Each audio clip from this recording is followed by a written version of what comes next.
My Sunshine by Katherine Anderson. Part 1. Prologue. Lightning flashed in the leaden sky, each brilliant burst quickly followed by a deafening clap of thunder. Rain pelted the vehicle with such force it sounded like pea gravel striking metal.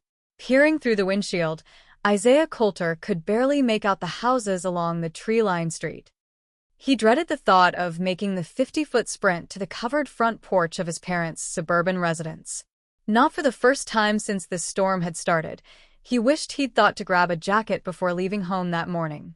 When he pushed open the door of the Hummer, his shirt sleeve grew instantly wet and icy, compliments of the high mountain chill that always descended on Crystal Falls, Oregon, when the autumn sunlight was obscured by clouds.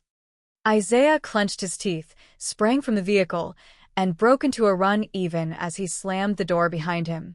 Water streamed from his face by the time he reached the porch, and dripping shanks of dark brown hair were plastered to his forehead.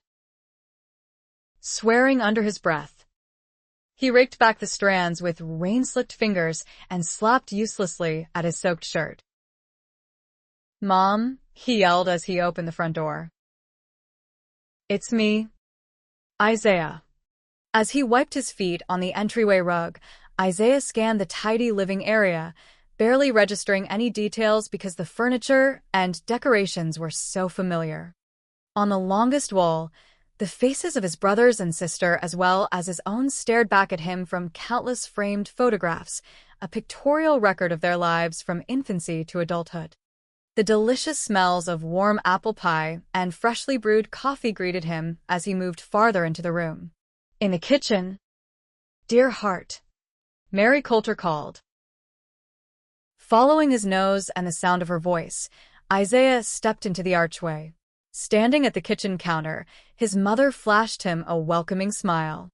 Her plump cheeks rosy, her dark hair lying in loose curls around her face, she was, in Isaiah's eyes, just as beautiful at almost 60 as she had been 20 years ago.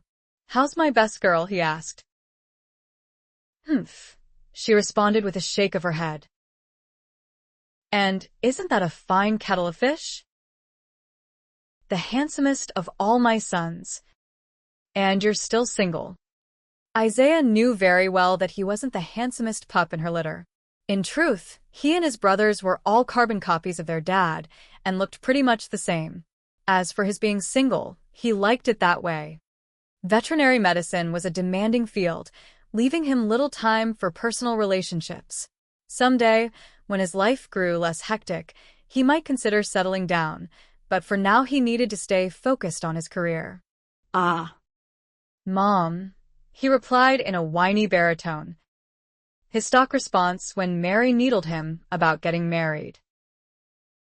"Don't you Mommy. Just look at you, Isaiah Joel, drenched to the skin and blue around the lips. You need someone with good sense to look after you." She tossed him a hand towel. "Mop up as best you can before you make puddles on my floor." She glanced at his boots. "If you've tracked in horse dung, I'll snatch you bald-headed." Catching the towel in one fist, Isaiah blotted his face and dried the back of his neck. "My boots got pressure-washed coming across the lawn, and I wiped them dry on the rug. As for my lips being blue, that's because it's colder than a well-digger's ass out there. Your lips are blue because it's October and you aren't wearing a coat. A man with your IQ should know better." "I know better. I just forgot. You'd forget your head if it weren't attached." "Absent-minded, I guess. Always thinking deep thoughts and oblivious to everything else." "It was sunny when I left the house this morning. Grab your father's sweatshirt there on the back of the chair and put it on. You'll catch your death sitting around in that wet thing you're wearing." Isaiah did feel cold.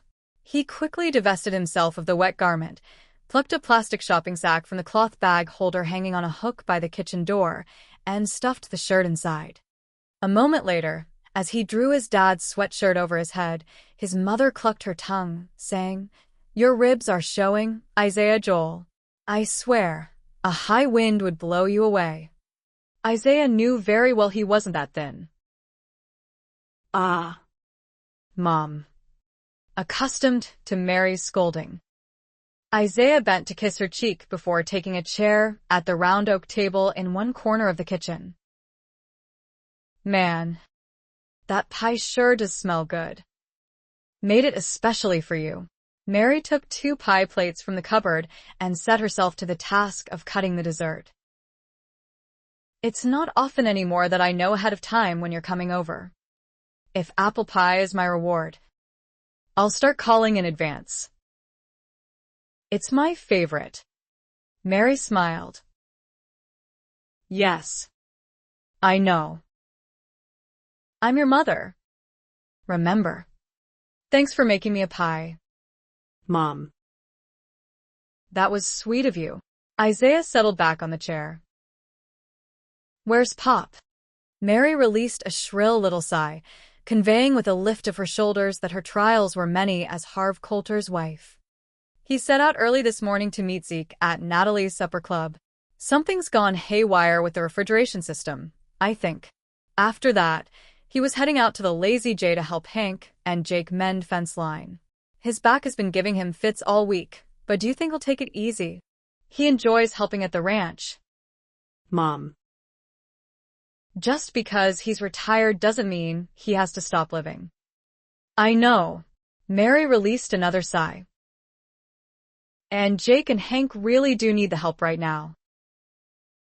With Molly expecting again, and Carly trying to care for a baby so soon after eye surgery, both your brothers are spread mighty thin. Isaiah had been so busy that he'd nearly forgotten his sister-in-law's corneal surgery. How's Carly doing? Good. Mary beamed a glad smile as she licked a bit of pie filling from her fingertip. She can see. At any rate. The major problem right now is retraining her thingamajig. Her visual cortex, Isaiah offered. There you go, she agreed with a nod. All those medical terms go in one of my ears and out the other. Hank called last night. He bought some red duct tape and lined the edges of all the steps so Carly can tell where one ends and another starts. She almost fell on the front porch yesterday when she was carrying Hank Jr. Isaiah winced. No wonder Hank's taping the steps. He says it helped. Mary opened another cupboard to get some coffee mugs. With no depth perception, she can't see the stair treads clearly. Enjoying the warmth that still radiated from the oven, Isaiah sighed and flexed his shoulders. It was strange, he thought, how quickly he could always relax in his mother's kitchen. He guessed it was because the room was a reflection of the woman herself, small, colorful, busy, and full of love. The fact that Mary Coulter loved her children was in evidence everywhere he looked. All available surfaces were crowded with plaster handprints, school portraits, art projects gone yellow with age, and silly stuff that he or his siblings had given her over the years, including a knick-knack shelf filled with some old-fashioned power pole insulators that Isaiah and his twin brother, Tucker, had carted home one long-ago day. Now it appeared that Mary had begun to collect grandchild keepsakes. Jake's son's baby booties were pinned to the ruffled white curtains at the window, and the front of the refrigerator was hidden by his crayon creations, all of which were nothing but scribbles. Normally Isaiah disliked clutter, but somehow his mom made it work. The crowded walls and splashes of color were not only pleasing to the eye, but also oddly soothing. The tension that had knotted his shoulders all day eased away as he rocked back in the chair. He observed his mother with a faint smile.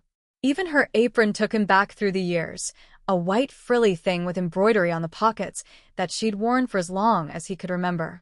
As always, she chattered nonstop as she worked, launching into a story about some neighbor's granddaughter as she drew a half-gallon of vanilla ice cream from the freezer and rifled through a drawer, looking for the scoop. Isaiah listened with only half an ear, his mind on a cow he'd treated that morning. Anyway, Mary said as she advanced on the table. The reason I asked you to stop by is because I have an idea I want to run by you. Isaiah accepted the plate his mother slid toward him. An idea about what? He asked as he forked up a chunk of juicy fruit and flaky golden crust that dripped with melting ice cream. Not what? Who? Mary corrected. After filling 2 mugs with piping hot coffee, she returned to the table and took a seat across from him. It's about Laura, the young woman I've been telling you about. Isaiah didn't recall his mother saying anything about someone named Laura. He sent her a bewildered look. Mary huffed in exasperation. Haven't you been listening? Isaiah swallowed and nodded. Mostly. Mostly? He lowered his fork back to the plate. I'm sorry. Mom. I guess I'm a little distracted. What is it this time? Mary asked resignedly. Not another rat fatality. I hope. Isaiah winced at the reminder. 2 months ago, a new tech had prepped some lady's pet rat for abdominal surgery. After shaving the rodent's belly, she tried to vacuum up the fur and accidentally sucked up the rat as well. Isaiah had been left to explain the rat's unexpected demise to its owner. It hadn't been one of his finest moments as a veterinarian. No. Not a rat. Thank God. A cow this time. Uterine infection. I've done 3 flushes and hit her with every antibiotic there is. If this next round doesn't work, I'll have to put her down. The farmer's a young guy with a growing family. He can't afford to lose her. Mary reached across the table to push a tendril of hair from Isaiah's eyes. Oh. Sweetie, you worry me so. Isaiah caught her wrist to kiss her fingertips. I'm fine. Mom. Just busy. That's all. You're not fine, she insisted. Just look at you. Isaiah glanced down. What's wrong with me? You've lost weight. For starters. And your hair is so long it's almost to your collar. And where on earth did you find that shirt you were wearing? It looked like you slept in it. Isaiah shrugged. It just looked bad because it was wet. Wet. My foot, it was wrinkled. I forgot to take it from the dryer. That's all. I shook it out. Mary rolled her blue eyes toward the ceiling. And your weight?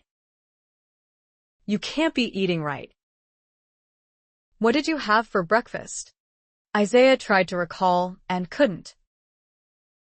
Yogurt. Probably. A dog got run over. Mom. I was in surgery at 6:45. So you ate no breakfast. Mary nodded sagely. And lunch? Please tell me you had something. He'd wolfed down a package of Twinkies and a bag of cheese nips between ranch calls. I ate while I was driving. He glanced guiltily at his hands, hoping his fingers weren't stained yellow. I'm doing fine. Really? Ha. If ever a man needed a wife to look after him, it's you. Are we back to that again? Isaiah chuckled. Let up on me. Mom. Like getting married would solve everything?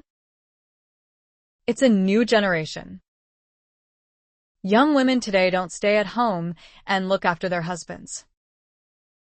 They have demanding careers of their own.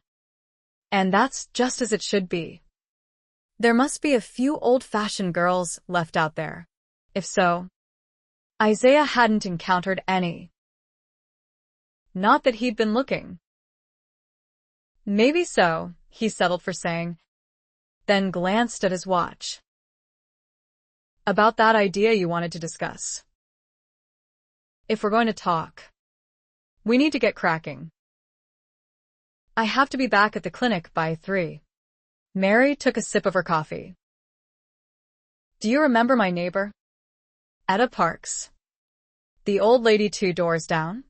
A fleeting image of a pretty, silver-haired woman passed through Isaiah's mind. Yeah. I remember her. Mary smiled. Laura is her granddaughter. She's a lovely, sweet girl. Almost every day she comes by to see Etta while she's out walking the dogs. Dogs? How many does she have? Oh, they're not actually hers. Mary's blue eyes went misty. That's one of the ways Laura supplements her disability income, by walking people's dogs or caring for them while the owners are on vacation. I think she does other things as well, housework and ironing and such. But it's her knack with animals that made me think of you. Isaiah realized that his mother was working her way up to something. He glanced at his watch again. I'm sorry. I'm not following.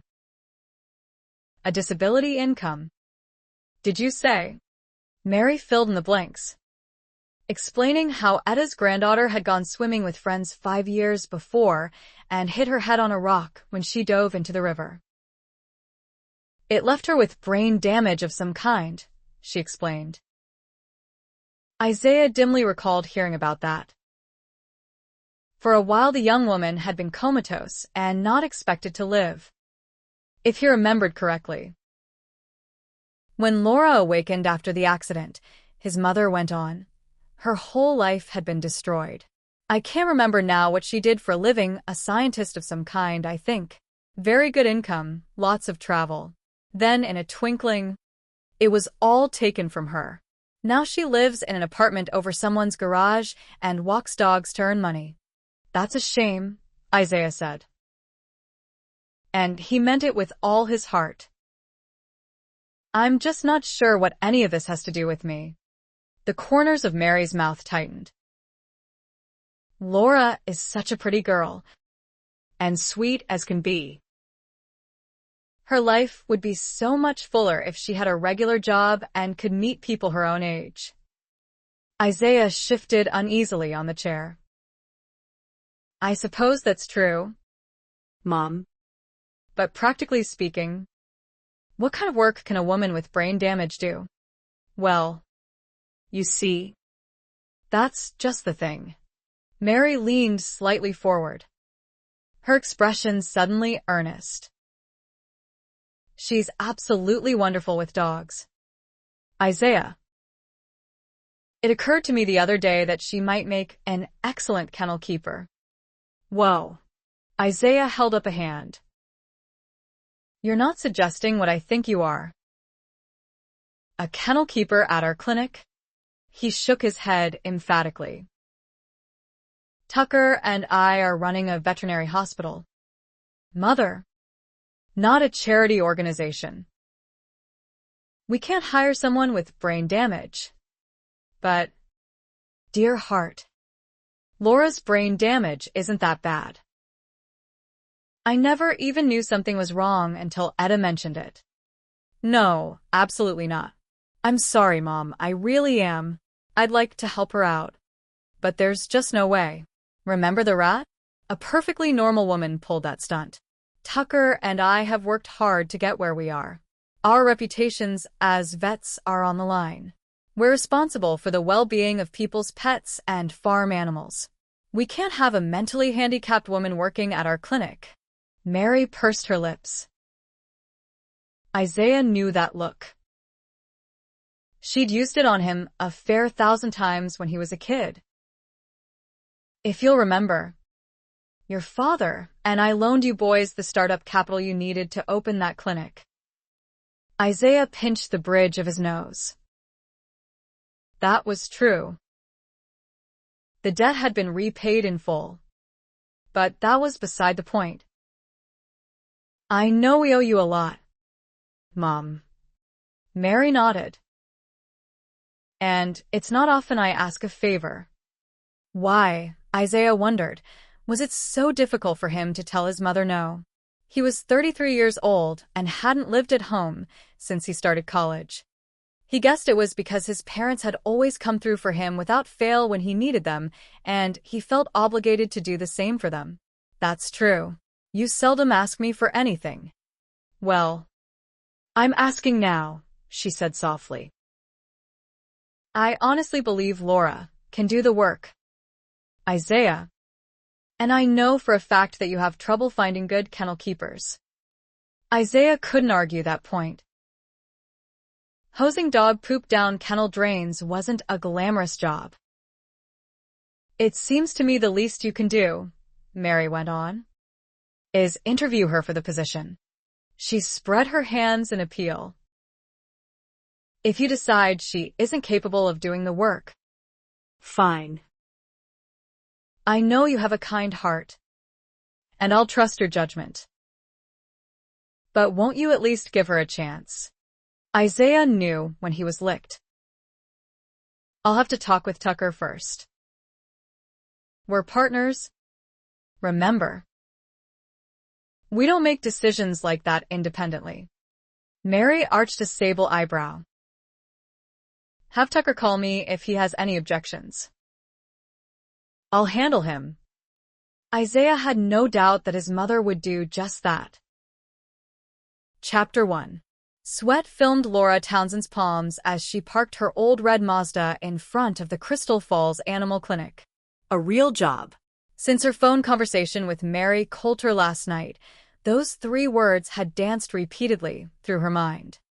She was thrilled at the prospect of working in an official capacity again, but she was also terrified. What if Isaiah Coulter actually hired her, and then she made some awful mistake? After slipping the car keys into her purse, Laura sat for a moment, staring through the streaked windshield at the veterinary clinic, which faced a busy two-lane highway at the far north end of town. A sprawling brick structure with a wing at each end, it was frontally divided by a tall, wide bay with tinted floor-to-ceiling windows that overlooked a landscaped grass median bordered on both sides by walkways and parking slots. The pinkish color of desert sand, the building was striking, with several tiled roof lines that peaked and sloped together. At the back of the clinic, a large, unpaved parking area peppered with barn-like structures, fenced enclosures, and ponderosa pines created a rural backdrop that suited the sparsely populated surroundings.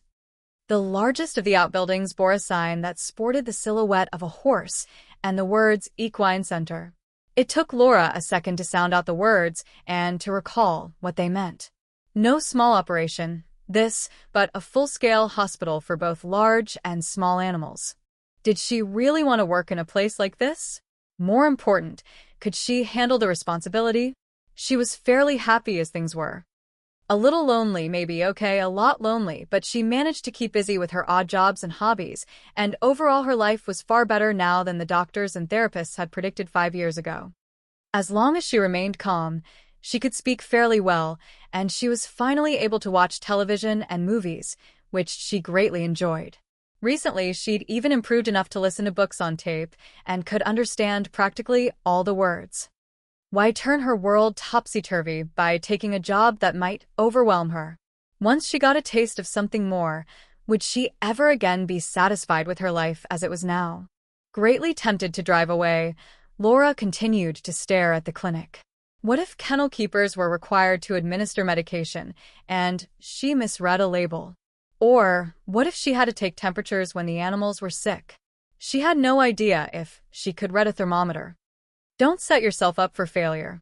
That motto, drilled into her at rehab, had saved her a lot of grief over the last 5 years. But she wanted this job. It would be so wonderful to work with other people again, to possibly even make friends close to her own age. She craved more human contact, a chance to talk and laugh with others, maybe even enjoy an occasional night out with the girls. She would never have those pleasures in her life if she always played it safe. Change involved a certain amount of risk, and taking chances took courage. It all boiled down to one question. Was she a coward? Laura wrenched open the driver door and forced herself to exit the vehicle. One step at a time. Why worry about worst-case scenarios before she even got the job? During the interview, she would be completely forthright with Isaiah Coulter about her disability. If he still wanted to hire her, she'd be delighted.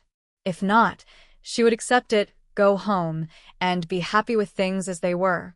As Laura approached the clinic, she took measured breaths and forced the tension from her body. When she got in there, she wanted to put her best foot forward, not babble like an idiot and make a fool of herself. Aphasia, her type of brain damage, did not mix well with agitation.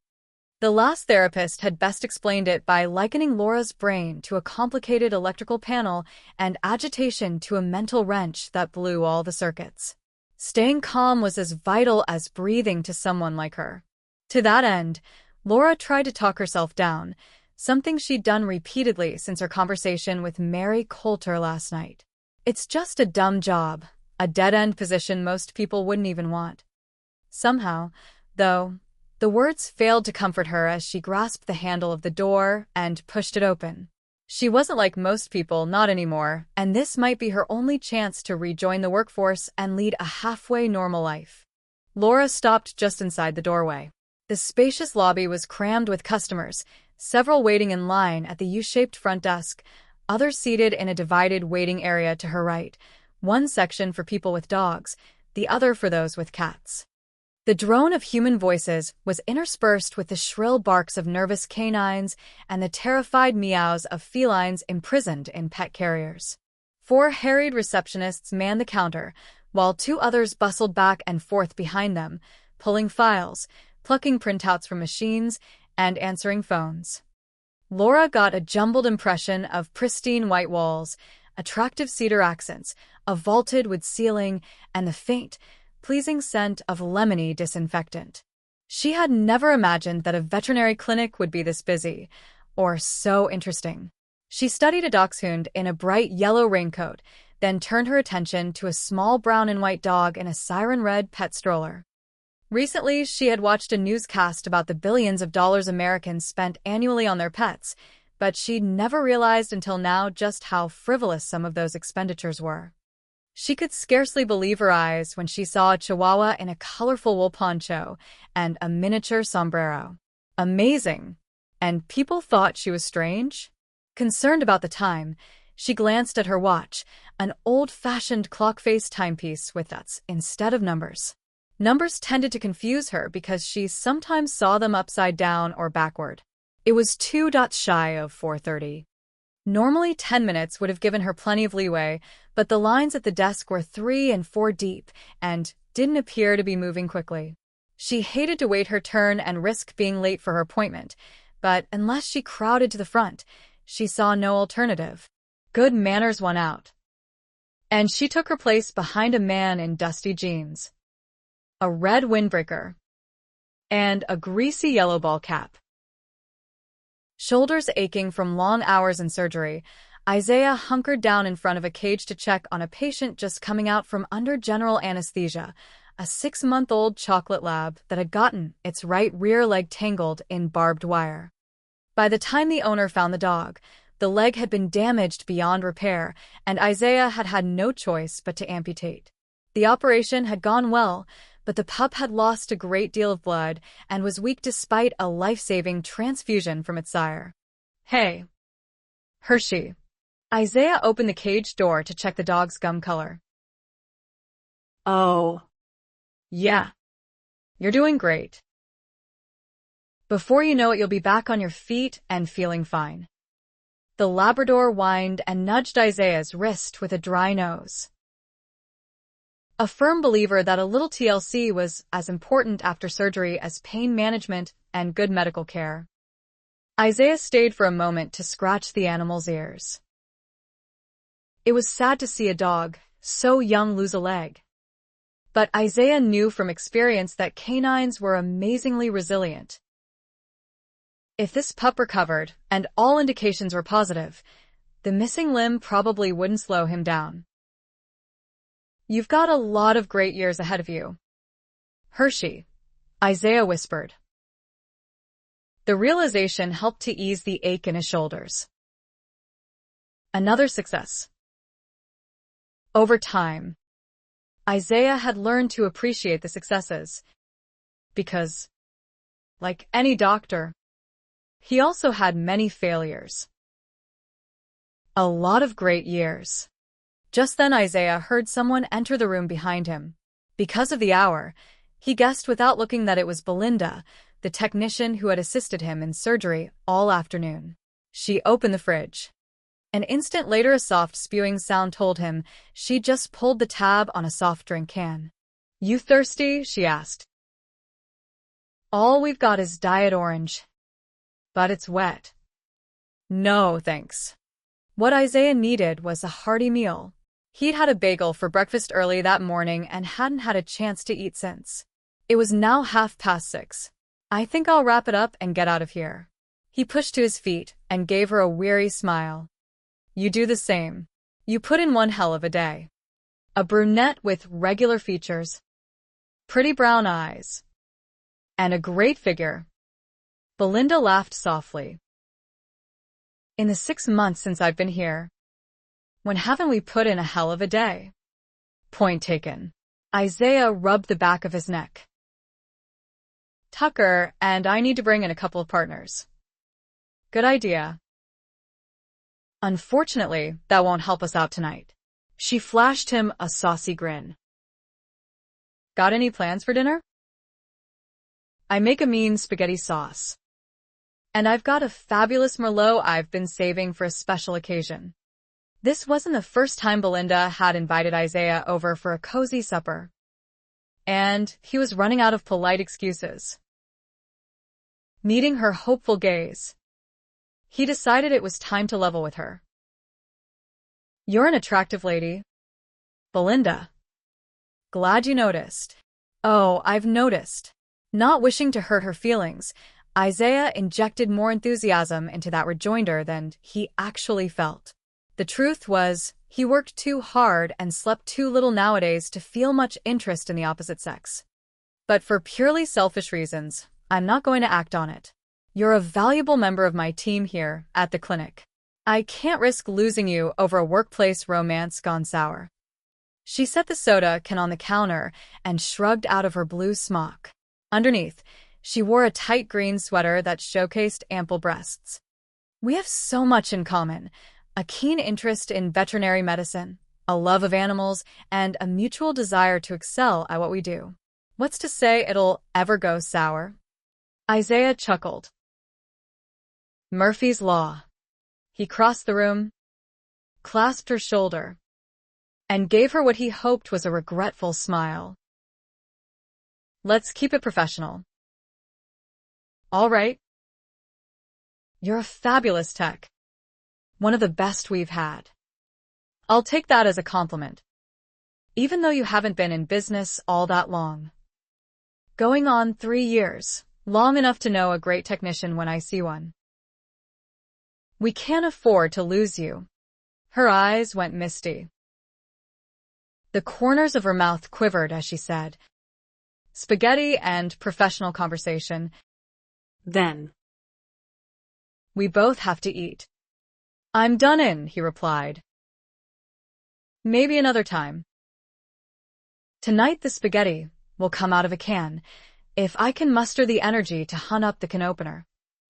"You don't know what you're missing," she called as he left the room. Isaiah didn't bother with the reply. He'd been polite, hadn't minced words. There was nothing more to say. Maybe Belinda was one of those women who had trouble taking no for an answer, or maybe he was sending her mixed signals. That was possible, he supposed. He admired her professional skills and enjoyed her quick wit and sense of humor. Unfortunately, liking a woman and wanting an intimate relationship with her were two different things.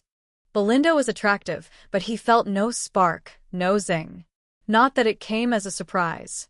The clinic was so busy that even Tucker, who had taken their brother Hank's place as the Coulter family Lothario, had backed off on dating recently. Neither he nor Isaiah had the time or energy for much of a social life. Isaiah opened his office door, stepped inside, and stopped dead. A blonde was straightening the framed diplomas on the wall behind his desk. He gave her slender backside a slow once-over. She wore a loose, bulky white sweater that somehow managed to accentuate the narrow expanse of her shoulders and the trimness of her waist. As his gaze dipped lower, his recent certainty that he was too preoccupied and exhausted to feel physical attraction went out the proverbial window. Snug blue jeans cupped a delightfully well-rounded posterior and showcased a pair of shapely legs that begged for a much longer look. Because it was so late. Isaiah assumed she worked for the janitorial service that came in each evening after the clinic closed. Hi. There. She jumped as if he'd jabbed her with an electric prod and whirled to face him. Oh, she splayed a slender, fine-boned hand at the base of her throat. I'm sorry for touching your things. They were hanging crooked. She spoke in a slow, halting way that Isaiah blamed on nervousness. I hope you dust them while you're at it. Half the time they forget. And Val, our office manager, goes ballistic when she finds cobwebs. A bewildered look came over her face. And a very pretty face it was, an almost perfect oval with large hazel eyes lined with thick, sooty lashes, delicate features, and a full, lush mouth. Her hair was the color of expensive cognac, streaked with wisps of lighter blonde, and was cut in a collar length, every which way style. Isaiah felt sure he had never seen the lady before. He would have remembered. No big surprise. The cleaning company was continuously training new people, mostly college students in sore need of extra cash. This woman looked older than that, but not by much, late 20s at a guess. He wondered if she was studying for her master's degree. No need to stop what you were doing, he told her. I'm not here to work. I just have to grab a couple of things. As he leaned around the door to get his jacket, he added, Can you make sure to empty my trash? They've forgotten to dump it a few times. Your trash? The confusion in her voice caught Isaiah back just as he started to tug his jacket from a hook. Hand hovering over the leather, he gave her another long study. You are one of the cleaning crew, right? When she only gaped at him, he lowered his arm. No, I guess not. He ventured an inquisitive smile. So, who are you then? My name is, she broke off, flicked the tip of her tongue over her lower lip, and then stared at him with what could only be mounting dismay. My name is, she thrust a hand into her hair and took 3 deep breaths. Oh, God. Just give me a second. No problem. Relaxing his weight against the door to push it closed. He crossed his arms and offered her another smile. Maybe we should move on to how I can help you and come back to the name business later. Some of the rigidity left her body. She pressed a fingertip against her temple, closed her eyes, and slowly exhaled. I'm Laura Townsend. Isaiah's stomach dropped. Laura Townsend, the 4:30 interview. The memory punched into his mind like a hard fist. He'd been doing an exploratory on a shepherd with a lacerated bowel when Gloria, one of the secretaries, had paged him on the intercom. Tell Gloria to have Ms. Townsend wait in my office, he had told one of the techs, and then the chocolate lab had come in with a mangled leg, and he had completely forgotten about it. All the starch went out of Isaiah's spine. He let his head fall back against the door and almost groaned. I am so sorry. He straightened and glanced at his watch. 2 hours. She'd been waiting for over 2 hours. He would have been climbing the walls. This is inexcusable. He hurriedly explained about the emergencies that had come in. Things got so crazy. I totally forgot you were here. It's okay. Her lovely eyes went dark with concern. Did the dogs both live? Once again, Isaiah noticed how slowly and deliberately she formed her sentences. Brain damage. It all made sense now. Her flustered reaction when he startled her, then the confusion about her name. The shepherd swallowed a piece of glass, he replied. Fortunately, his owners suspected that he had, and the moment he started to act sick, they brought him in. The damage wasn't as bad as it could have been. I think he'll pull through. She looked relieved to hear that. which told him more about her than she could possibly know. "What about the lab?" she asked. "Will he live?" "Too. He'll make it." But he wasn't quite so lucky. The leg couldn't be saved. Oh. No. A distant look entered her eyes. The poor thing. How will he walk? Dogs are amazing creatures. They do very well on only 3 legs. In a few weeks he'll be back out chasing field mice and squirrels. Isaiah pushed erect. Enough about that. I can't believe I left you waiting all this time. You must think I'm the rudest person alive. She hugged her waist and shook her head. Saving 2 dogs was much more important than the meeting with me. She said important as though it were 2 separate words. The least I could have done was send someone to tell you I was tied up. It was better that I waited. Her mouth turned up sweetly at the corners. Her smile lent her lovely countenance a glow that made him feel as if the sun had just broken through on an overcast day. It gave me a chance to hear all the stuff going on out there. She inclined her head toward the door. It gets very busy here, hurt on emails and upset people. I don't think I'm right for the job, after all. Isaiah was still struggling with the fact that this was Laura Townsend. Granted, his mother had told him she was pretty, but he'd learned from hard experience that Mary Coulter's taste in women seldom jived with his own. There had also been the brain damage thing. Maybe it had been bad of him. Okay, no maybe to it. It had been really bad of him. But he had envisioned a dumpy, shuffling individual with a vacuous expression and a bottom lip perpetually shiny with drool. He hadn't been prepared for hazel eyes bright with intelligence, a body that could stop traffic, or a face to break a man's heart. When she moved past him to get her coat, he snapped back to the moment. "You're leaving?" Smiling, she tugged the pink jacket from a hook. As she drew it on, she nodded. "I think it's best." She drew her purse from where it had been hanging beneath the coat. "You need someone who's quick on her feet. Not someone like me, who gets rattled and forgets her name." As she started for the door, Isaiah made a snap decision. "I need someone who loves animals." Even as he spoke, he had to wonder what he was doing. "Working in the back. You seldom have to deal with emergencies." "No.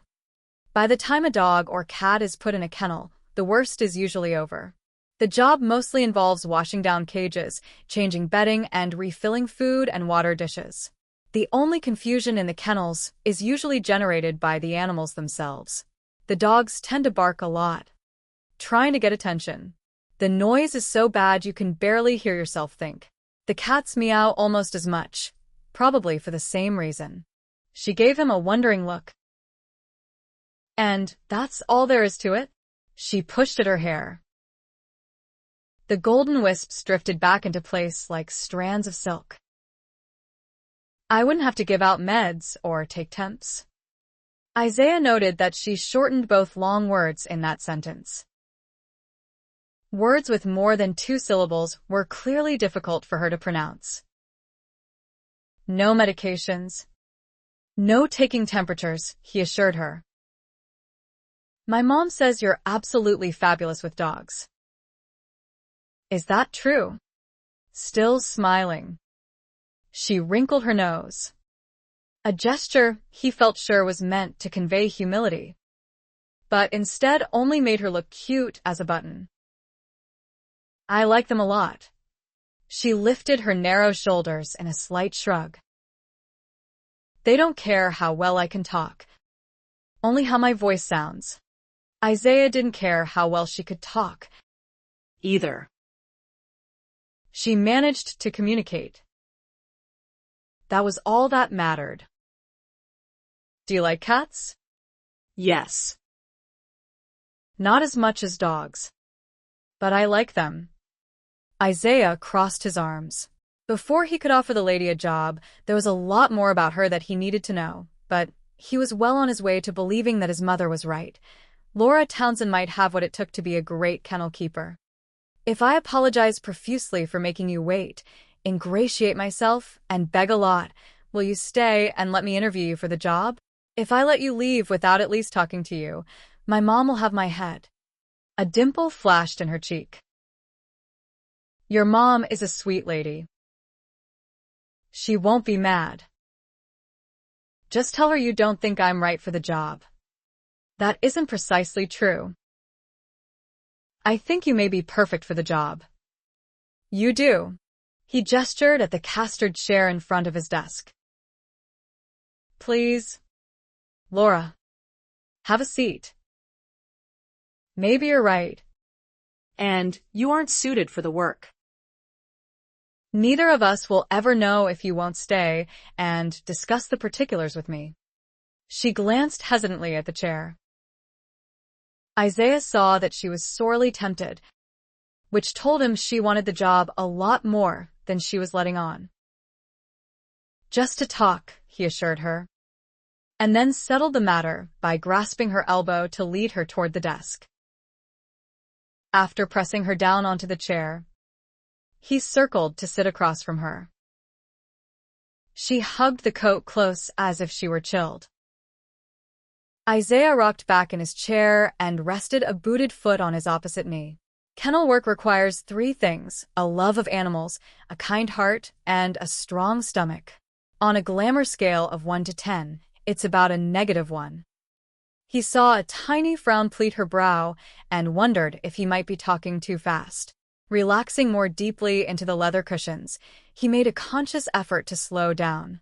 The worst part of the job is having to clean up a lot of smelly messes, he went on. We occasionally board healthy animals, but mostly they're either sick or recovering from surgery. She clasped her hands on her lap, the clench of her fingers so tight that her knuckles went pale. Did your mom tell you I have brain damage? Dr. Coulter? Isaiah, he corrected. And yes, She mentioned it. a swimming accident, I believe she said. She nodded. 5 years ago. It left me with aphasia. Her cheek dimpled in a fleeting smile. I can finally say it. For a long time I couldn't. Isaiah subscribed to a few medical journals to keep abreast of the advances made in treatments for humans. Canines had many of the same ailments, and the same medications often helped them. As a result, he had recently read an article about aphasia, which affected approximately 1 million Americans to varying degrees, their numbers growing at an alarming rate of about 80,000 annually. Some people became afflicted because of strokes, others due to head injuries that damaged the left lobe of the brain. Ah, he said. Aphasia affects language, doesn't it? Isaiah also knew what aphasia did not affect: a person's intelligence. Victims were essentially trapped in their own bodies, the damage to the left lobe interfering with normal brain signals. Many people had weakness on the right side of the body. In severe cases, sufferers were unable to speak and understood very little or nothing of what was said to them. Laura Townsend was fortunate in that regard. You seem to speak quite well. I couldn't at first. She looked him directly in the eye. And I still have problems. Now that he knew what kind of brain damage she had, Isaiah better understood why. Even if I'm thinking the right word, she went on, I can say the wrong one, and sometimes when I get nervous, even words that should be easy, like my name, just won't come to me. Little wonder his mother's heart went out to this young woman. She was beautiful and obviously very bright. One had only to look into her eyes to see that. Yet she'd been reduced to this, applying for a menial job that many people wouldn't even want. Even sadder was the undeniable fact that neither he nor any other vet would normally consider hiring her. The realization made him feel small. How many people like Laura lived in or around Crystal Falls, people the world ignored and had left behind? Her brain injury clearly wasn't so severe that she had nothing to contribute. All she needed was for someone to give her a break. He hated to embarrass her by asking personal questions. When he tried to imagine how he might feel if he were in her shoes, he almost cringed. But there were some things he had to know before he offered her a job. "Are you able to read, Laura?" "On a good day." She shrugged, the gesture implying that there were worse things. "About a third grade level the last time I was tested." He tugged on his earlobe. "And on a bad day?" The letters jump around. She pushed at her hair again. A gesture he was coming to suspect was a nervous habit. "My peripherif." She broke off and lifted her hands in defeat. "Your peripheral vision?" he supplied. She nodded. "It's messed up. Worse some days than others. I can still read the words in the middle if they're short." Isaiah jotted a note on a post-it pad, ripped off the top sheet, and handed it to her. "Can you read that?" She stared down at the writing for a full 2 seconds. "This isn't a good day," she said with an airy laugh that was just a little shaky. "When I get nervous, it's always worse." A strange, achy sensation filled Isaiah's throat. Being tested on her reading ability obviously unsettled her. "It's not a pass or fail thing. Just take your time. Give it your best shot." Her delicate brows scrunched together over the bridge of her nose. "You spelled out the numbers. We do that here to avoid mistakes. I had a 1 mistaken for a 7 once. Luckily, the result wasn't disastrous. Now it's our policy to write the number and also spell it out." She looked relieved. "That's good. That you spell them out, I mean. Numbers are tricky for me. Sometimes I see them upside down or backward." She hunched over the note, frowned again, and haltingly read the words aloud. 3 cups dry food, 2. She broke off and looked up. There's an X all by itself. It's an abbreviation for times. In this case, 2 times daily. I use it a lot in chart instructions. Oh. She nodded. 2 times daily. I see. She laid the paper on the desk and smoothed the tacky edge with trembling fingertips. Watching her, Isaiah found himself wanting to pat her hand. "You managed that very nicely. Can you remember from now on what an X stands for?" "I think so. Do you have difficulty counting?" "I lose track without my beans." He'd been almost convinced that she could do the work. Now she'd thrown him a curveball. "Without your what?" "Beans." She fished in a pocket of her coat and held out her hand. Several dried kidney beans rested on her outstretched palm. "It's a trick from rehab. I carry 20 with me. That way, when I have to count, I don't lose track." "What if you have to count to over 20? She put the beans back in her pocket. "I'm in deep doo-doo." He gave a startled laugh, pleased on the one hand that she could joke about it, but sad for her as well. "What did you do for a living before your accident, Laura?" My mom couldn't recall. She puffed air into her cheeks. "Why does that matter?" "I can't do it now." Isaiah acknowledged the point with a nod. "True. And it doesn't really matter. I'm just curious. I, did studies before they built roads." She pressed her lips together and swallowed, to see if traffic would hurt the plants and on emails. She gestured helplessly again. Her eyes darkened with frustration. I was an envy. She went back to clasping her hands, the tendons in her neck growing distended as she struggled to speak.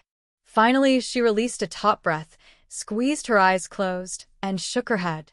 Isaiah realized that he was leaning forward in the chair. His muscles knotted. His teeth clenched. God. He wanted to help her get the words out. Only he couldn't.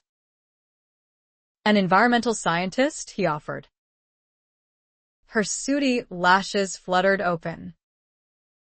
Yes. IW worked all over the Northwest.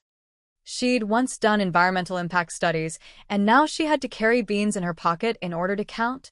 He had taken tons of biology courses while studying to become a vet, and had a fair idea of what it took to become an environmental scientist. What courage it must have taken for her to pick up the shattered pieces of her life and build a new one. In a very real way, she was a phoenix that had risen from the ashes. Gazing across the desk at her, Isaiah reached a decision guaranteed to please his mother. Being a kennel keeper won't be nearly as exciting as doing environmental impact studies. I don't care about excitement. I'd just like a normal job again. I miss working with people and having friends. Searching her expression, Isaiah could almost taste her yearning. If a job is all you want, you're in luck. Judging by what I've seen so far, there's no reason you shouldn't be able to handle this one just fine. There isn't. She sounded so incredulous that Isaiah chuckled. No. There isn't. You may need a little extra training before we let you take a shift by yourself. But that's a simple enough thing to arrange. For an instant she looked at him as if he'd just offered her the moon. Then her expression clouded. What if I make a bad mistake? You'll be monitored closely during the training period. If you make a mistake, and I stress the if, the person training you will catch it. At the end of 2 weeks, we'll do a performance review. If you're going to have problems doing the work, it should be apparent by then. Isaiah lowered his foot to the floor and swiveled on his chair to face the desk. It's only $10 an hour to start, and we can't offer you full-time. Veterinary clinics require an inordinate number of employees in order to cover all the shifts and give everyone enough time off. Laura had never really thought about the behind-the-scenes operation of an animal clinic, but she supposed it would be similar to a hospital, with inpatients requiring constant care or observation. The animals are left alone here from about 6 in the evening, sometimes later, depending on when Tucker and I leave, until 9 when a night shift person arrives, he went on. Then they're left alone again from 2 in the morning until 6. But aside from those brief periods, we've got to have someone here 7 days a week. As a result, we have the usual full-time employees who work the same days all week, office personnel, technicians, and tech assistants, plus a number of part-time people who work rotating shifts. Kennel keepers fall into that group. She nodded, an indication to Isaiah that she was following him. For a kennel keeper, it works out to about 20 hours a week. I think part-time is better for me, she assured him. I can't work too much without losing part of my assistance. There. You see? This may turn out to be the perfect job for you. Her cheeks flushed with pleasure, and a gleam of excitement lighted her eyes. Maybe so, she agreed. In addition to the position being only part-time, you'll also have 2 bosses, myself and my brother Tucker. Isaiah gestured toward the door. Our building is laid out like a plus sign. We have the lobby at the front and a kennel at the rear, which serve both the north and south wings. Tucker conducts his practice in the north section. I conduct mine in the south. And we share the front office and the kennels. I have techs and assistants who work primarily with me. Tucker does as well. But the office and kennel people work for both of us. I see. Will it bother you? Having 2 bosses. She considered the question for a moment and then shook her head. I don't think so. Does that mean you'll take the job? She gave him a questioning look. If your brother is going to be my boss, too, won't he want to meet me? Isaiah almost said that their mother would snatch Tucker bald-headed if he threw a wrench in the fan blades, but he settled for, "We're not quite that formal around here. Tucker and I trust each other's judgment. If I think you're the lady for the job, he won't quibble with my decision. And I do. Think you're the lady for the job, I mean." She beamed another smile, revealing small, perfectly straight teeth. "Well, in that case, yes. I'd like to give it a try." Isaiah had a feeling that try had been her motto for the last 5 years. Only a positive, do-or-die attitude had gotten her where she was today. He opened a drawer and drew out an application form. "How does this sound? We'll get you trained and see how you're doing in 2 weeks. If you've had problems doing the work, I'll let you go then. No hard feelings. If you're doing fine, we'll give it another 2 weeks just to be sure, and then we'll make it permanent." That sounds good. Isaiah asked the usual questions, getting her full name, her birth date, and her last place of employment. Because of her disability, her responses took a little longer than normal.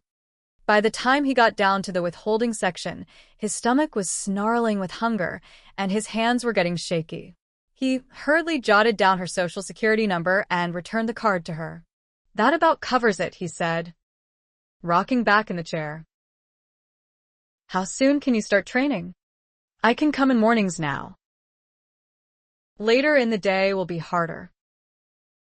I do odd jobs. I don't want to quit any of them until I know this job will last. I need the money." Isaiah tossed his pen on the desk blotter. "For the time being, training in the morning will work fine. If all goes well, we'll readdress your hours when the 30 days are up. Once you become a permanent member of the team, you'll be required to work the night shift about 1 week a month. It's from 9 until 2 in the morning. We rotate our kennel people. That way no one gets stuck on night shift all the time. Will that pose a problem?"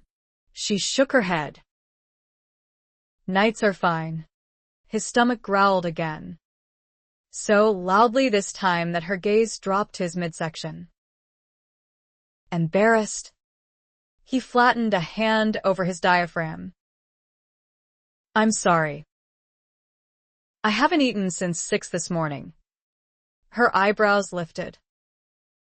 "That isn't good for you. So my mother tells me." He smiled sheepishly. "When I get busy, I'm a little absent-minded. I'm afraid." Her eyes danced with amusement. "I noticed." He had to laugh. "I really am sorry about that." He bumped his temple with the heel of his hand. "I can't believe I forgot you were waiting in here. I'm the queen of forgetting."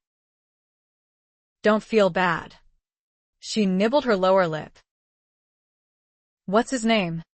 Isaiah gave her a blank look. Pardon? "The brown lab that lost his leg." "Ah." "His name is Hershey, after the chocolate bar." "Hershey," she repeated softly. "Maybe I'll get to meet him." Isaiah would have offered to introduce her to the dog right then, but he was starving and needed to get something in his stomach fast. "That depends on when you can start training." He put the application in the center drawer. "He'll be here only a couple of days. As long as I have afternoons free for my other jobs, I can start right away." "Tomorrow?" She thought about it for a moment, then nodded. Urgency to eat driving him. Isaiah rose and circled the desk to grab his jacket. "Can you come in at 6? They start pretty early in the kennels." 6 will be fine." As he slipped on his coat, he said, "I'll leave a note for Susan Strong, the gal who'll be opening up in the morning. If I'm not here, she'll get you all lined up." Laura retrieved her purse from the floor and slung the strap over her shoulder as she stood up. "Thank you. I'm very glad for this chance." I can't promise I won't make mistakes, but I'll try my best. Your best is all anyone can expect. She nodded and turned to the door. At the last second, she hesitated and glanced back at him. One thing. What's that? She swallowed hard and stood there for a moment, turning the doorknob back and forth. Her eyes sparkled with pride as she met his gaze. I need to know that you'll tell me if I'm not doing the work well enough. I don't want the job unless I'm really good at it. I'll tell you, he promised. She nodded, said good night, and let herself out. Isaiah stared somberly at the closed door after she left, wondering if he'd be able to follow through on that promise. Laura Townsend had touched him in a way few people ever had. If she wasn't able to do the work and he had to fire her, it would be one of the hardest things he'd ever done in his professional career. Chapter 2. As Laura drove to the clinic the next morning, an eerie pre-dawn gloom blanketed the northbound bypass. When she reached the outskirts of town, she saw that a faint crescent moon still shone in the blue-gray sky, its bottom tip reaching so low it seemed to touch the tops of the ponderosa pines that crowded the banks along each side of the road. Steering with her left hand, Laura took careful sips from a spill-proof mug that she'd filled with coffee before leaving her garage apartment. Each time the bitter brew washed over her tongue, she grimaced. She'd been running late and hadn't bothered to use her beans to keep track of the scoops she'd put in the filter basket. The result was the equivalent of Mississippi mud. Always the optimist, she consoled herself with the thought that one cup would do her this morning. In order to wake up, she normally needed at least two. Just as Laura set aside the mug and reached to turn on the radio, her cell phone rang.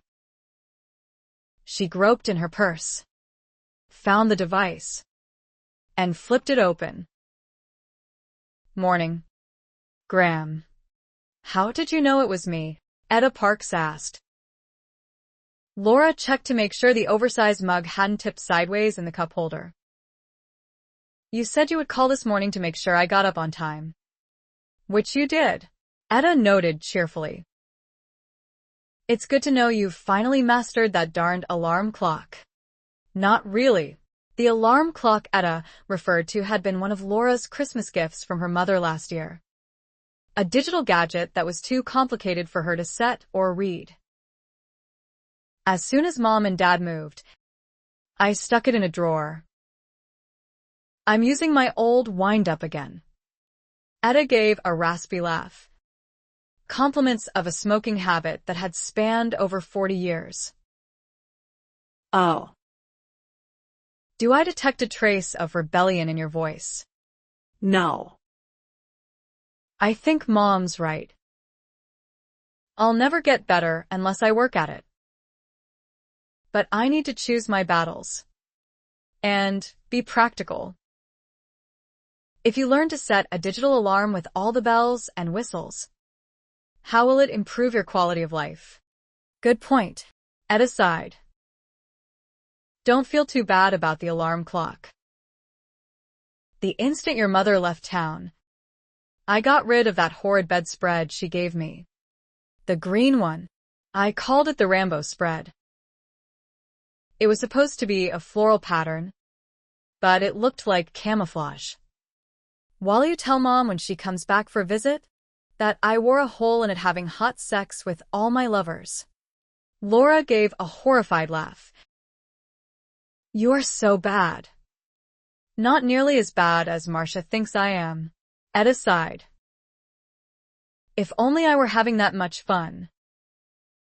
It's so nice having them down in Florida. She calls me once a week, and we have a nice little chat. She asks questions. I tell her what she wants to hear, and she never gets in a dither. As much as Laura loved her mother, she knew exactly what her grandmother meant. Marcia Townsend was a wonderful woman, but she had a tendency to micromanage other people's lives. Laura didn't miss all the hovering, and if she never had to take another brain enhancement herbal supplement, it would be too soon. Her mom still sent her bottles of pills, all the old standbys and anything new that promised to work a miracle, but now Laura could just toss them in the trash. The click of Etta's cigarette lighter came over the line. "So, how are you this morning?" "Still nervous about the job." "Very," Laura confessed. "I'm afraid I'll mess up." "Sweetheart, you're so good with animals. You're going to be the best kennel keeper they've ever had." Trust me on this. Sweet old grannies know about these things. Laura's sweet old granny slept in lacy teddies. One a mind-boggling hot pink. She'd also dated 4 different men in the last 6 months. All of them over a decade younger than she was. "There's going to be a lot for me to learn," Laura reminded her. "You can handle it." "I hope so." Laura tucked the phone under her chin so she could take another sip of coffee. The sun had risen higher in the sky, and the light coming at an angle through the trees dappled the blue-gray highway with splashes of gold and shadow. "It'll be fun to have a real job again." "I'm so happy for you." "Honey, I'm happy for me, too. I just hope it all works out." It will. No son of Mary Coulter's can be anything but wonderful. She is such a lovely person. What do you think of Isaiah? By the way, we were so busy talking about the job last night that you never said much about him. An image of Isaiah's dark, chiseled features flashed in Laura's mind. On a handsomeness scale of 1 to 10, he was clear off the chart. One of the most attractive men she had ever seen. "Well, I can say his name. That's a big plus." Aphasia and Isaiah are sort of alike. "And that's it?" Etta asked incredulously. "You can say his name?"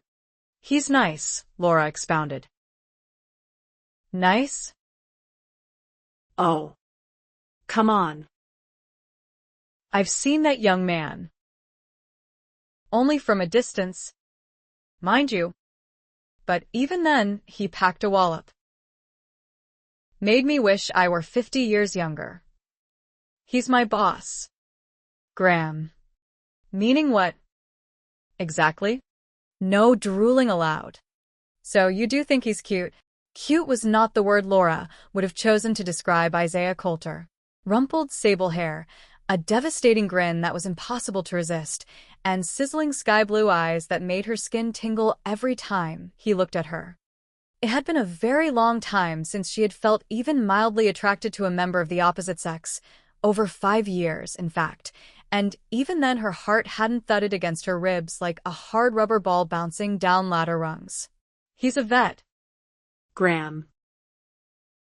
"He probably makes more money in a month than I do in a year." "Probably," Etta corrected. "And what does his annual gross have to do with anything?" "He's way out of my—" Laura broke off, unable to recall the word she wanted to use. "League," Etta supplied. "And that's pure nonsense. You're an intelligent, beautiful young woman. You have a lot to offer any man, Isaiah Coulter included." Right. Laura could no longer even say intelligent without her tongue getting tied into knots. Men like Isaiah wanted female companions who challenged them intellectually, women who were smart, beautiful, and successful in their own fields. What was her field? Cleaning toilets. "Put it out of your head, Graham. It won't happen." The moment Laura said the words, the hair at the nape of her neck started to prickle. She remembered how surprised she'd been the night before last, when Mary Coulter had called her about a job possibility at her son's clinic. Then she recalled Isaiah's words to her yesterday. "If I let you leave without at least talking to you, my mom will have my head." He'd obviously been pressured into giving her an interview. Oh. "Graham," Laura murmured shakily. "What?" Etta asked innocently, a little too innocently for Laura's peace of mind. Are you and Mary hoping that Isaiah and I might? Laura broke off, her tongue suddenly as dry as cotton. To Etta's credit, she didn't prevaricate. And why not? He's handsome, successful, single, and needs a wife. He just hasn't met the right lady yet. Who's to say you aren't exactly the kind of girl he's been looking for? Oh, Graham. I was so glad to get this CH chance. And now I find out it's a SCH scheme you and Mary hatched. Laura. Sweetie, calm down. You're starting to stammer. How could you do this? Do what? Laura, listen to me. This is a great opportunity for you. And it'll benefit Isaiah. 2.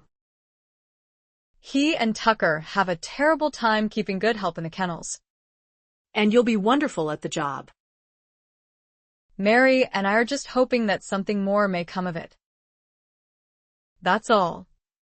Laura wondered if Isaiah realized that his mother and her grandmother were trying their hands at matchmaking. Oh, God. Of course he realized. He wasn't dumb. She was the one who'd taken forever to catch on. How would she ever face him? I need to go, Laura said tautly. Sweetheart, don't be this way. You want the job. That's all that really matters. The rest is, well, a wait-and-see kind of thing. Maybe he'll never look twice at you. If so, you've still got the job. Laura had a very bad feeling that Isaiah had already looked twice at her and thought she was pathetic. He'd probably realized all along what his mother was up to and had played along only to please the woman. No big deal, from his perspective. If Laura was foolish enough to harbor any hope that he might be interested in her, he could quickly disabuse her of the notion by ignoring her. In the meantime, he'd be doing a good turn, giving a handicapped person a chance at gainful employment. Laura's cheeks stung with embarrassment and no small amount of anger. She didn't want to hang up on her grandmother, but she was too upset to continue the conversation. It felt as if a noose had tightened around her throat. It's not as if Isaiah knows anything about it, Etta went on. That part is just between Mary and me, and now you. Of course. There's really no reason for you to be. Laura ended the call. Then she pulled over to the side of the road, turned off the car engine, and stared blindly out the windshield. So much for her wonderful new job. She closed her eyes, her sense of disappointment so crushing it was hard for her to breathe. After the interview with Isaiah, she'd left the clinic walking on clouds, believing that he'd hired her on her own merit. It hurt. Oh, how it hurt to realize that hadn't been the case. She could not, under any circumstances, accept the position now. She hadn't clawed her way, inch by inch, toward a partial recovery to accept Isaiah Coulter's charity. She needed to make her way in the world without any special concessions. Otherwise, all her struggles had been for nothing. 3 hours later, Isaiah was turning off onto a rutted dirt road to make his weekly call at a local dairy farm when his cell phone rang. Jerked from his distracted perusal of the snow-capped cascades on the horizon, he sighed and tugged the silver communication device from his belt. Isaiah here. Hi, sweetie. Hi, Mom. Isaiah had expected it to be someone from the clinic. His mother seldom telephoned during the day because he was always too busy to talk. How are you this morning? Is everything okay with you and Dad? Oh, Isaiah, I'm so upset. I've made an awful mistake. And now I don't know what to do. Isaiah frowned in concern. The dairy barns were just around the curve, so he pulled the vehicle over onto the grassy shoulder of the road, shifted into park, and cut the engine. Anything I can help with? Oh, dear. I hope so. Boomer, the dairy farmer's tricolored Australian shepherd, careened around the curve just then, gave a glad bark, and leveled out into a run to reach the Hummer. Tied up on the phone, Isaiah couldn't greet the Aussie as he normally did, so he quickly grabbed a dog biscuit from the sack he kept on the passenger seat and thrust it out the open driver's side window. The strategy worked. Instead of jumping at the door and scratching the paint, Boomer took a running leap to snatch the treat from Isaiah's hand. For good measure, Isaiah tossed out 2 more biscuits to keep the dog occupied. You know I'll help if I can. Mom. What's the trouble? Mary made a mewling sound. It's about Laura Townsend. Isaiah's attention sharpened. Yeah. What about her? Oh. Isaiah, you're not going to be happy about this. First, let me just say that I really believed she would be a fabulous kennel keeper. You know I'd never have recommended her otherwise. Isaiah cocked an eyebrow. Of course you wouldn't. That goes without saying. The clinic is my and Tucker's livelihood. Exactly. And I'm sure Laura would have been a fabulous asset to both of you. Would have been? I'm not following. He glanced at his watch. She's at the clinic as we speak. This is her first day of training. No, Mary said faintly. I'm afraid she's not there. Oh. Isaiah, I'm so upset I could cry. She's such a sweet girl. I never in a million years meant for her to know. Know what? Mary moaned. Isaiah began to get a very bad feeling, which only grew more pronounced when his mother added, Oh. How I wish I didn't have to tell you. You're always so unreasonable about this sort of thing. Isaiah narrowed his eyes. The only times he could recall being remotely unreasonable with his mother had been when she tried to set him up with women. You didn't. I meant well. You didn't. With Laura. Mom, Isaiah pictured Laura's oval face and large, expressive eyes. She'd been so hesitant during the interview last night, then so grateful for the job. What the hell were you thinking? Now. I don't blame you for being angry, Isaiah. But don't curse at me. His eyes narrowed even more. Don't play the mother card. You know very well I wasn't cursing at you. Out with it. Mom. Why isn't Laura at the clinic? Training. Because she found out, Mary wailed. Isaiah pinched the bridge of his nose. Found out what? Exactly, he asked, even though he feared that he already knew. That it was a matchmaking scheme. Oh. Isaiah, we meant no harm. You have to know that. She would have been a great kennel keeper. I'm convinced of that. If something more had come from the two of you working together, we couldn't see the harm. Don't tell me Dad was in on this. No. You know how your father is. If you choose to stay single forever, he figures that's your business. Isaiah tossed Boomer another biscuit. Maybe you should take a page out of his book. Define we, mother. Is Bethany involved? Goodness. No. Your sister is so busy with little Sly, Chastity, and the riding academy that I hardly ever talk to her anymore.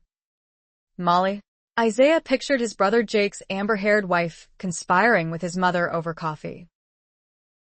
Molly has morning sickness. I don't get to talk to her very often anymore, either.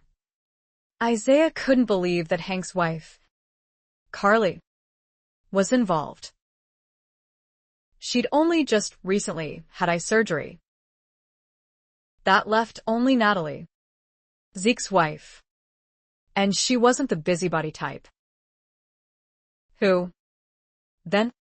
Etta, my neighbor, Laura's grandmother. Isaiah let his head fall back against the seat and closed his eyes. I'm running late for farm call. Mom. Spit out the rest. Laura and Etta were talking early this morning. Somehow Etta let it slip to Laura that we'd hatched this plan to get the two of you together. Laura got really upset, hung up on her grandmother, and never showed up at the clinic. You're sure she isn't there? I called to see. Val says she didn't come in. Isaiah released a weary breath. Okay, let me get this straight. Laura came in for the interview yesterday, completely unaware that her interfering grandmother and my interfering mother were plotting to marry her off to her new boss. Now that she knows, she no longer wants the job and didn't show up for training. Do I have it right so far? Yes. That pretty much covers it. And you expect me to somehow clean up your mess? She's such a sweetheart, Isaiah. And she was so excited about the job. It just breaks my heart to think that everything is ruined for her now. How the hell can I fix that? Isaiah bumped the steering wheel with the heel of his hand. If she doesn't want the job, she doesn't want the job.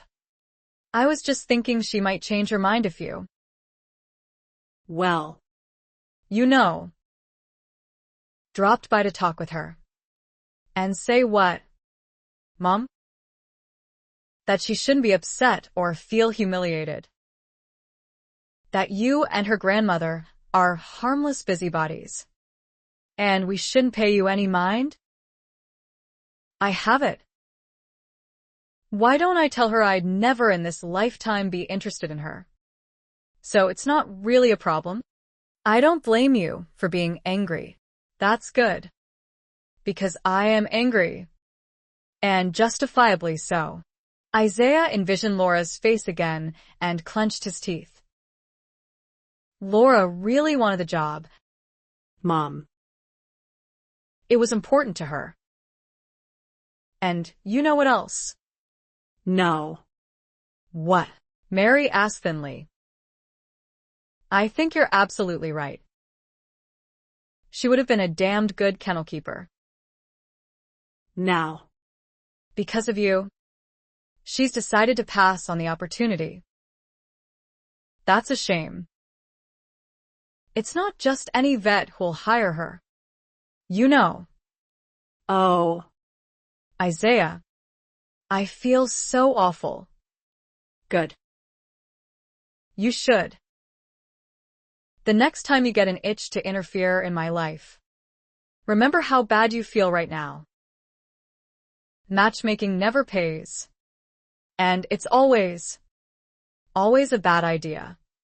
Does this mean you won't go talk to Laura? Give me one good reason why I should. Long silence. Finally, Mary replied. Because she's a sweet, wonderful girl. And you're a good man. Isaiah held out the phone, glared at it for several long seconds, and then broke the connection. Damn. Would his mother never learn? The last time she'd pulled this stunt, he'd found himself sitting across the supper table from a woman with 3 chins and a hopeful look in her eyes. He didn't need or want his mother's help to find a wife. News bulletin. He didn't even want a wife. More important, when and if he ever decided to find one, he wanted to do his own looking. Why couldn't she get that through her head?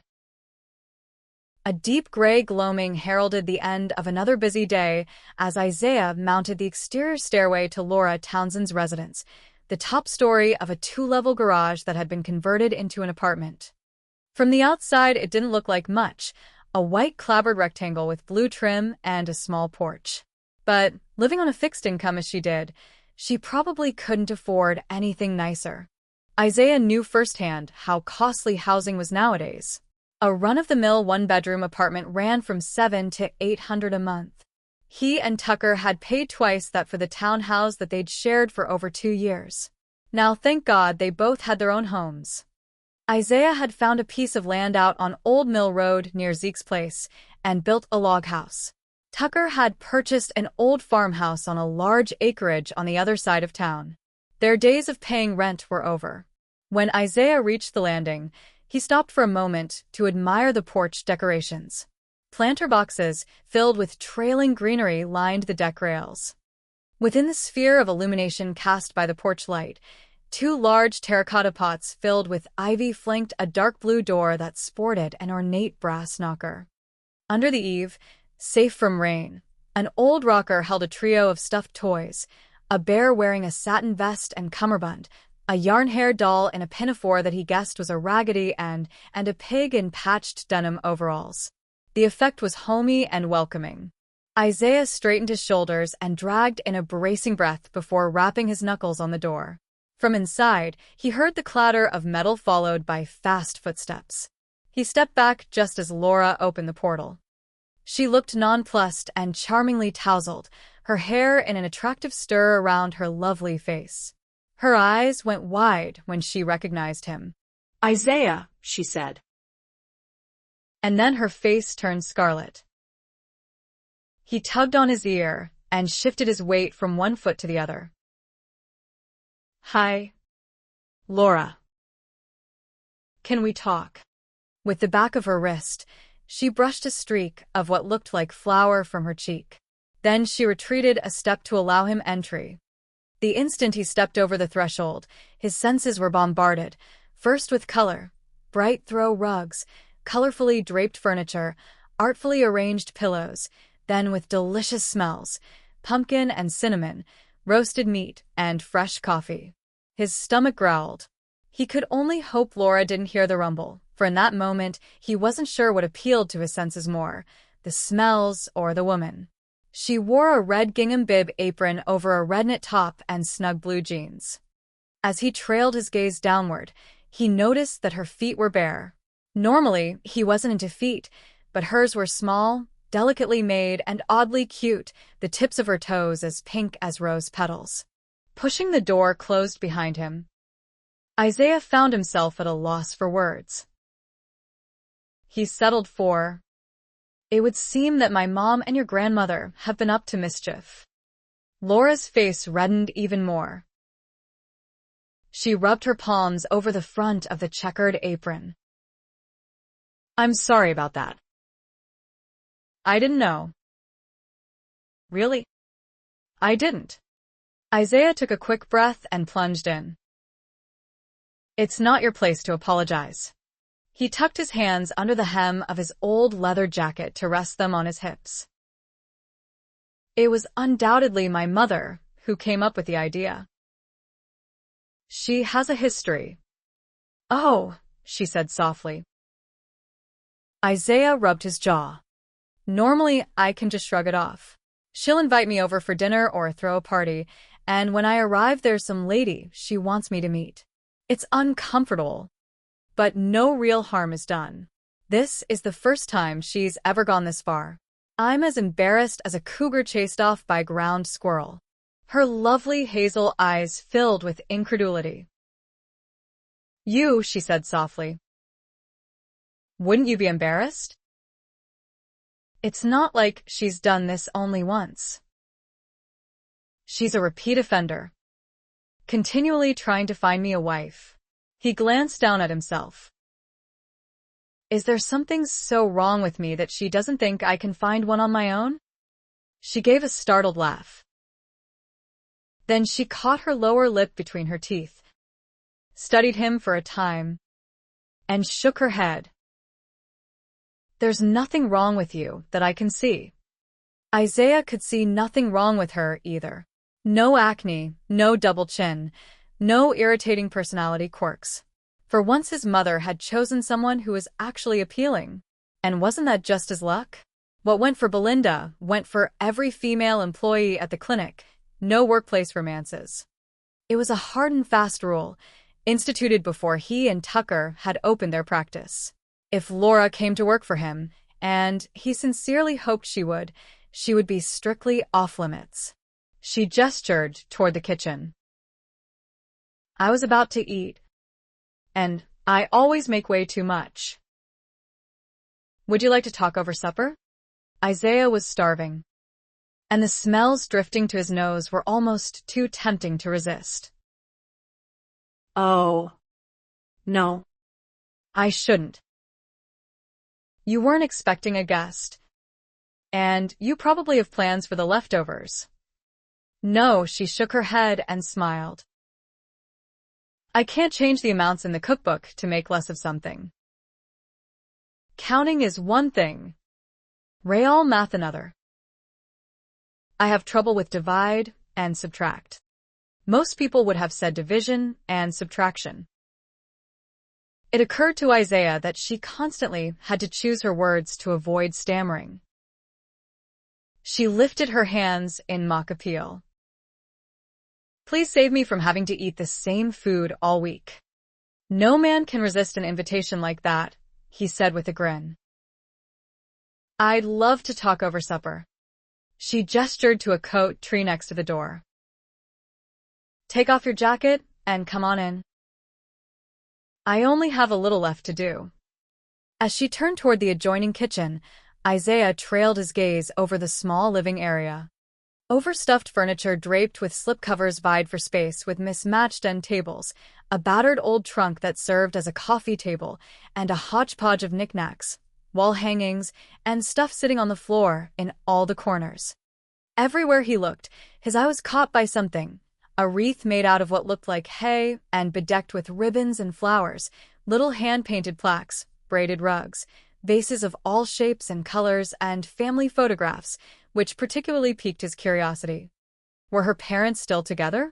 Did she have siblings, and if so, how many?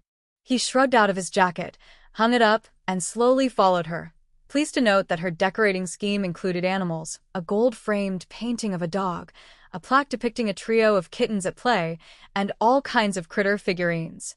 Her love of animals was clearly genuine, a trait that would serve her well in a veterinary clinic. Her kitchen, open to the living area, continued the warm, country feeling. A hickory hutch and china cabinet displayed a mismatched collection of blue and white dishes. A writing desk along the wall was surrounded by practical yet decorative stuff, a hanging shelf full of cookbooks, a teacup rack, a cottage scene calendar, and a clock with a rooster painted on the face. Without being directed, Isaiah sat at an odd-looking dining table, which was small, rectangular, and had drawers under the top lip. None of the 4 chairs matched. Yard sales, she explained as she filled 2 goblets with dark red wine. I moved out on my own only 6 months ago. My folks gave me a few things. The rest I picked up here and there. That's an old pastry table. The drawers held rolling pins. Ah. Isaiah's gaze went to the adjacent wall, which had been covered halfway up with synthetic rock, capped by a thick, shelf-like ledge to hold baskets and more doodads. I should hire you to decorate my house. It's as empty as a beggar's pocket. I couldn't take money. I'm not that good. Isaiah thought she was. He liked the warm, cozy feeling she had created.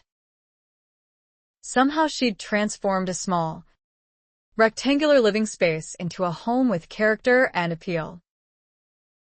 As she set down the glass of wine, she inclined her head at a basket of fruit at the center of the table. If you're hungry, help yourself. It'll be a few more minutes. While she returned to the stove, Isaiah took her up on the offer, selecting a big red apple, rubbing it on his shirt, and then taking a crunchy bite. She put on mittens, opened the oven, and withdrew a blue-speckled baking pan. When she removed the domed lid, the smells that wafted across the room almost made him groan. "I hope you like roast." "I love roast." She smiled, plucked the meat from the pan to put it on a waiting platter, and then began spooning carrots and potatoes into a serving bowl. As she busied herself making gravy from the meat drippings, she glanced over her shoulder. "And pumpkin tarts. Do you like those?" "I like pumpkin pie." Good. "These are little pumpkin pies. I made oodles, and they're never as good after I freeze them." Isaiah settled back to munch on the apple, sip the wine, and enjoy watching her work. She did everything with an economy of movement, indicating that she not only knew her way around a kitchen, but also enjoyed cooking. When she'd set the table and put out the food, he stared incredulously at the side dishes, which included fluffy homemade biscuits. "My God, this is a feast."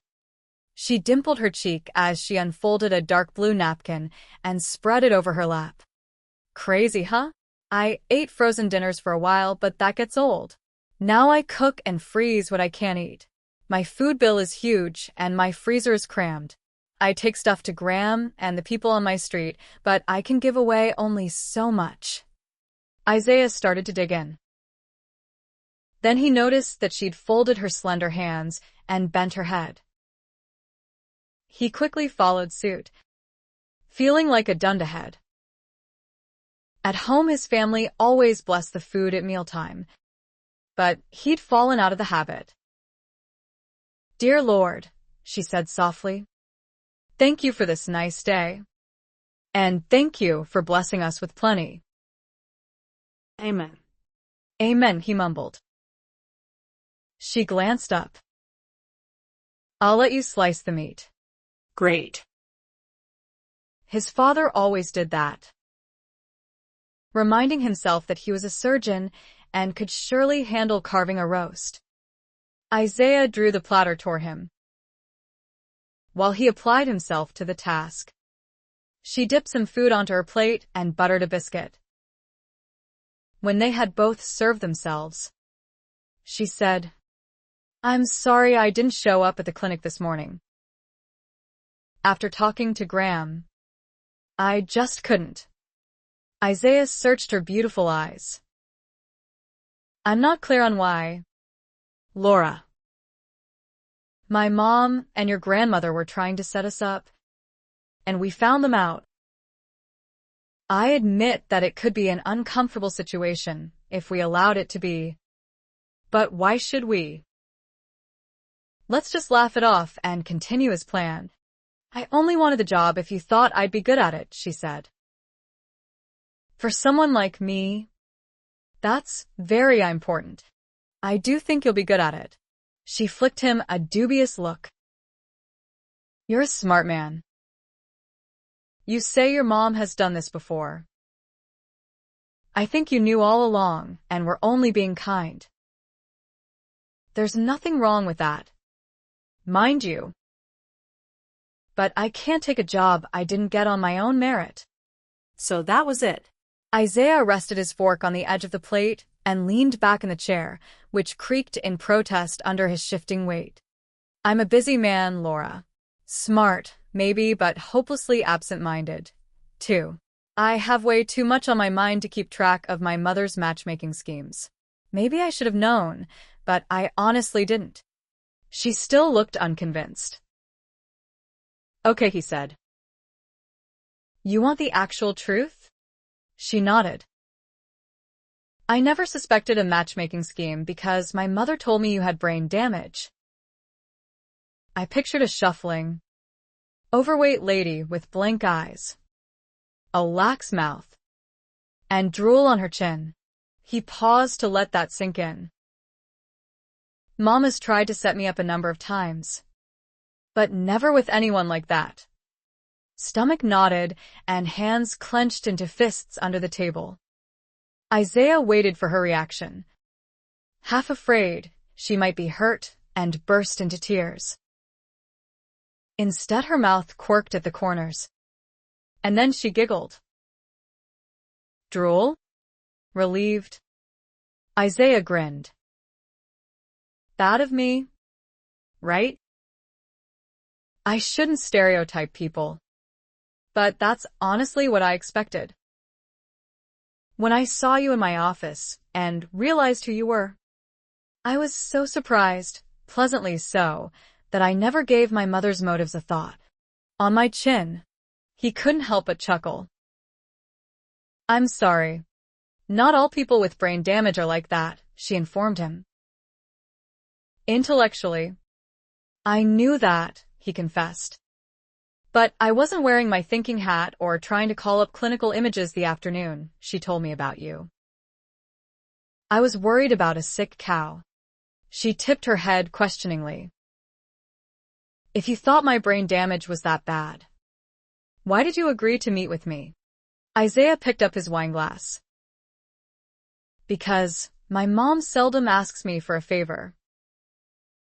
To make her happy, I said I'd interview you. I honestly didn't believe you'd be able to do the work. But once I met you, I changed my mind. She dabbed at the corners of her mouth with her napkin. After I got hurt, not being able to talk was only part of the problem. My right arm and leg were almost useless, and I had motor problems.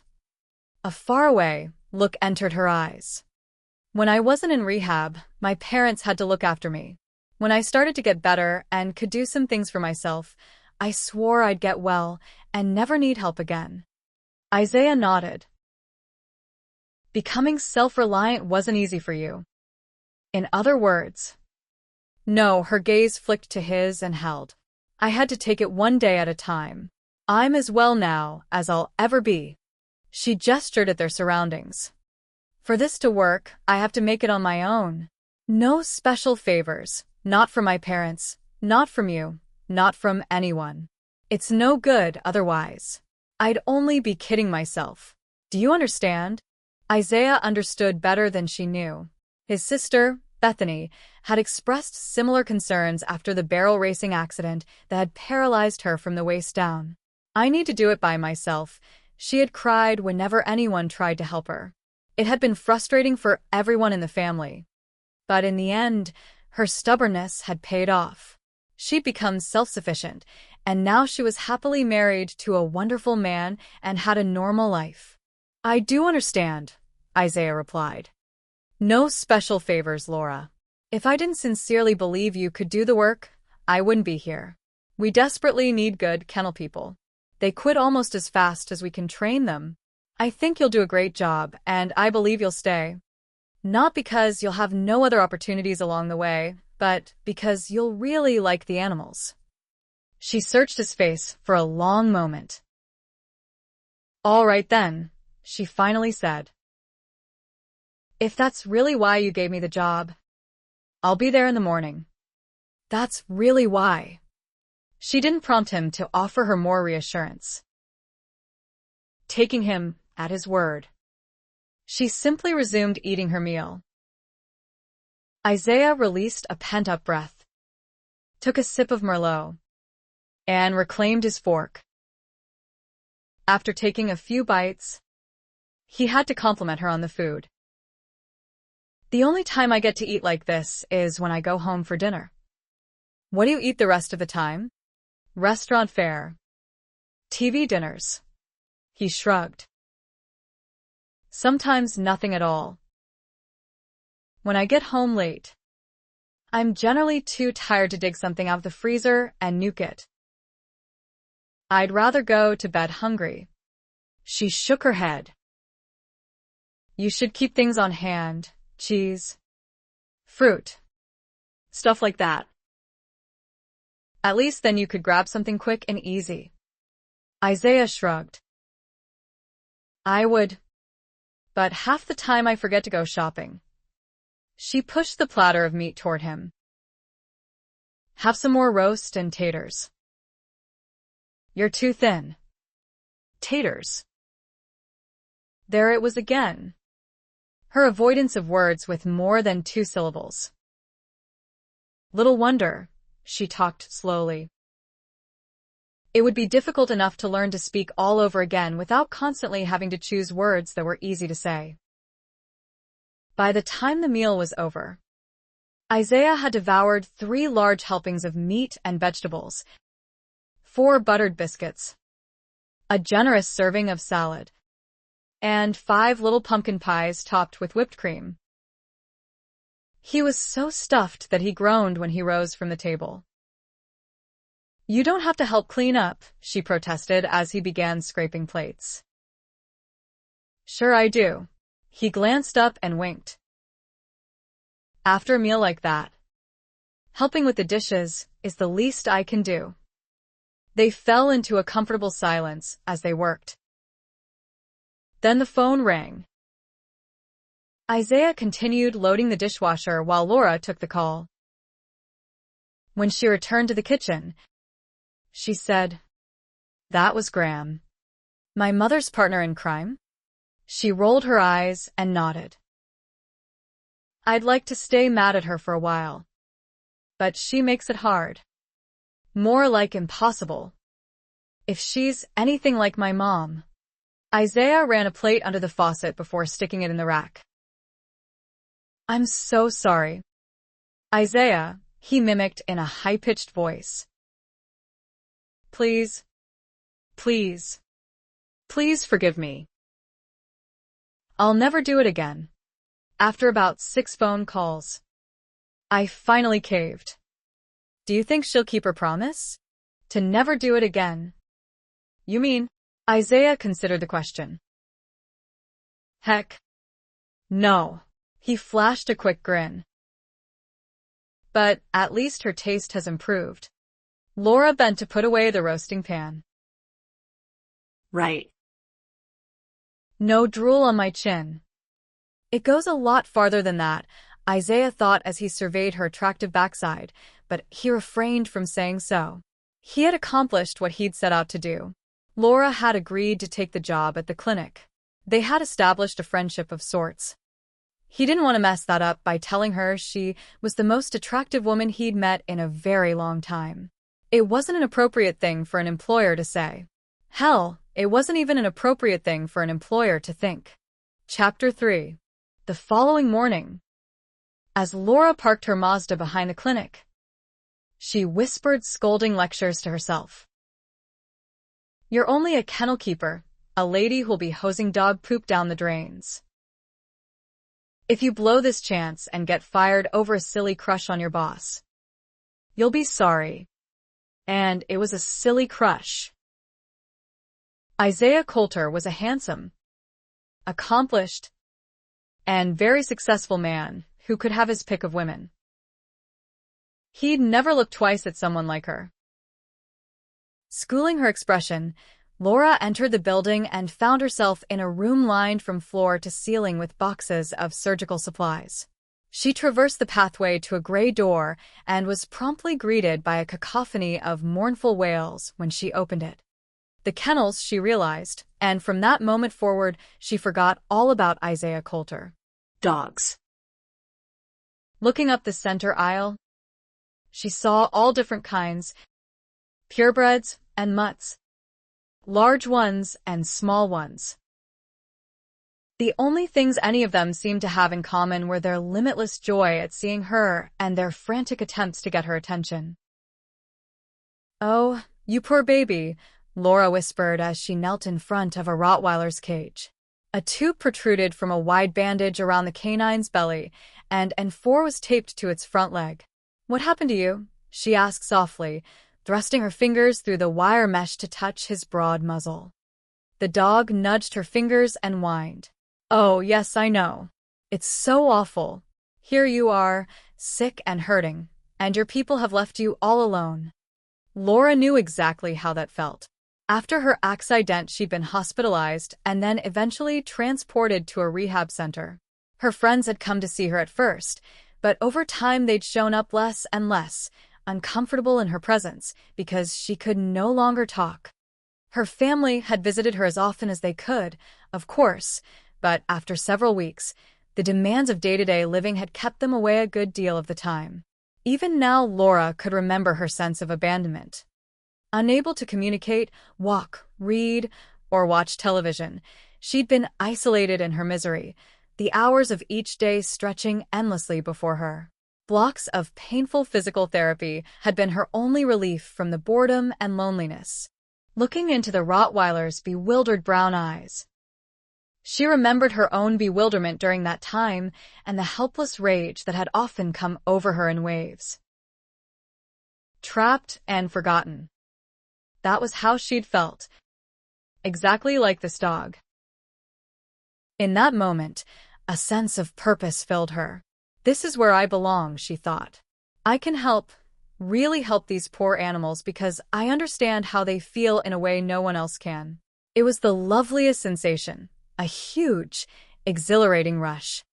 For 5 long years, she'd been searching for her place in a world that had been turned upside down. Now she'd finally found something important that she could do. These animals truly needed her. Laura moved up the aisle, stopping to pet a spaniel with a cast on its front leg, a poodle with a shaved but that seemed otherwise fine, and a black lab with a bandaged paw and what looked like a plastic lampshade buckled around its neck.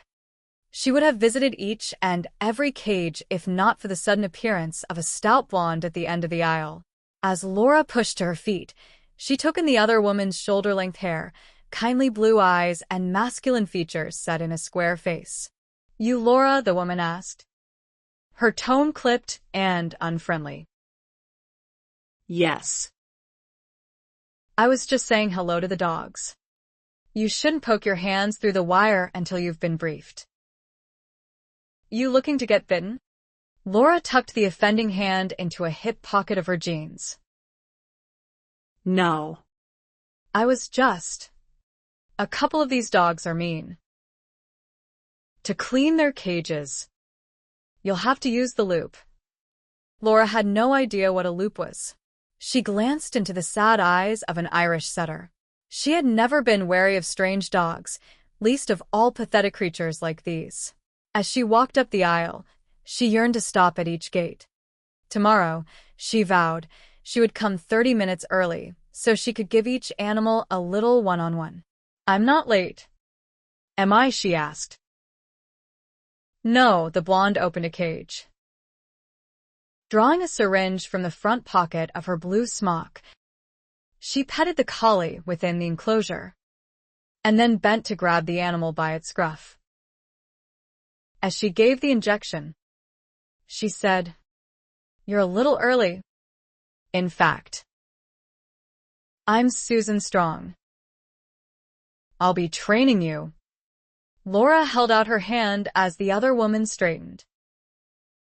I'm pleased to meet you, Susan.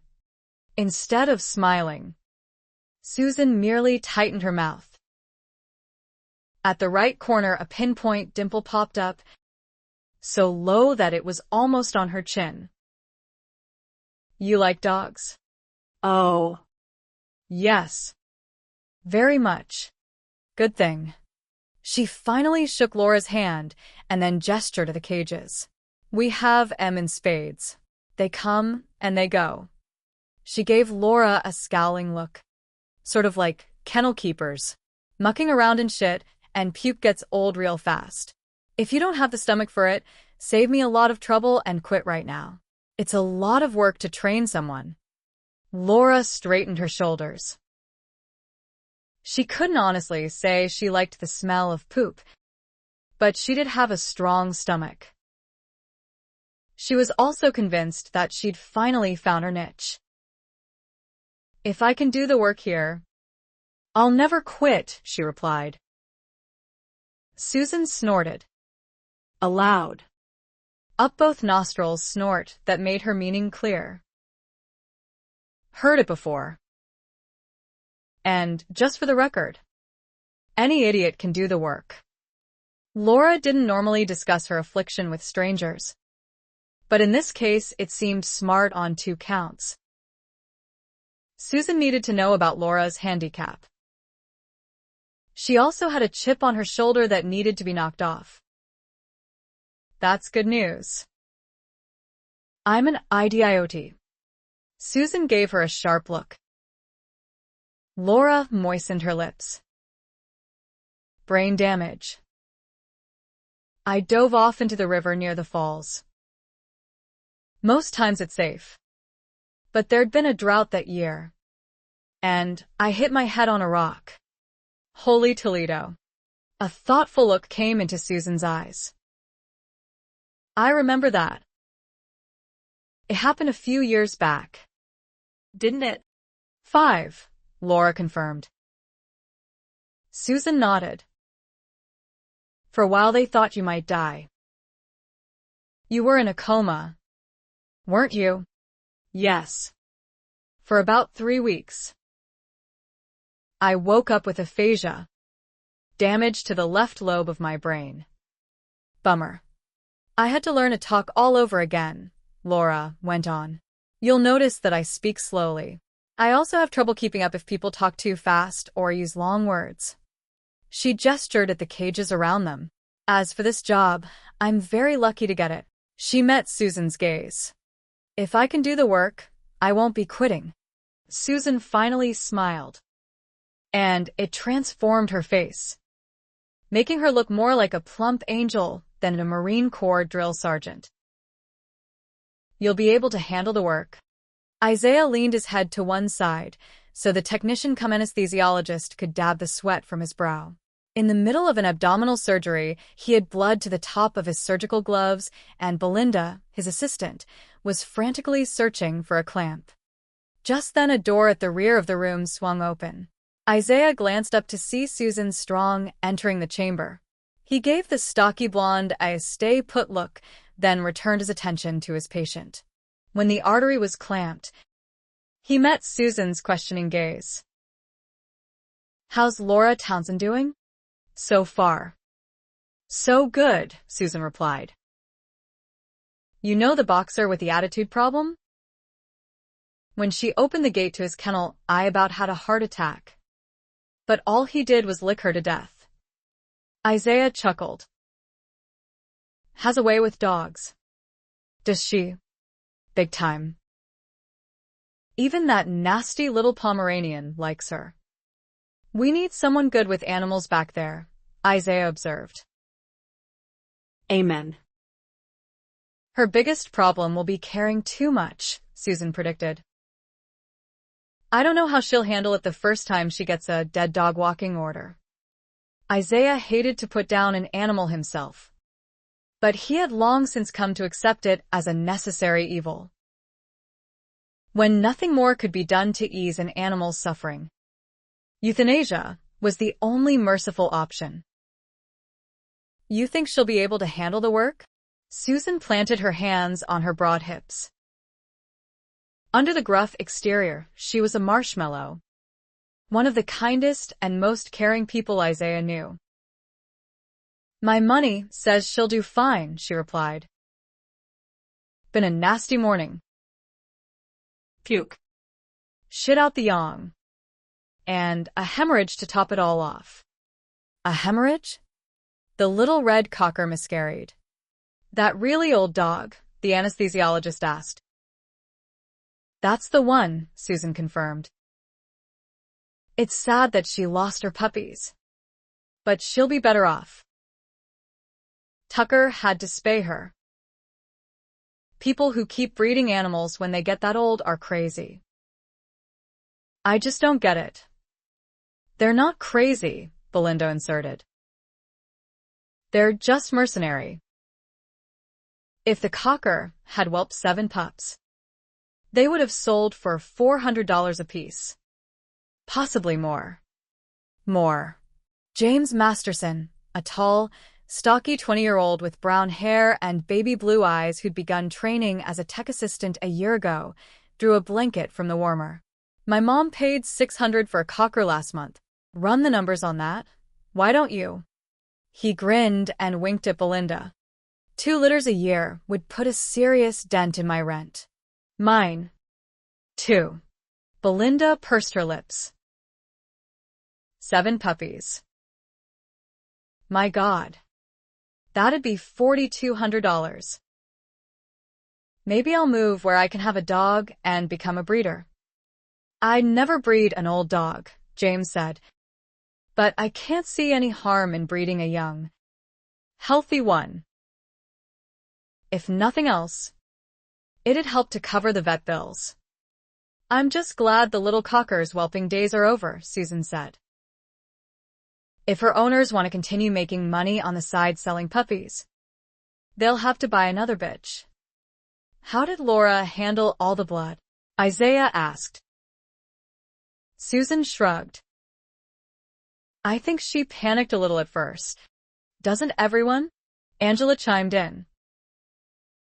How'd she do once she calmed down? Better than most trainees.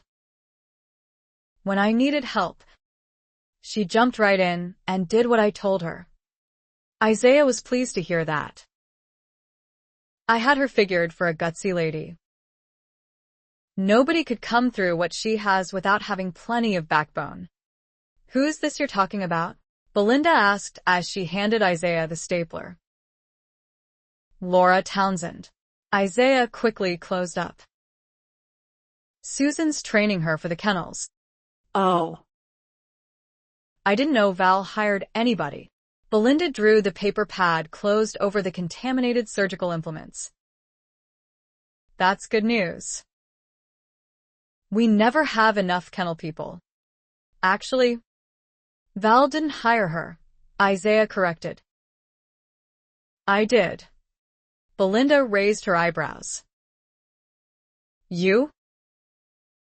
I thought Val handled all that. Normally she does. Isaiah stripped off the surgical gloves and deposited them in a waste container.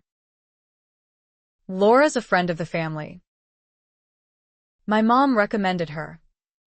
Ah. Belinda stepped over to the sink to rinse the implements before putting them in the sterilizer. Have you known her long? No.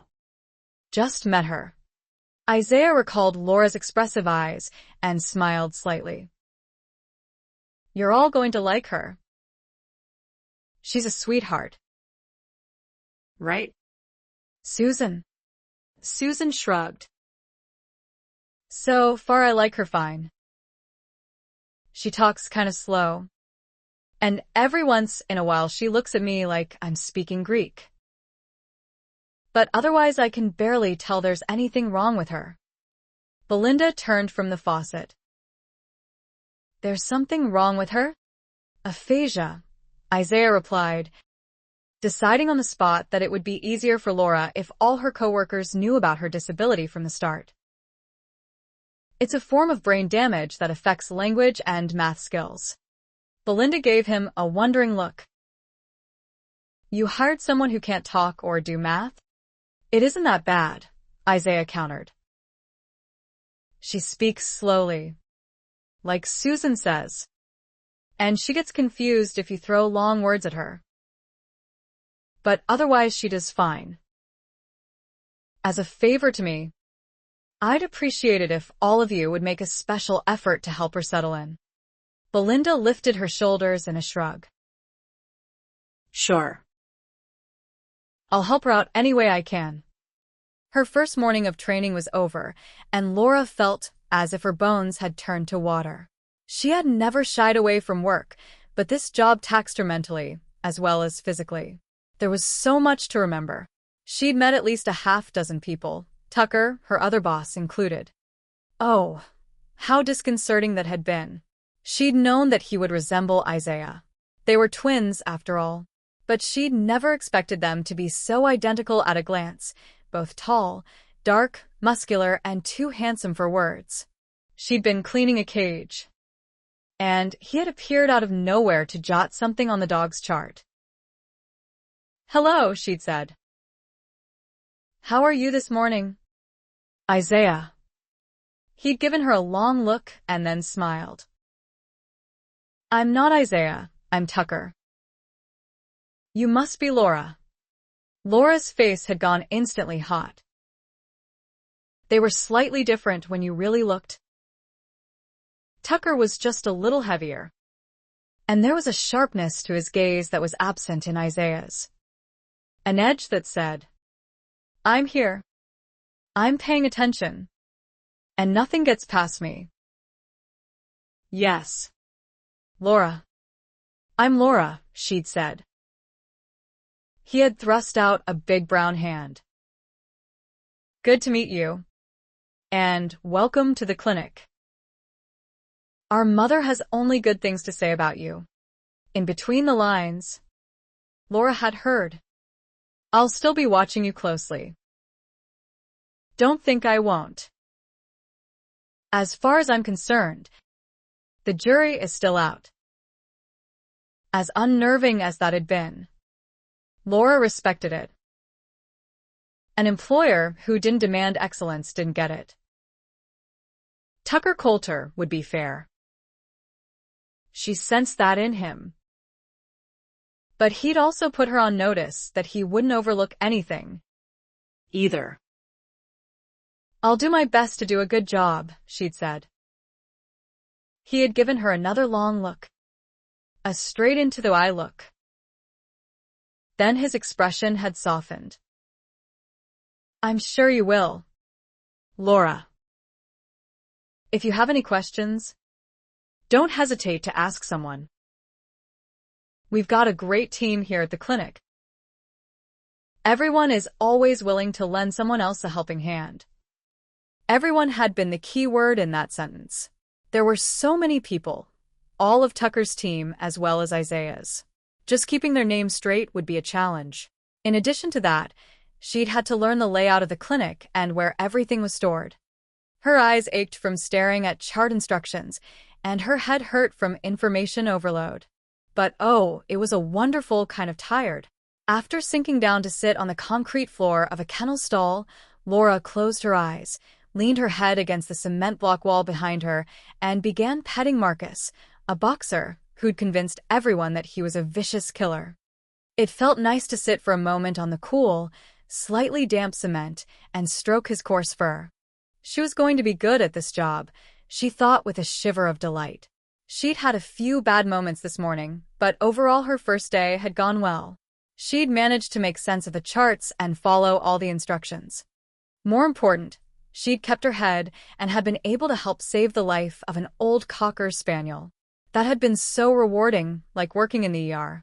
Laura opened her eyes to look down at her blue smock. It was smeared with blood and other stuff she preferred not to identify, but she still hated to take it off. A uniform. She didn't have a name badge yet, but Susan said she would get one tomorrow. Then she'd look just like everyone else. She guessed it was silly, but looking like everyone else was important to her. Good grief. What are you doing? Startled, Laura glanced up to see a pretty brunette outside the wire mesh gate. I'm just sitting with Marcus for a while. The woman rested her shoulder against the wire and smiled. Susan said you'd made friends with him. That's amazing. My name is Belinda. By the way, I'm pleased to meet you. When Laura started to get up, the tech waved her back down. Don't bother. She hunkered to get on Laura's eye level. We aren't formal around here. Laura resumed stroking Marcus's head where it rested on her thigh. Have you worked here long? Only about 6 months. But around here that makes me a veteran. Only 2 techs have been here longer than I have now. And they work in Tucker's wing. Laura stilled her hand on the boxer's head. I have trouble with long words. Your name will be hard for me. Would Lindy work better? Laura nodded. Much better. Just call me Lindy. Then. I won't mind. It's a family nickname. And I'm used to it. Belinda stuck a finger through the wire and wiggled it, earning herself a low growl from Marcus. God. He's nasty. I'm surprised you're not missing an arm. The tension eased from Laura's body. Glancing down at the dog, she said, he isn't as mean as he acts. All bark and no bite. He's just afraid. I think. Got him all figured out. Do you? Belinda shook her head. With those teeth. What does he have to be afraid of? Laura could have named several things. Marcus had an infection requiring twice daily injections of antibiotic, and because he looked mean, all the techs went to extraordinary lengths to protect themselves from him. A loop, Laura now knew, was a retractable cable noose at the end of a long pole. The user could ensnare a dog's head, tighten the loop, and hold even a large animal like Marcus immobile while someone else moved in on him. Naturally, Marcus was fearful. No one here petted him. Instead, they ganged up on him, one person choking him while someone else stuck him with needles. It's hard for dogs to understand why they're here, Laura said softly, her mind swimming with unpleasant memories. Their people leave them all alone, and strangers do mean things to them. Belinda regarded Marcus thoughtfully. Yeah, I guess maybe you're right. When I treat dogs, I think of it as helping them, but from their perspective, I suppose it does seem mean sometimes. Her mouth curved into a smile. Very insightful, Laura. No wonder Isaiah is convinced you'll be a great kennel keeper. I hope he's right. Belinda pushed her feet. You'll do fine. I'm going to try. This seems like a great place to work. A fabulous place. Actually. I love it. Mostly I work with Isaiah. He's a great boss. She shrugged and grinned. The scenery isn't bad. Either. Laura wondered what she meant. Her bewilderment must have shown in her expression. Because Belinda laughed. Isaiah, she explained. Talk about easy on the eyes. Isn't he gorgeous? Heat gathered in Laura's cheeks. He's all right. I guess. All right? Belinda laughed again. Hey. It's just us girls. Honey. We can get down and dirty. Okay, Laura relented. He's a little better than all right. Tucker isn't bad. Either, Belinda confided. Of course. They're twins. So that goes without saying. She thumped the heel of her hand against her temple. What am I thinking? You've probably known Tucker a heck of a lot longer than I have. Laura shook her head. No.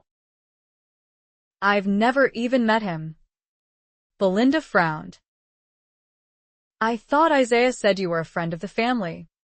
It was Laura's turn to laugh. Sort of. I guess. My grandma lives next door to his mom. Ah. So, you don't really know the family? Per Essie. I know his mom pretty well. Sometimes when I go to Graham's, she's over there for coffee. I see. Well. However it came about, I'm glad you got hired. Things will be hectic for you the next couple of weeks. But maybe after you settle and we can do lunch together and get better acquainted. Laura's heart lifted with gladness.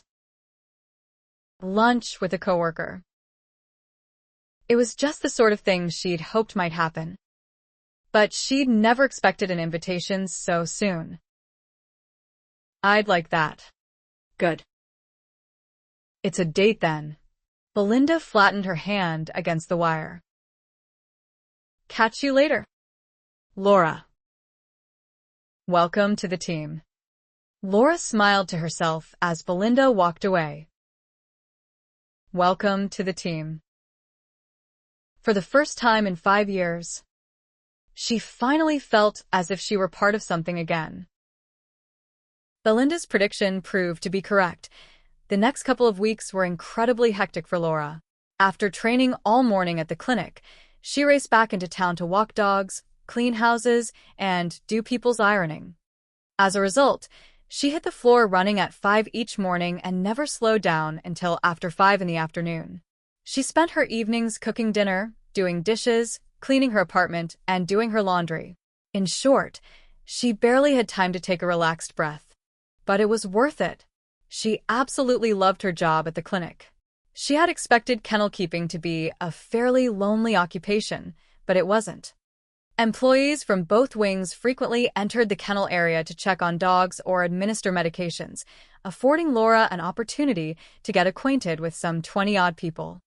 In addition to Belinda, Trish, Angela, Susan, Mike, and James, who worked in the South Wing with Isaiah, there were a number of people from Tucker's team whom Laura really liked, namely Sally Millett, a short, stocky technician with curly brown hair and merry brown eyes who loved to tell jokes and had a raspy, contagious laugh, Jerry Gibson, a plump, out-of-a-bottle redhead in her late 50s who waged an ongoing war with gray roots, Tina Morasley, a tall, big-boned lady in her 40s with a fun-loving personality, and Lena Foster, a white-haired, grandmotherly type who had retired as a vet assistant 5 years ago and had now returned to the field part-time to supplement her Social Security income.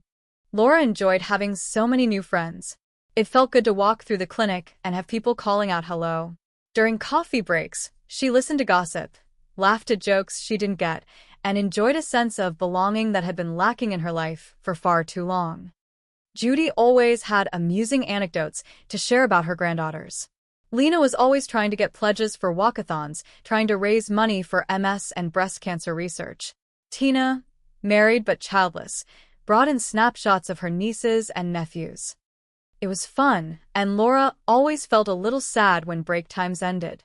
The sadness never lasted long. Working so closely with the animals gave her a deep sense of joy and satisfaction. There were sweet-faced felines who purred and nuzzled for more petting when she held them, and dogs with all types of personalities to keep her from growing bored.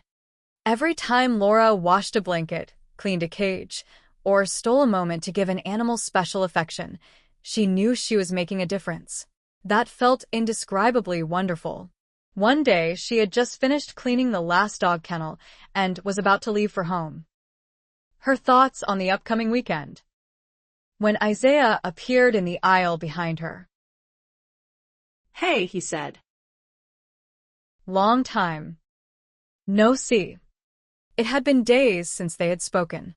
She had caught fleeting glimpses of Isaiah occasionally as she scurried about, doing her job, but both of them had been too busy to do more than nod. Seeing him up close again kicked her pulse to a faster rate. How did he manage to look so good? His plaid shirt was in sore need of ironing, his boots were nicked and dusty, and his Wranglers were faded, almost gray. He clearly put very little effort into his appearance. In a classically masculine stance, he stood with his hands resting loosely at his hips, one knee slightly bent, his broad shoulders relaxed. A stethoscope was looped around his neck. His dark hair fell in attractive, tousled waves over his high forehead. When she looked into his blue eyes, every rational thought in her head leaked out. "Hi," she managed to say. "It has been a while." He rested an arm against the dividing wall between two kennel stalls. 2 weeks. To be exact. His gaze warmed on hers. "It's time for your first performance review." Performance review? Laura's stomach dropped.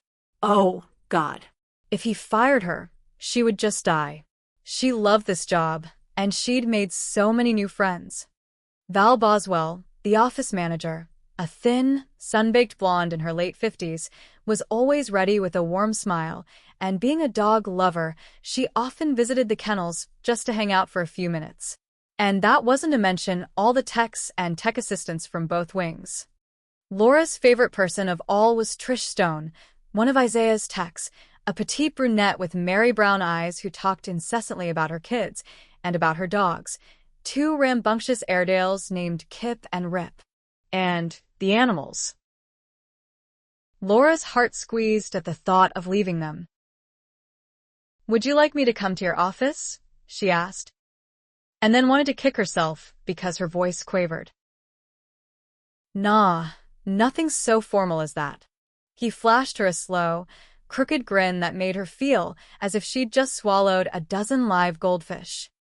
"Everyone tells me you're doing great, the best kennel keeper we've ever had. You're well-liked. Tucker's people think you're fabulous, and so do mine. You're always eager to work, no matter how nasty the chore. I'm even told that you hang around after your shift is over to spend extra time with the animals." Laura released a breath she hadn't realized she'd been holding. "I get to stay." Then, he threw back his dark head and laughed. As his mirth subsided, he said, "Try to leave, and everyone may stage a revolt. As far as I'm concerned, we can forget our original agreement to keep you on probation for 30 days. The position is yours, Laura. Everyone here, including me, feels that you're ready to become a bona fide member of the team. Stop by to see Val on Monday. She'll have a work schedule drawn up for you." Laura was so delighted that she almost hugged him. Oh. Well. Then. Thank you. Thank you very much. Don't thank me. You've been working your tail off back here. I thought about waiting until tonight and calling you home. During the day, I'm always so busy that there's hardly any time to talk. But there's really nothing we need to discuss, no areas where you need improvement, no areas where you particularly shine. By all accounts, you shine at everything. A quick, informal performance review suited Laura just fine. In fact, she was anxious for him to go so she could hug herself and do a happy dance. Instead of leaving, he frowned slightly. "Can I pick your brain about something?" The question tickled her funny bone. "I don't have much of a brain to pick." He narrowed an eye at her. "Don't say things like that." Laura shrugged. "Sorry. It's just not often that someone asks me for advice. Mark the moment. I have this birthday party to attend tonight, and..." He glanced at his watch. "After I leave here, I'll have approximately 30 minutes to stop somewhere and buy a gift. It's for this older guy, Sly Glass, who works as a ranch foreman for my brother-in-law's family. He and his wife just remodeled their place, and she says he'd like something for their den. You're good with rooms. I thought maybe you'd have some ideas and possibly know a store where I can go." Laura thought for a moment. "What's he like?" "Sly." Isaiah rubbed his jaw. "He's a wiry old cowboy in a droopy tan Stetson with a face like a crinkled brown paper sack." "The stubborn mule," Laura said. Isaiah gave her an odd look. "He is a little stubborn, I guess." No. "Not your friend." The Stubborn Mule is a Western store. They have some neat stuff. Things an old cowboy might like. The perplexity in his expression gave way to another lopsided grin that creased the corners of his eyes. The Stubborn Mule. Huh. I've seen it, I think. Out by the overpass. Isn't it? That's right. Any ideas about what kind of gift? He asked. What'd work for a den? For an old cowboy, I'd look for horse stuff. An old saddle would be cool. Or a picture of a field with horses in it. Maybe. They also have some pretty leather throw pillows. All hand-tooled. An old saddle. Did you say? Lots of people keep old saddles in a den. They set them on a Laura's brain went blank. I can't recall the word. She gestured helplessly. I hate when this happens. A sawhorse. She snapped her fingers and nodded. Right. A sawhorse. Only a pretty one. You know, he might really like that. He's a saddle kind of guy. Laura smiled. You'll find the right thing there. It's a fun store. After Isaiah left, Laura hugged her waist and twirled down the aisle, so happy she wanted to shout. A bona fide member of the team. She tucked in her chin and tugged her name badge around to look at it. Right now it read, Laura, trainee. Next week, she'd get a new one that said, Kennel Keeper in big block letters.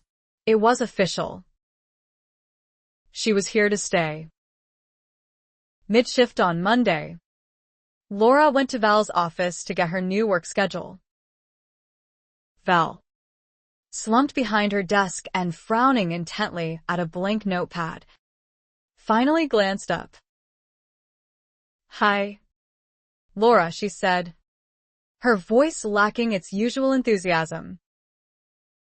Hi. Isaiah said you'd have a new work schedule ready for me today. Oh. Damn. Val made a fist in her short blonde hair. I totally forgot. Can you stop back by before you leave? Sure. Laura studied the office manager's face, noting the way her mouth turned down in weary defeat. Is something wrong? Val rocked back on her castered chair. At the staff meeting last week, Isaiah and Tucker decided we should decorate for all the holidays from now on, starting with Halloween. They think it'll lift everyone's spirits and make the clinic seem friendlier. It is pretty bare, Laura observed. But then, I like lots of color. I'm all for the place looking better. Val thumbed her bony chest. But guess who got elected to do the decorating? Oh. And you're not happy about it. Val tossed down her pen. I'm terrible at decorating. Out front, they wanted to look tasteful. Laura rocked back on her heels to glance around the door frame toward the front desk. It won't be so bad. Almost any old thing will go with cedar trim and white walls. Val gave Laura a speculative look. Are you good at decorating? Laura lifted her shoulders. Okay. I guess. They don't want cutouts of jack-o'-lanterns and witches plastered everywhere. What do they want? Val puffed at her bangs. Tasteful stuff. Not that Tucker or Isaiah would recognize tasteful if it ran up and bit them on the butt. Laura snickered. Now. You'll do fine. No. Val wiggled her eyebrows like the villain in a children's cartoon. You will. Laura threw up her hands and fell back a step. Oh. No. Oh. Yes. You're bound to be better at it than me. Val propped her bony elbows on the desk blotter and leaned forward, her expression suddenly pleading. Please. Laura. Please. Please. Please? Just bring me the receipts, and I'll reimburse you for anything you buy. I hate to decorate. Laura loved to decorate, and she liked Val so much that she really hated to say no. I can't promise it'll look good, she tried. If I do it, I guarantee it won't. It's almost Halloween, she reminded the office manager.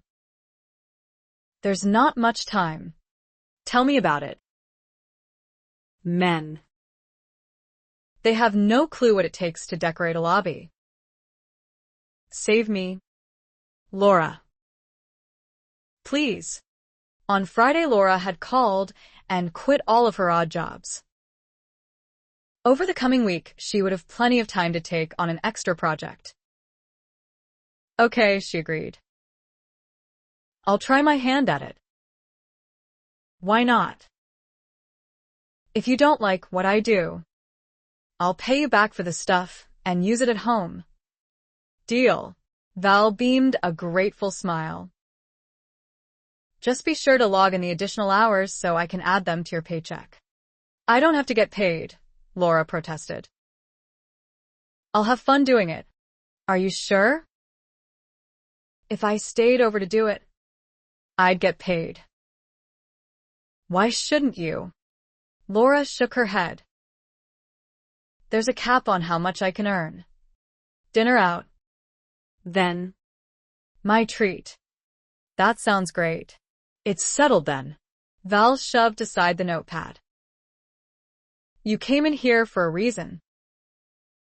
Now I can't remember what it was. My hours, Laura reminded her. Oh, Val rolled her eyes. I think I'm coming down with something. My brain feels like mush, and I'm a little sick to my stomach. I hope you start feeling better. Oh. I will. Some crackers and tea may help. She rubbed her forehead. Can you stop back in before you leave? Laura? I'll have a schedule ready for you. After leaving Val's office, Laura paused near the reception desk to peruse the waiting room, which was milling with customers and their pets. In her mind's eye, she pictured what kind of decorations might look good. Seasonal wreaths would be fabulous against the cedar.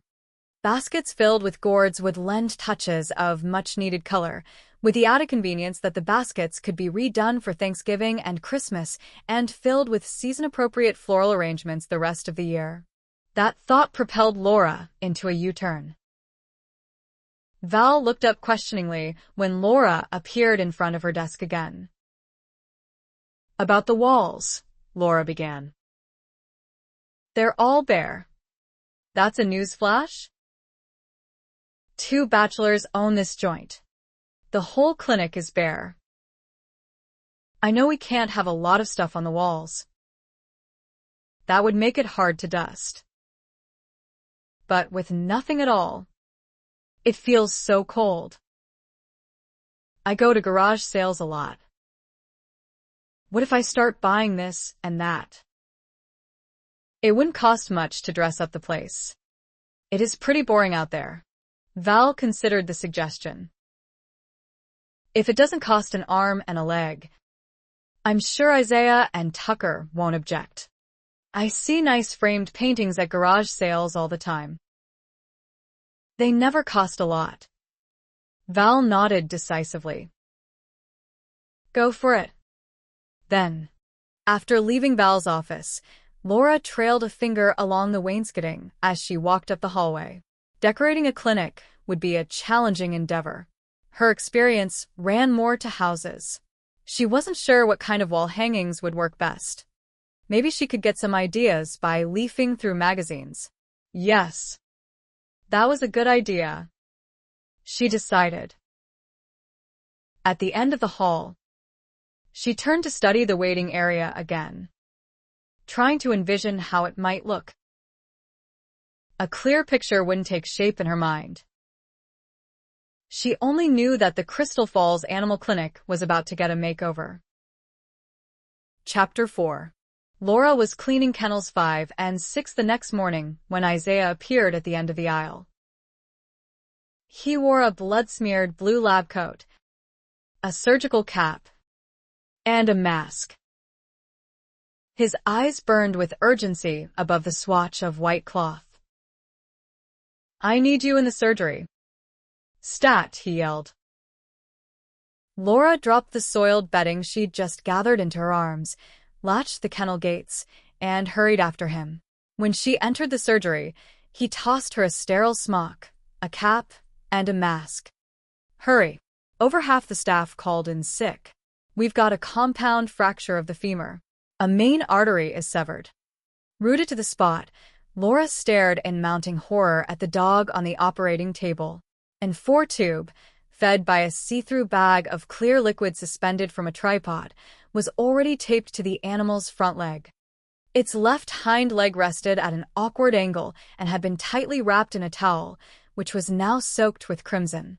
Beads of blood dripped from the stainless steel table onto the tile floor. "Laura?" Isaiah gave her a sharp look. "I know this isn't part of your job description, but you're all I've got." Laura just shook her head. Surely he didn't mean for her to assist him in surgery? No. No. No. She would make a horrible mistake. The dog would die because of her. She couldn't do this. Isaiah drew the towel from the dog's leg and loosened the makeshift tourniquet that someone had applied to slow the bleeding. "You have to help me, Laura. There's no one else. Jennifer and Gloria are alone up front. They're doing their best to get some more people in here, but everyone they've called so far is knocked flat with some kind of flu. Belinda called in sick. Trisha's husband phoned to say she's been puking her guts up all night. We haven't heard from Angela, but she's late. Chances are she's too sick to call in. But no buts. Tucker's got 3 emergencies in his wing, and only Susan to assist him. Normally Val fills in when we get short-handed, but she's not here either. That leaves only you to help me." Still shaking her head, Laura managed to push out, "I can't. I'm sorry, but I just can't." "You have to." His blue eyes locked with hers. "This dog's life is on the line. There's no time for his owners to take him somewhere else. He'll bleed to death." Laura clutched the surgical scrubs to her chest, wishing she were sick, too. How come everyone else had gotten the bug, and she felt fine? "I don't know what to do. I'll talk you through it." He inclined his head at the sink as he grabbed a shaver to prep the unconscious canine. That dispenser above the faucet is surgical soap. There are sterile gloves in that blue box at the end of the counter. After jerking off her soiled smock, Laura quickly donned the clean one and rushed to the sink. Pushing at her hair with numb fingers as she pulled on the cap, she glanced in the mirror to make sure all of her head was covered. Her eyes, huge and dazed, stared back at her from a chalk-white face. "Hurry," Isaiah urged from behind her. "I don't want to lose him." Laura was trembling so violently she sent soap lather flying as she washed her hands and arms. Moments later, she grew lightheaded as she approached the table. Blood had pooled around the dog's hindquarters. "Don't pass out on me," Isaiah warned softly. "Pretend it's something on television." "That's what I used to do." He seemed so calm, so unaffected by the gore, that Laura found it difficult to believe he'd ever felt as queasy as she did. As though he guessed her thoughts, he said, "The first time I observed an operation, I almost fainted. Happens to a lot of people. All you can do is find a way to separate yourself." Laura nodded.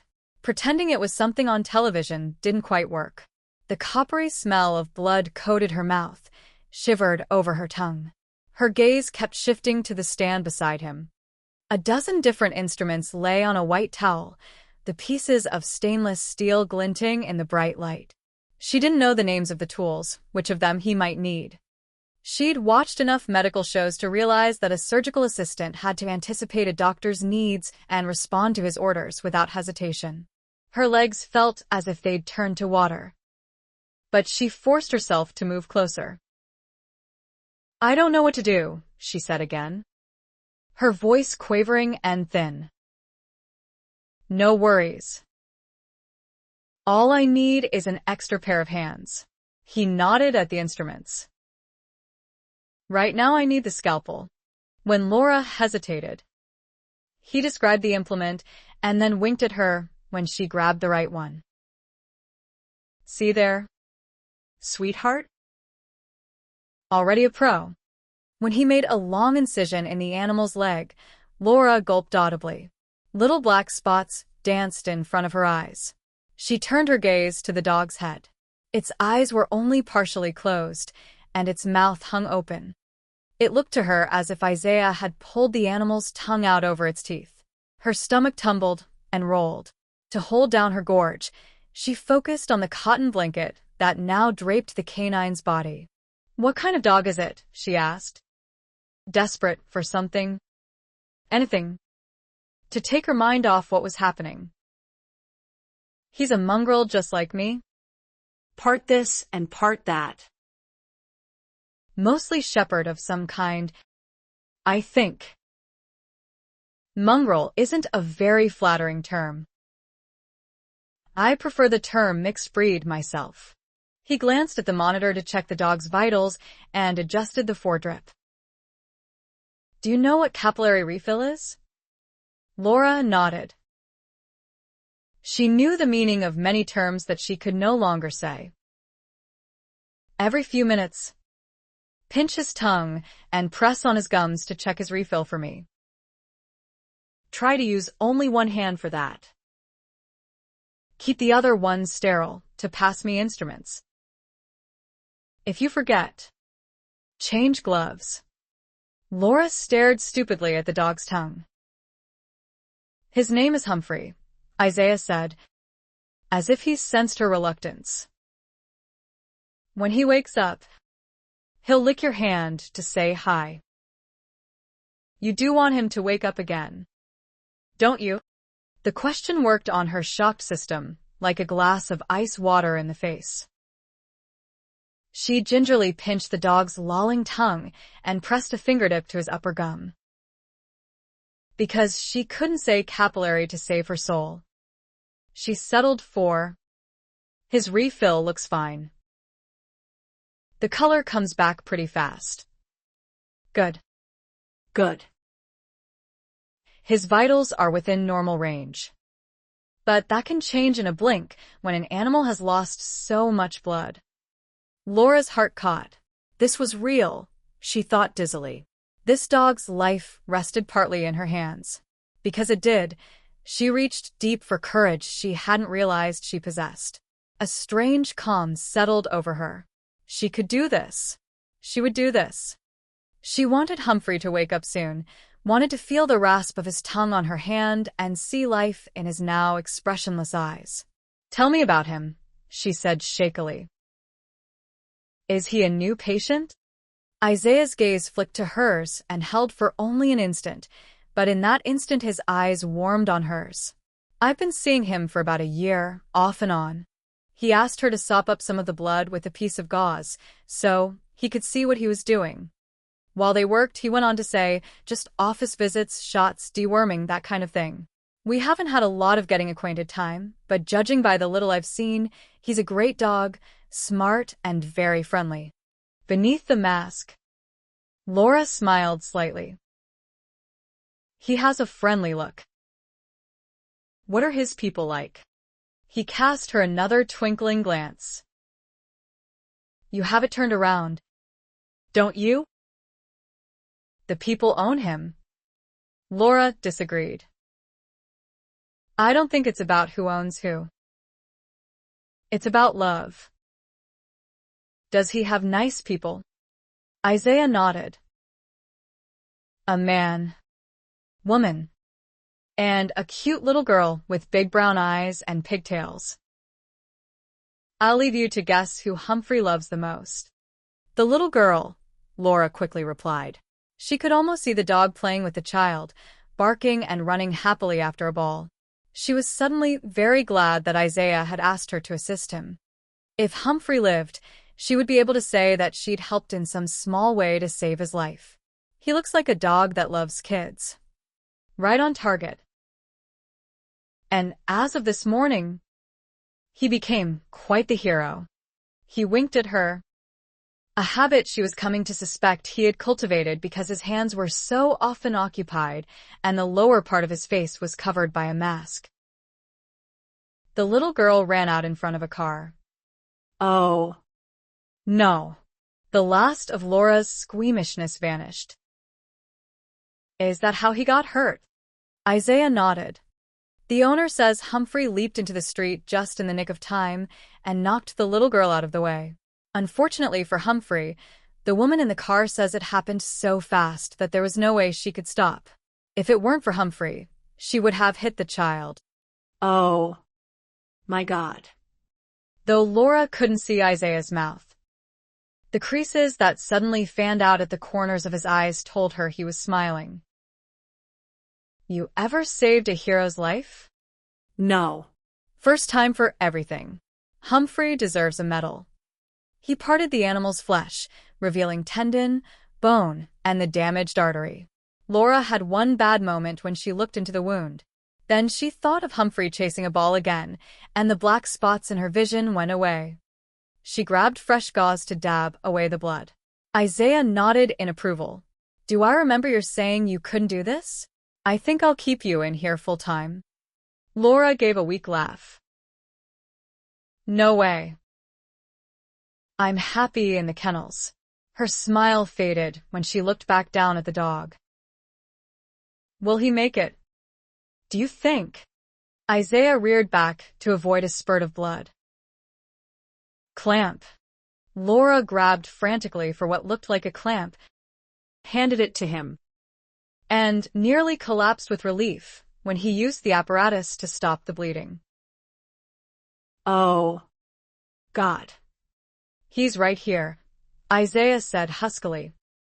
Looking over our shoulders and guiding our hands, he glanced up. God. I mean. Some people would call me crazy for believing that. Laura wasn't one of them.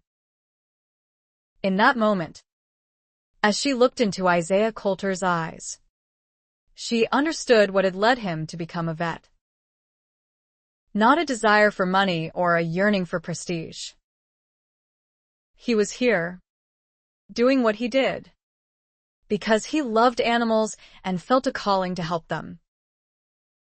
With God on duty, maybe Humphrey has a chance, she said tremulously. No maybe to it. God cares about all of us, man and animal alike. Humphrey will make it. He threw a look at a speaker in the ceiling above them. Next time around, remind me to turn on some music. I work better to a beat. Laura's stomach squeezed. Next time around, got a pup with a chicken bone stuck in his intestines. He winked at her again. Unless Gloria can work a miracle and get some more people in here, I'm going to need you most of the day. Unless, of course, you have other commitments you can't weasel out of. Laura had intended to start decorating the waiting room when she got off at noon. A puppy with a bone in his bowel definitely took precedence. No. Nothing, she said. It's a date. Then, darling, an awful thought occurred to Laura. I won't have to help with your horse patients. Will I? He burst out laughing. No. We have specially trained techs out in the equine center for that. You're safe. Laura was relieved. Surgery on dogs and cats was one thing, but surgery on a horse would be something else entirely. For Laura, the morning passed in a surreal blur. She soon stopped thinking about the blood. There were far too many other things to occupy her mind, the names of different implements and surgical techniques, disinfectants and medications.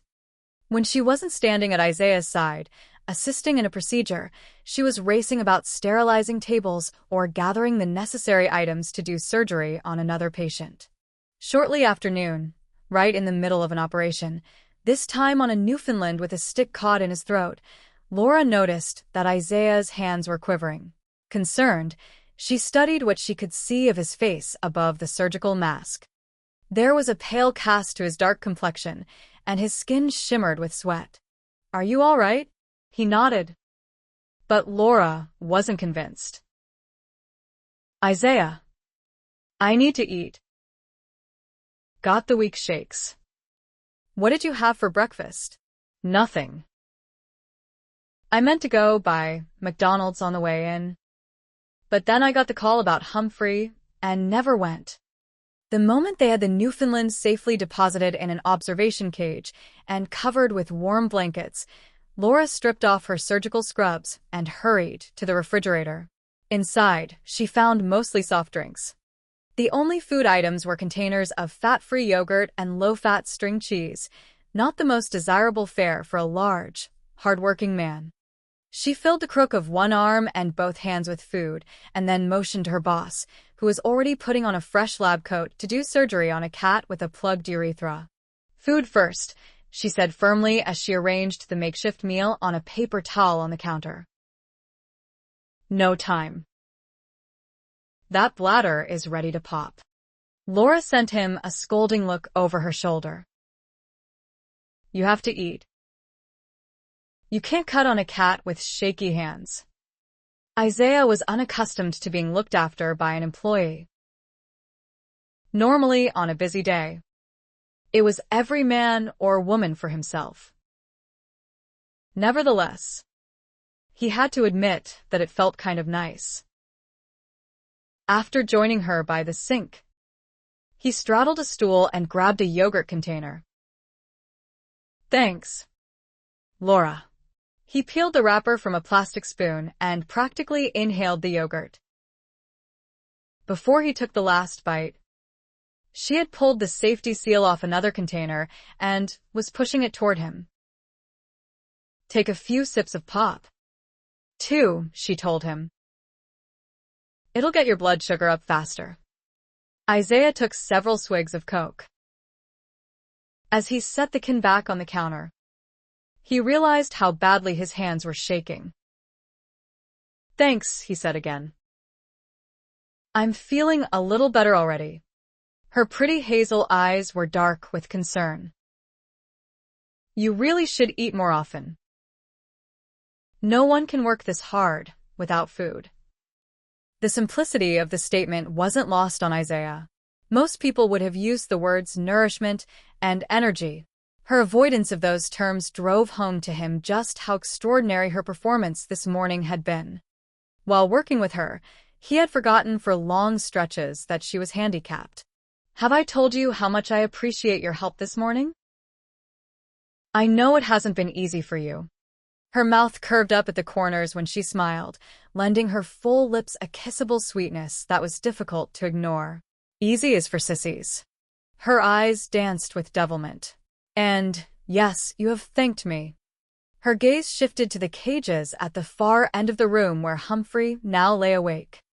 The dog was weak, but could lift his head, which Isaiah took as a positive sign. "The truth is," she went on, "I'm the one who should thank you. I got to help save lives today. That's not something I thought I could do." Isaiah understood her sense of wonder. The first few times in surgery, he had felt it himself. Over time, he lost that. Something he hadn't realized until he worked with Laura and saw the awe in her eyes. "It's an incredible rush, isn't it?" She nodded and looked down at her hands. "Even now, I can't believe I did it." He couldn't help but smile. "You not only did it, you did a great job." Isaiah almost added that she would make a great technician with the proper training, but he caught himself before the words were out. Laura had done well under his direction. Amazingly well. But that was as far as it could ever go. The realization saddened him. The blush of pleasure that stained her cheeks told him how much the compliment had meant to her, which saddened him even more. If not for the accident, she would have had such a brilliant future. He tossed the empty yogurt containers into the trash. You going to eat? He asked as he peeled the plastic from a cheese stick. She wrinkled her nose and shook her head. Later. I don't feel very hungry. It occurred to Isaiah that she probably felt too queasy to eat. He remembered those days. 2. Sorry. I forget that other people don't see this kind of stuff on a regular basis. After you've done it for a while, you get used to it. She gave him a dubious look. Maybe. By 5 o'clock, Isaiah's back was killing him. They'd been standing for hours without a break.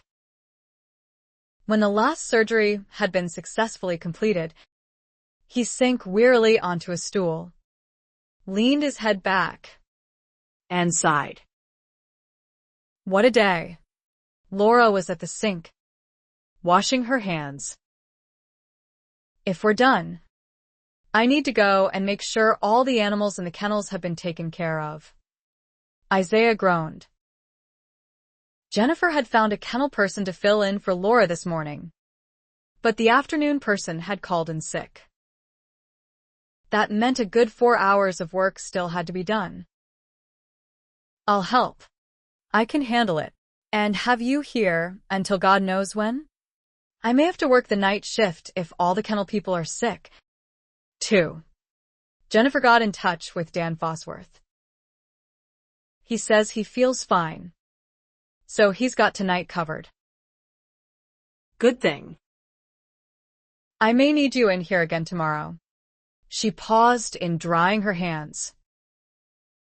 You think it's possible? Depends on what kind of flu everyone has. Unless it's the 24-hour kind, chances are we'll be short-handed again. Who'll work in the kennels tomorrow? Lena needs the hours. Gloria says she agreed to work the whole day. 30 minutes later, they were cleaning the kennels together. Laura gathered the soiled bedding while Isaiah hosed and disinfected the floors. As had happened in the surgery, they soon found a compatible rhythm and managed to get a lot accomplished in record time. Isaiah no sooner got a cage cleaned than Laura was putting down fresh bedding. Then she brought the animal back in while he washed the dishes and refilled them with food and water. In a hurry to finish and go home, Isaiah almost snapped at Laura when he noticed that she was lingering in each cage to pet the dogs and talk softly to them. Hello? They'd already put in a 12-hour day. At this rate, they'd be here all night. But just as he opened his mouth to say something, he saw the look in one of the dog's eyes. Pure adoration. Isaiah smiled wearily and leaned a shoulder against the wire mesh of a kennel gate. This, he realized, was what made Laura so good at her job. She truly loved the animals, and they truly loved her. She spent only a minute with each dog before moving on to the next. All totaled, she would waste no more than 10 minutes, and it would be time well spent. Each and every dog in her care got its share of affection. You are amazing, he finally said. She straightened and gave him a bewildered look. Isaiah pointed at his watch. You've been here since 6 this morning, and I know you have to be beat. Yet you still take the time to make all these dogs feel loved. I think that's pretty special. They're lonely. That was all she said, but the response told Isaiah more about her than she could possibly know. His mother had called it right. Laura Townsend was every bit as sweet as she looked. It wasn't an act. She wasn't out to impress him. In her estimation, the affection that she doled out to every animal was just as important as fresh bedding and food. Pizza, he said. Again, she looked bewildered. Dinner. You and me. My treat. What do you say? You don't have to feed me. We both have to eat. And I hate going anywhere by myself. He narrowed an eye at her. Are you not the same lady who was lecturing me about eating earlier? Her cheek dimpled in a smile. You make it hard to say no. Then don't. Wednesday was pretty much a repeat of Tuesday, with over half the staff out sick and only Laura to assist Isaiah in surgery, the only difference being that fewer emergencies came in. The slower pace gave Laura more opportunities than she liked to notice the man beside her, how the tendons in his bronzed forearms bunched and moved as he worked, how his eyes darkened when he concentrated, and how he smelled, an enticing blend of spicy cologne, traces of soap, and a sheer male essence that made her want to move closer for a better whiff. Bad situation. Laura's only hope was that a couple of the techs would be well enough by tomorrow to return to work so she could go back to the kennels where she belonged. At 10, she found a few minutes between patients to put on a fresh pot of coffee.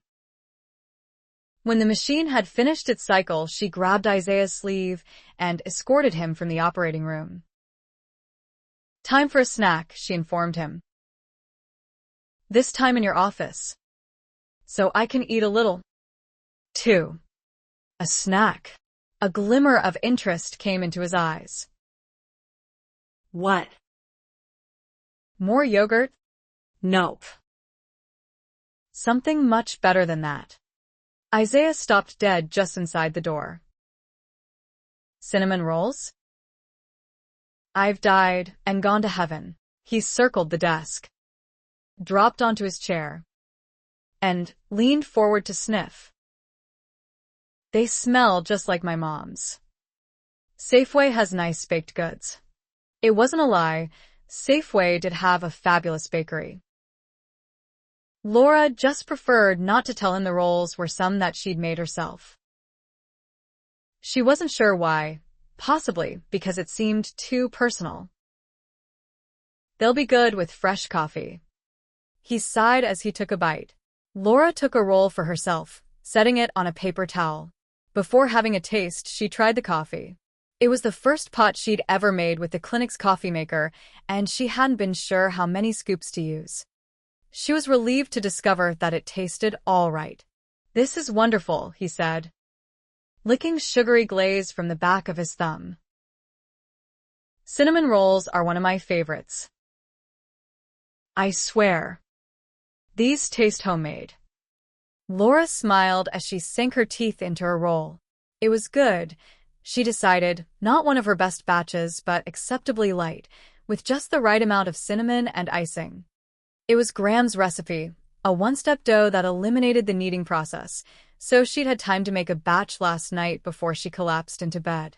I'll bring some more one of these mornings, she promised. He nodded. Just be sure to reimburse yourself. I don't want the cost coming out of your wages. The cost had been mostly in time and labor. But she couldn't bring herself to tell him that. Better that he believed the rolls had come from the store. That way she could make them again, without feeling funny about it. For lunch I got sandwich makings, some chips, and a bunch of instant soups. Thank goodness Safeway is open 24 hours. Starving isn't my thing. Sandwiches will be great. He grabbed a second roll and rocked back in his chair. The expression on his dark face the very picture of contentment. Better than great. Keep this up and I'll want you in the surgery full time. I can keep the fridge stocked no matter where I'm working, she pointed out. The market is on my way to work. That would be wonderful. Laura. When we have a full crew working, the techs give each other lunch breaks. And they usually go out somewhere to eat. I don't normally have time for that. An overabundance of dedication was more Isaiah's problem than a lack of time, Laura had determined. He wasn't merely a good vet. He was totally devoted to his profession and the animals entrusted to his care. In her recollection, she'd never worked quite as hard as she had yesterday. She had a feeling that Isaiah gave 100% each and every day. Gazing across the desk at him, she once again found herself hoping that at least a few of the technicians would return to work tomorrow. She would be glad for things to return to normal. Familiarity didn't always breed contempt. Sometimes, Deep in a foolish female heart, it planted the seed for feelings that ran much deeper. Laura couldn't allow that seed to take root. She needed to return to the kennels, safely away from Isaiah, before she did something totally stupid, like fall in love with him.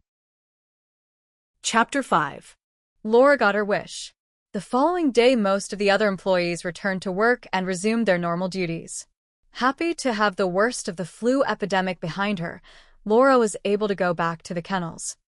Working with Isaiah had been challenging and exciting, but being with the animals was where she belonged. She had the routine down pat. She felt more relaxed, and though she loved all the animals that came briefly into her care, she was in no danger of permanently losing her heart to any of them.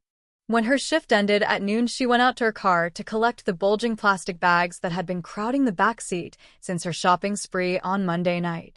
Just as she opened the trunk, a truck pulling a horse trailer pulled into the parking lot. An older man in Levi's and a lined denim jacket exited the vehicle. "It okay if I park over here?" he called.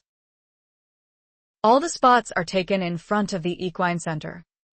Laura glanced over at the large metal building where Isaiah and Tucker treated horses.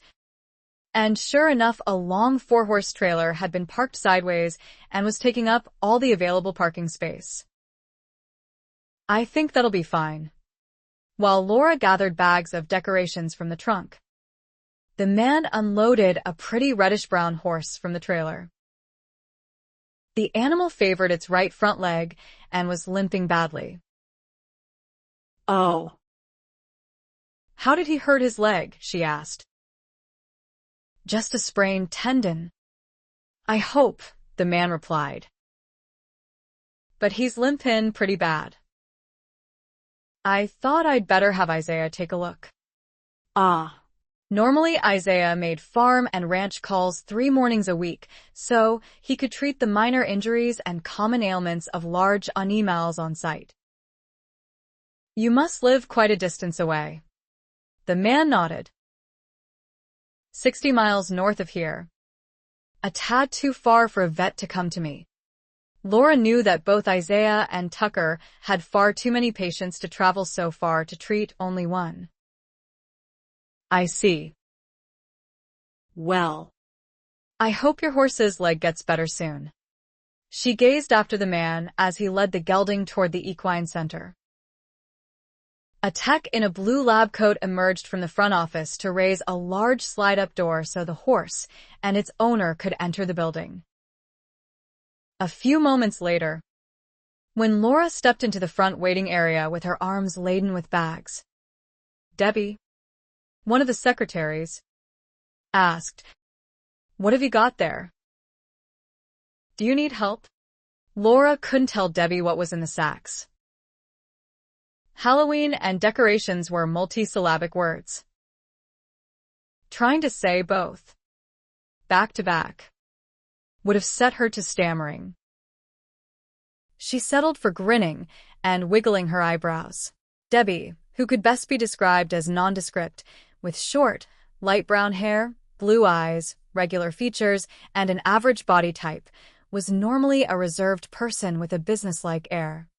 But now curiosity was clearly getting the better of her. She pushed up from her chair and circled the counter. "What do you have?" she asked, craning her neck to see into a sack. Laura gently deposited her burdens on the floor. With a wave of her hand, she said, "Look and see." A woman sitting on an end chair in the waiting area leaned sharply forward as Debbie opened one of the bags. Exclamations of delight followed, and before Laura knew quite how it happened, her Halloween purchases were under siege, with all of the receptionists fishing through the merchandise while patrons with dogs on leashes hovered behind them, trying to see. Even Gloria, a seemingly humorless woman, said, "Oh, and as she examined the decorations. The commotion brought Val from her office. "What on earth is going on out here?" "Halloween decorations." Jennifer Backey, a tall but nicely proportioned redhead, held up a miniature tree, a denuded deciduous branch painted black to make it look delightfully spooky. Come look, Val. Compliments of tinted contact lenses. Today Jennifer's blue eyes were emerald green, and they sparkled with excitement. She got the cutest stuff to hang on the branches. Pixie-cut blonde hair in a wind-ruffled stir from her having recently stepped outside for a cigarette. Val came around front to bend over one sack, and then another. The scent that surrounded her. An oddly pleasant blend of smoke and perfume filled the air as she moved. Am I good or what? Her sun-parched face went all crinkly in a pleased smile when she looked up at Laura. I knew you'd be great at this. Get a load of these candied apples, Debbie cried. Don't they look real? Val grabbed a yellow basket from Debbie's bag. Oh. Laura, these are wonderful. Where are you going to put them in? Normally, when Isaiah got back to the clinic after making farm and ranch calls, he entered the building by a rear door, but this morning a horse trailer blocked his regular parking place. Isaiah recognized the truck that pulled the conveyance as one belonging to a client of his who lived out of the area. Isaiah didn't recall the fellows having an appointment with him today, but that didn't mean much. His schedule was so busy that his daily appointment roster was all that saved him. The lack of parking space in the rear lot forced Isaiah to leave the Hummer out front. Peeling off his leather gloves, he circled the vehicle, leaped onto the front walkway, and measured off the stretch of paw-printed cement with long, hurried strides. He heard the shrieks before he reached the building. Just inside the door, he drew to a stop and stared. His normally efficient, devoted employees had abandoned their posts to squat, kneel, and sit on the floor of the waiting area, all of them intent on a colorful array of Halloween stuff. As they plucked items from the cluster of plastic bags, they emitted sounds like a flock of startled chickens. Her cheeks flushed with pleasure, Laura stood over the group, explaining in her slow, soft way where she hoped to put this or hang that, a telltale sign to Isaiah that his pretty blonde kennel keeper was responsible for all the chaos. Given the fact that the female patrons seemed to be having as much fun as the employees, Isaiah could only grin. Nothing, it seemed, was going to stay the same at the clinic now that Laura had been hired. Her sunny disposition and warmth seemed to rub off on everyone. A golden retriever caught his owner unaware and lunged against the leash to shove his head into one of the sacks. Laura gave a startled laugh and crouched to hug the dog's neck. Aren't you a smart boy? She tousled the animal's ears, then thrust a hand inside the bag and drew out a package. Yes, I got doggy treats. She rewarded the sniffing canine with a liver-colored biscuit. Tasty ones, not those icky healthy things that Isaiah and Tucker buy. The dog made fast work of devouring the goodie.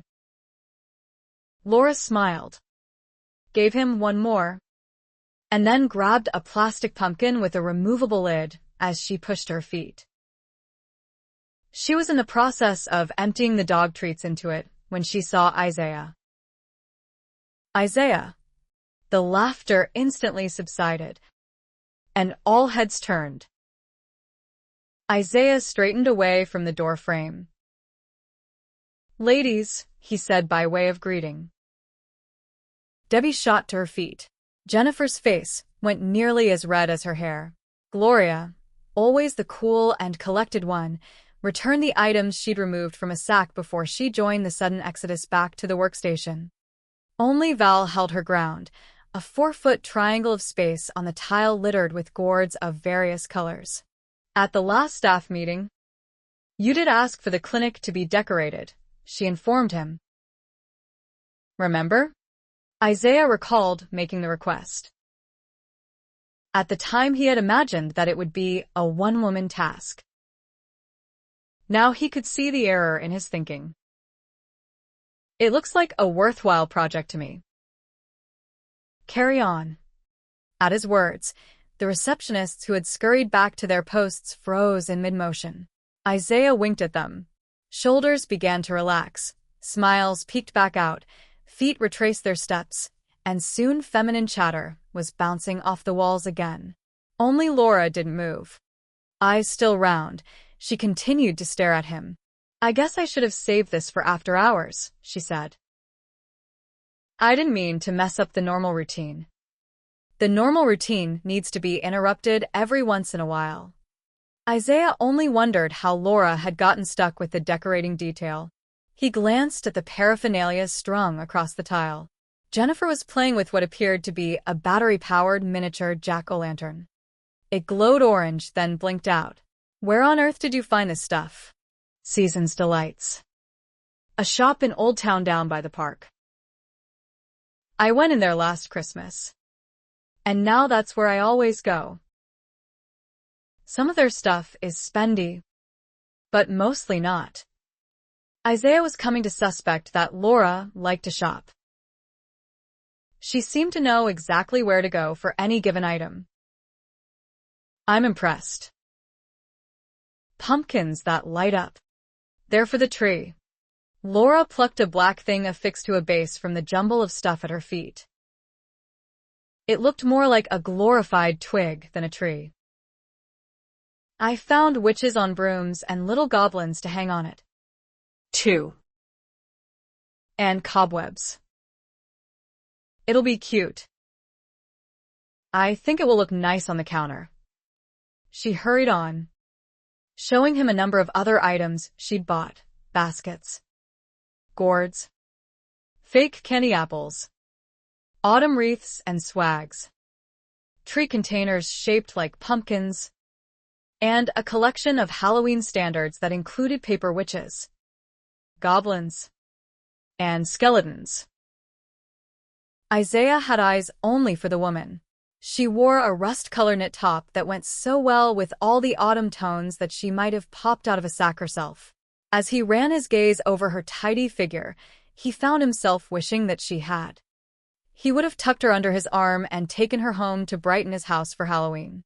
"So, what do you think?" she asked. He snapped back to awareness. What did he think? That he was losing his mind was a strong possibility.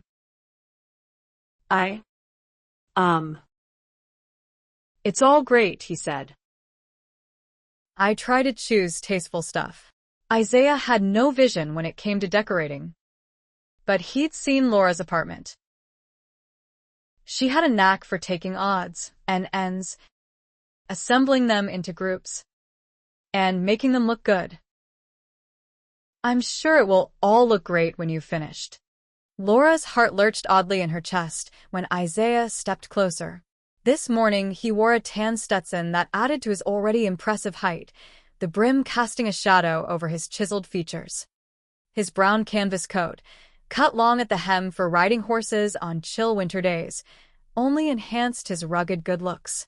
The chatter of the women beside her grew dim until only the sound of her breathing hummed in her ears. "You okay?" he asked.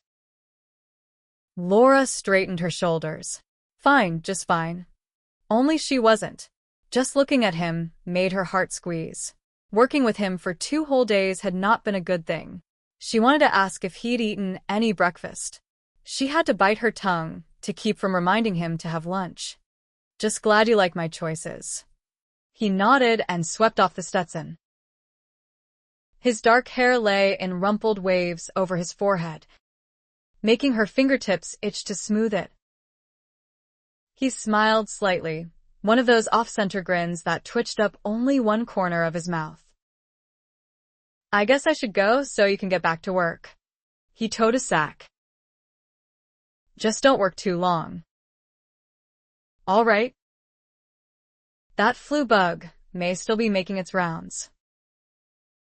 "Don't overdo, and wear down your resistance. I don't want you getting sick." The concern in his deep voice sounded sincere, giving Laura cause to wonder if he was as confused by his feelings for her as she was by hers for him. The thought no sooner slipped into her brain than her blood went cold. Stupid, stupid, stupid. A man like Isaiah would never be interested in someone like her. With his intelligence and drive, he could make his mark in the world of veterinary medicine. With that future success would come wealth and exciting opportunities. The last thing he needed was a brain-damaged woman to hold him back. The squeezing sensation around her heart grew painful even as she forced a smile. It won't take me very long. She gestured at the other women. I have lots of help. His beautiful blue eyes held hers. And for just an instant Laura felt as if they were the only two people in the room. Then he pivoted on his boot heel and walked away. Once inside the surgery, Isaiah slapped his hat on a hook and shrugged out of his coat. Damn. Most times he had no trouble squelching feelings of attraction when they were inappropriate. Take Zeke's wife, Natalie, for instance. She was beautiful, talented, and charming. Any guy with eyes in his head drooled a little the first time he met her. Isaiah had been no exception, but the instant he'd felt a twinge of yearning, he had stamped it out and never allowed himself to feel it again. Why in the hell couldn't he do the same with Laura? Yes. She was pretty, but so were thousands of other women. He never had a problem resisting any of them. In fact, busy as he was, it was the rare female who even made him look twice. Hi. Trish turned from a cat cage. Her welcoming smile faded the instant she saw his face. Oh. Problems. Nothing related to here. Liar. Laura was carving out a place for herself at the clinic, proving to be a valuable asset. He had to get his head screwed on straight where she was concerned. Men who lusted after female subordinates were slimeballs, and he wouldn't allow himself to go there. Just feeling out of sorts. Laura brought in homemade cookies, the big, fat, chewy kind with gobs of milk chocolate chips. They should cheer you up. Isaiah almost groaned. Laura, Laura, Laura. In almost every conversation, her name seemed to crop up. Determined to focus on his work, Isaiah glanced over his roster for the day. Sure enough, Roger Petty had a 1:30 appointment with Isaiah for his quarter-horse gelding, Rusty. Bad limp, right front leg. Isaiah hoped it was nothing serious. The old guy loved that horse as if it were a child. Rolling up his shirt sleeves, Isaiah stepped to the sink to wash his hands. When he turned to grab a paper towel, Trish went up on her tiptoes in front of him and shoved a cookie in his face. Come on. Big bite. Chocolate brightens the mood. Just the smell was enough to lift Isaiah's spirits. Breakfast. A half bag of cheese puffs that he'd eaten while driving had been 6 hours ago. He took a huge bite of the cookie. As he started to chew, Trish added, some studies say that chocolate gives people the same feeling they get when they're falling in love. Isaiah froze with his teeth embedded in yummy chunks of chocolate. The last thing he needed was a hormone enhancer. Unfortunately, the chips were already melting over his tongue, and he was only human. What normal, rational person could resist swallowing? The cookie was delicious. Isaiah practically inhaled the rest of it and grabbed 2 more from a deep orange party tray trimmed with little black witches. As he ate, he decided there was some truth to the old adage that the way to a man's heart was through his stomach. After Laura finished decorating the waiting area, she moved on to Tucker's wing of the clinic in the hope that Isaiah might be busy in the examining rooms by the time she was ready to tackle his. No such luck. He was in the middle of an operation on a gray tabby when she entered the south wing surgery. At the sound of the door closing behind her, he glanced up and gave her a long, contemplative look.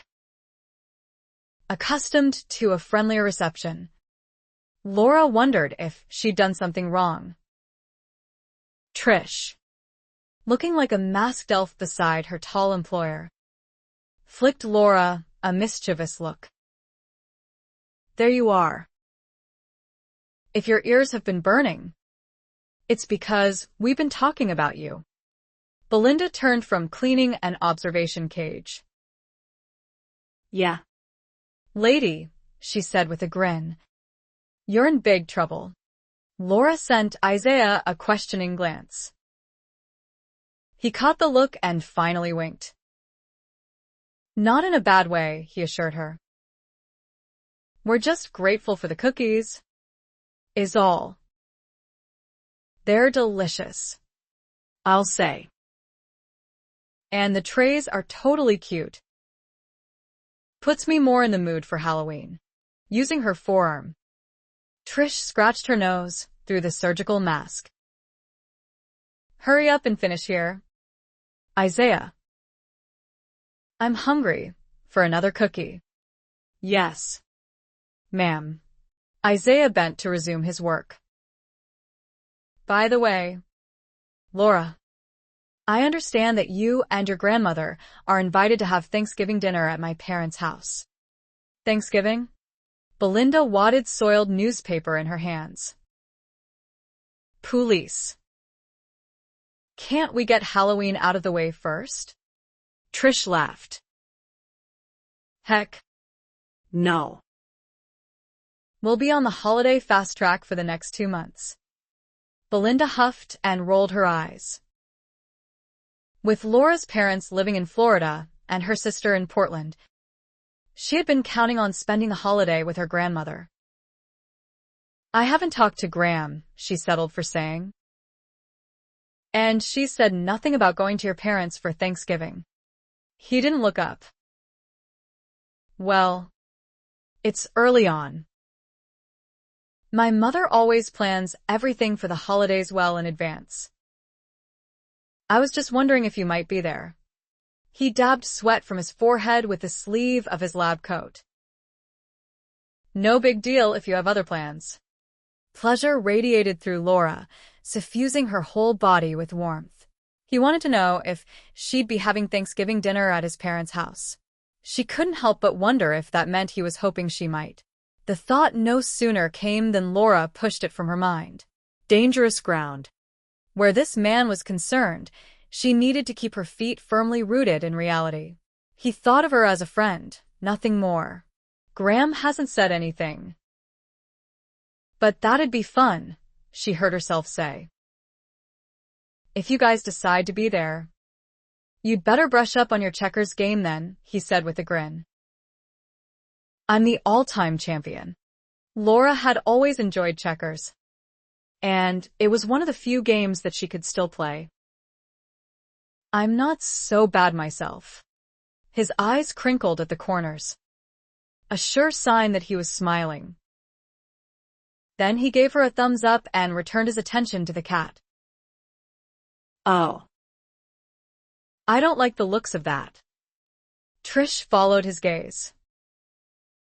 Does it look malignant? Shit. Isaiah sighed wearily. We'd better do a biopsy. Trish stepped over to a cupboard. Shania and Trevor love chocolate chip cookies. Laura. Can I have your recipe? Laura was staring at the unconscious cat and thinking of its owners. If the feline had cancer, they might have to put it down. What? She refocused on Trish. I'm sorry.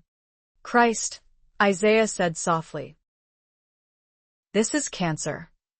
Returning to the table with a clear plastic slide, Trish replied to Laura's question. I said I'd like your cookie recipe. Sure. Laura pushed the word up a tight throat. I'll copy it for her. Son of a bitch.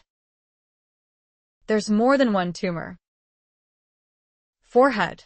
Isaiah angled his head toward Trish so she could wipe the sweat from his brow. Then he bent low again, intent on his work. What rotten luck. She thinks the world of this cat. Belinda abandoned her task to approach the table. Oh. No. We can't lose him. Isaiah. Mrs. Palmer will be heartsick. Trish's brows knitted in concern. How bad? Do you think? Beneath the mask that covered the lower half of his face, Laura could see Isaiah's jaw muscle ticking. I don't know if I can get it all, but I'm sure as hell going to try. No wonder he's been off his food. Poor fellow's eaten up. Trish looked at Laura. Have you met Mrs. Palmer? Laura shook her head. She's a sweetheart, Belinda inserted.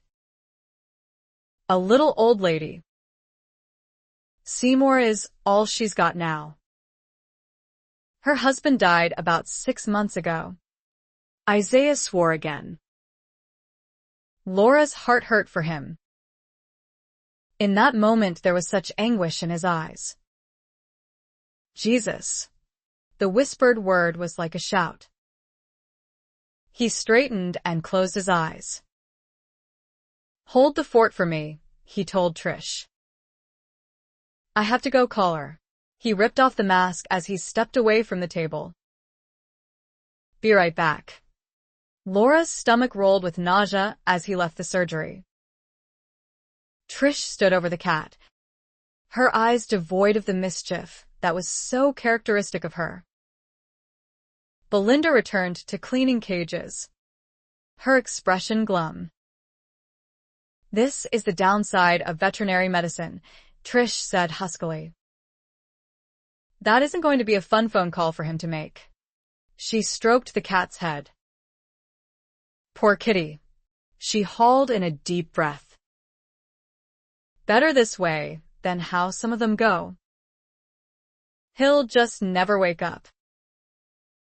Off he goes to Rainbow Ridge. Rainbow Ridge. Laura echoed.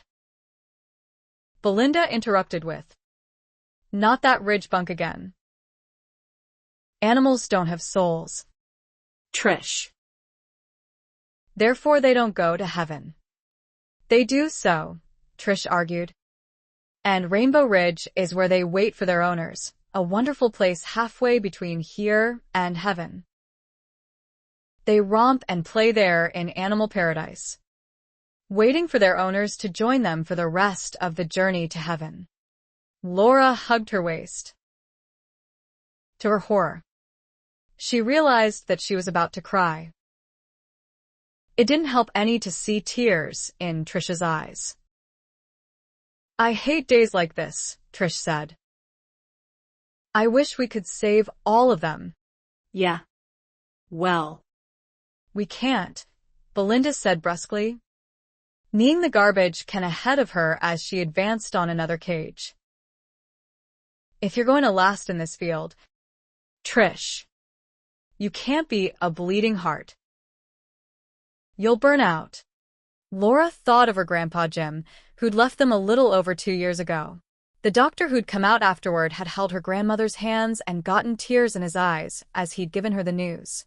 There was life, and then there was death. It was a sad reality that no one could escape.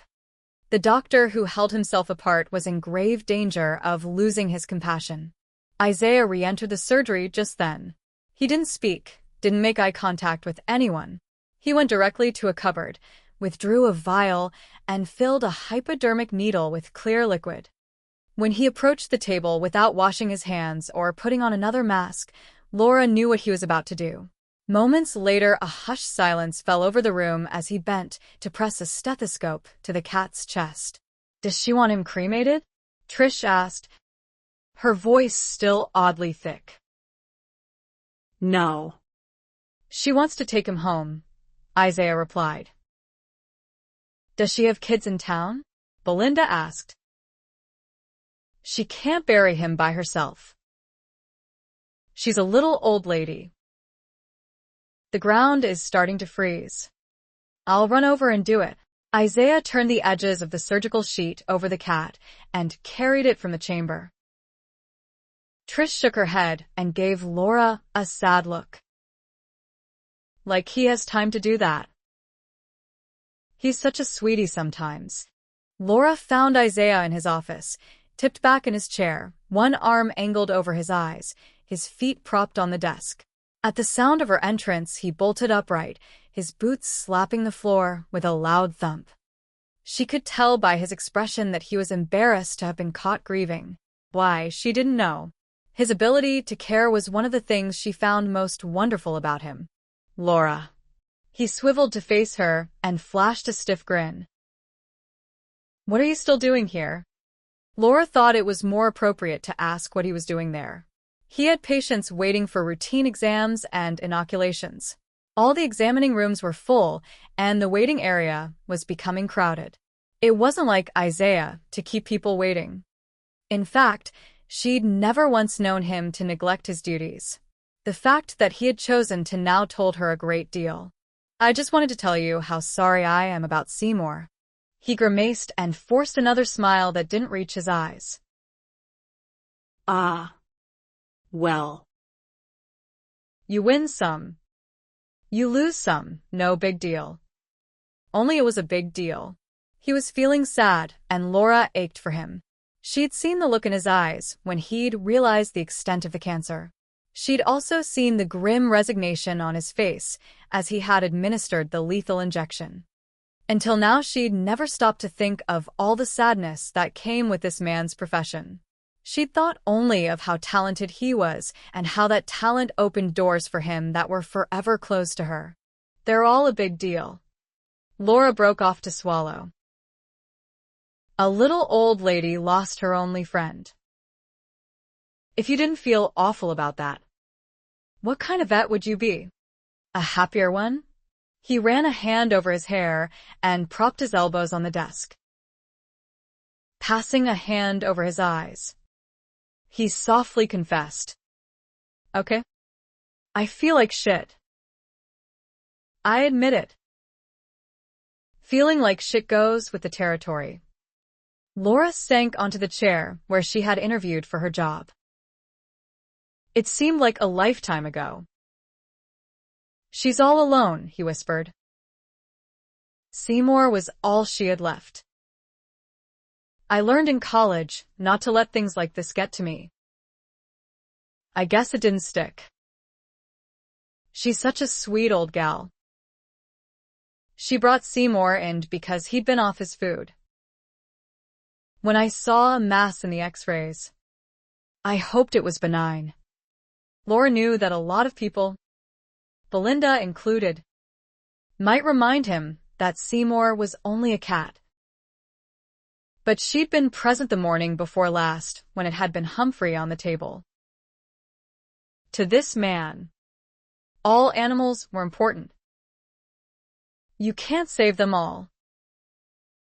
It's the same with people. When we get old and our bodies wear out, it's over. He nodded. I know. His mouth twisted.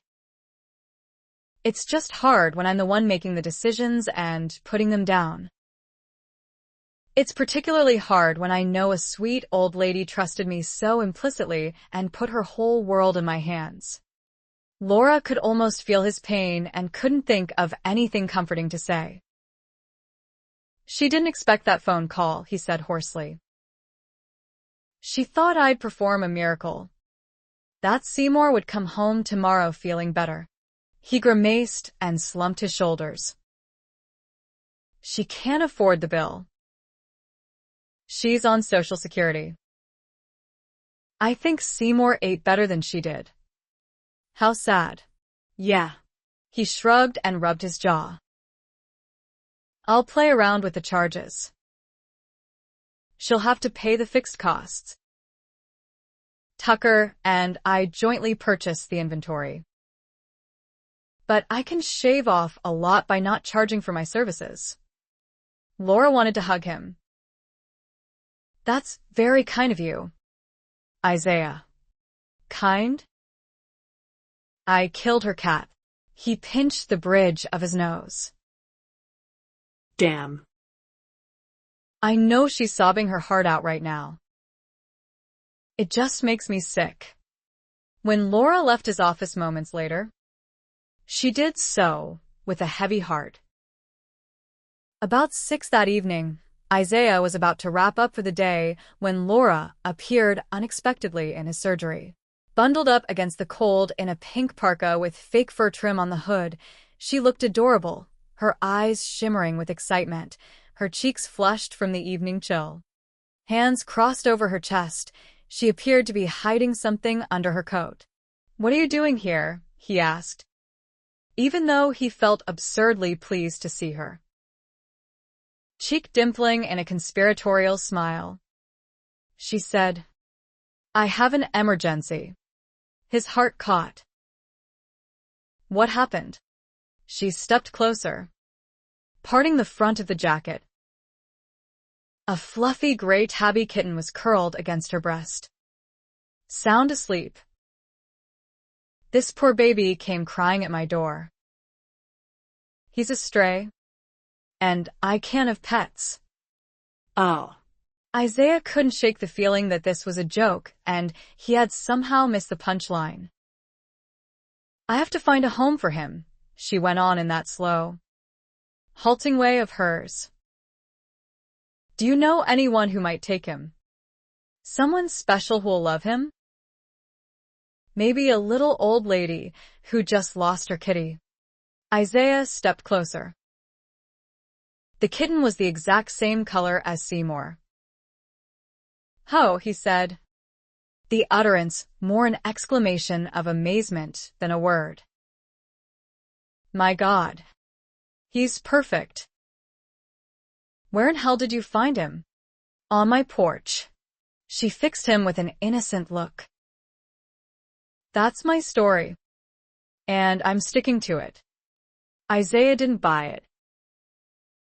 Coincidences happened, of course, but Laura's self-satisfied expression told him that wasn't the case this time. "Seriously? Laura, where'd you find him?" "He's a miniature version of Seymour." She cupped a gentle hand over the sleeping kitten. "The shelter was a dead end, so I looked in last night's paper. He was at the last house I checked. And he's a male." "Lucky." Huh. Isaiah felt as if a golf ball had gotten stuck behind his larynx. He stared stupidly at Laura's sweet face. In that moment she seemed to glow, looking more angel than human. He couldn't quite believe she'd spent her whole afternoon combing crystal falls for a gray tabby kitten that looked exactly like Seymour. It was such a kind thing for her to have done, and way beyond the call of duty. She had never even met Mrs. Palmer. Belinda emerged from the cloakroom just then.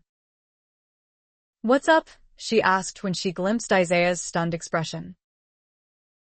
Prying his gaze from Laura's uplifted countenance, Isaiah replied, "A kitten for Mrs. Palmer." Laura spent her whole afternoon responding to classified ads, trying to find a gray tabby. Belinda came over to see the kitten. "Oh.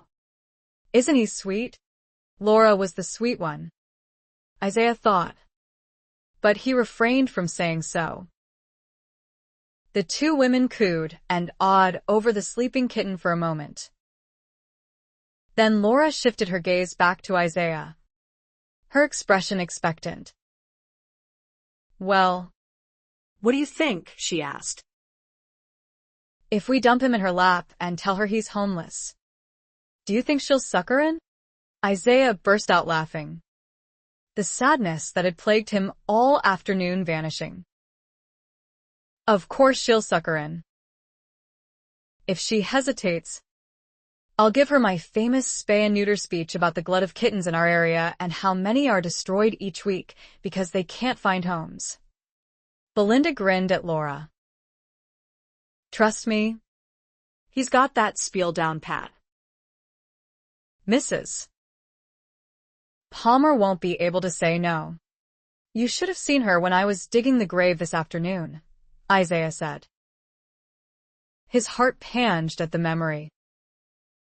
She sat on the back porch, cradling Seymour in her arms and sobbing.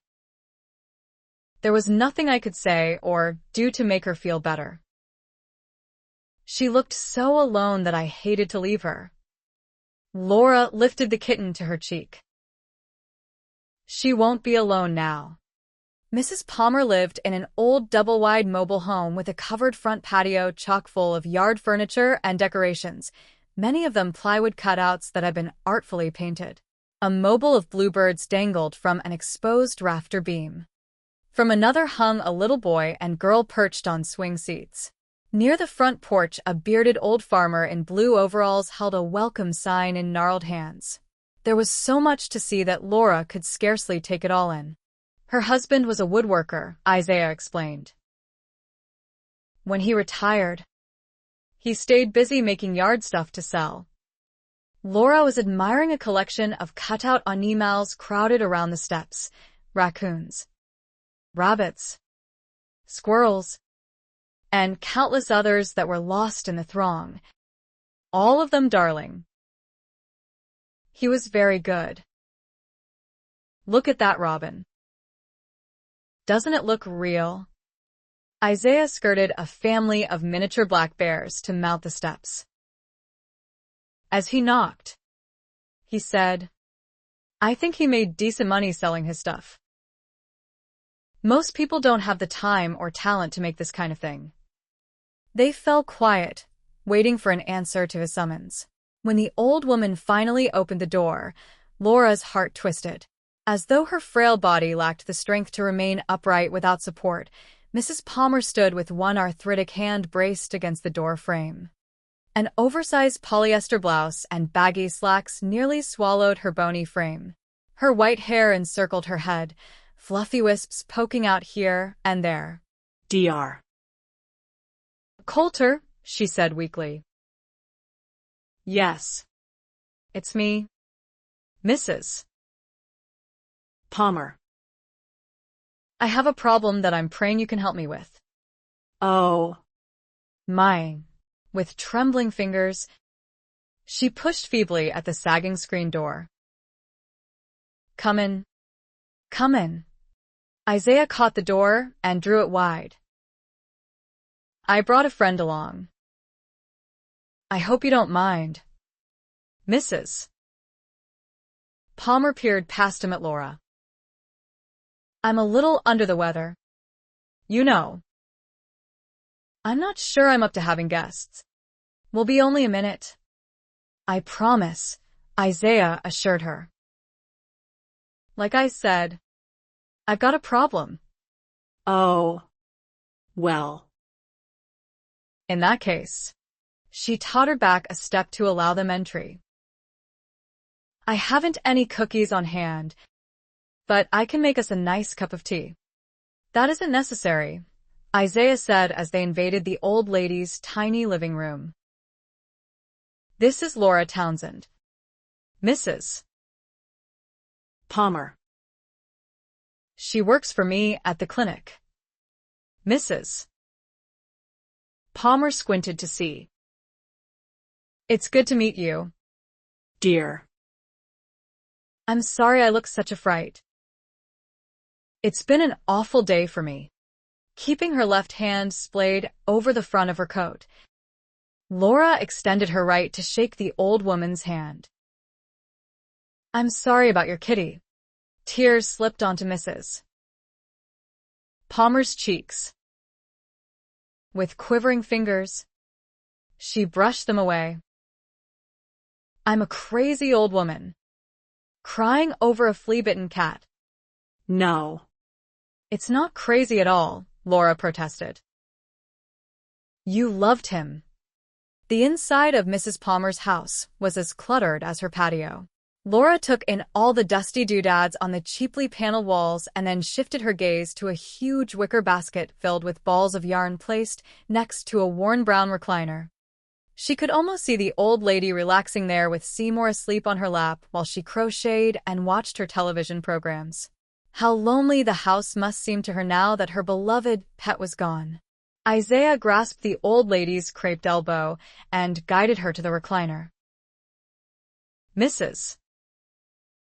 Palmer sank gratefully onto the cushion, which had become wallowed at the center from years of use.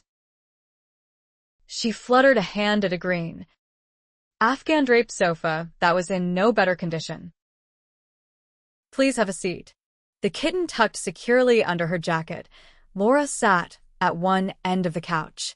Isaiah forwent the offer and crouched by the old lady's chair. In the brown riding jacket, he could just as easily have been hunkered by an open fire with a tin cup cradled in his big hands. Laura could almost see the firelight playing over his chiseled features. "Here's the problem," he told Mrs. Palmer solemnly. Tonight when Laura went home, she found a tiny stray kitten on her porch. Mrs. Palmer's roomy blue eyes widened. "Oh, My, he's homeless and starving," Isaiah went on. "And there's no way Laura can keep him. If we can't find a home for him, she'll have to take him to a shelter." oh, "No," the old lady whispered. "It's a sad situation," Isaiah went on. "There are so many cats and kittens without homes right now. The Humane Society has about 30 on any given day. They're wonderful about sheltering homeless animals until they're adopted, but with so many..." Isaiah's voice trailed away, the implications of what he left unsaid hanging in the air. "I'd hate to see this little guy be destroyed." Mrs. Palmer shook her head. "If you're thinking I might take him, I simply can't. My precious Seymour isn't even cold in his grave yet." Isaiah nodded his understanding. "I'd have been in total agreement with you an hour ago." Mrs. Palmer.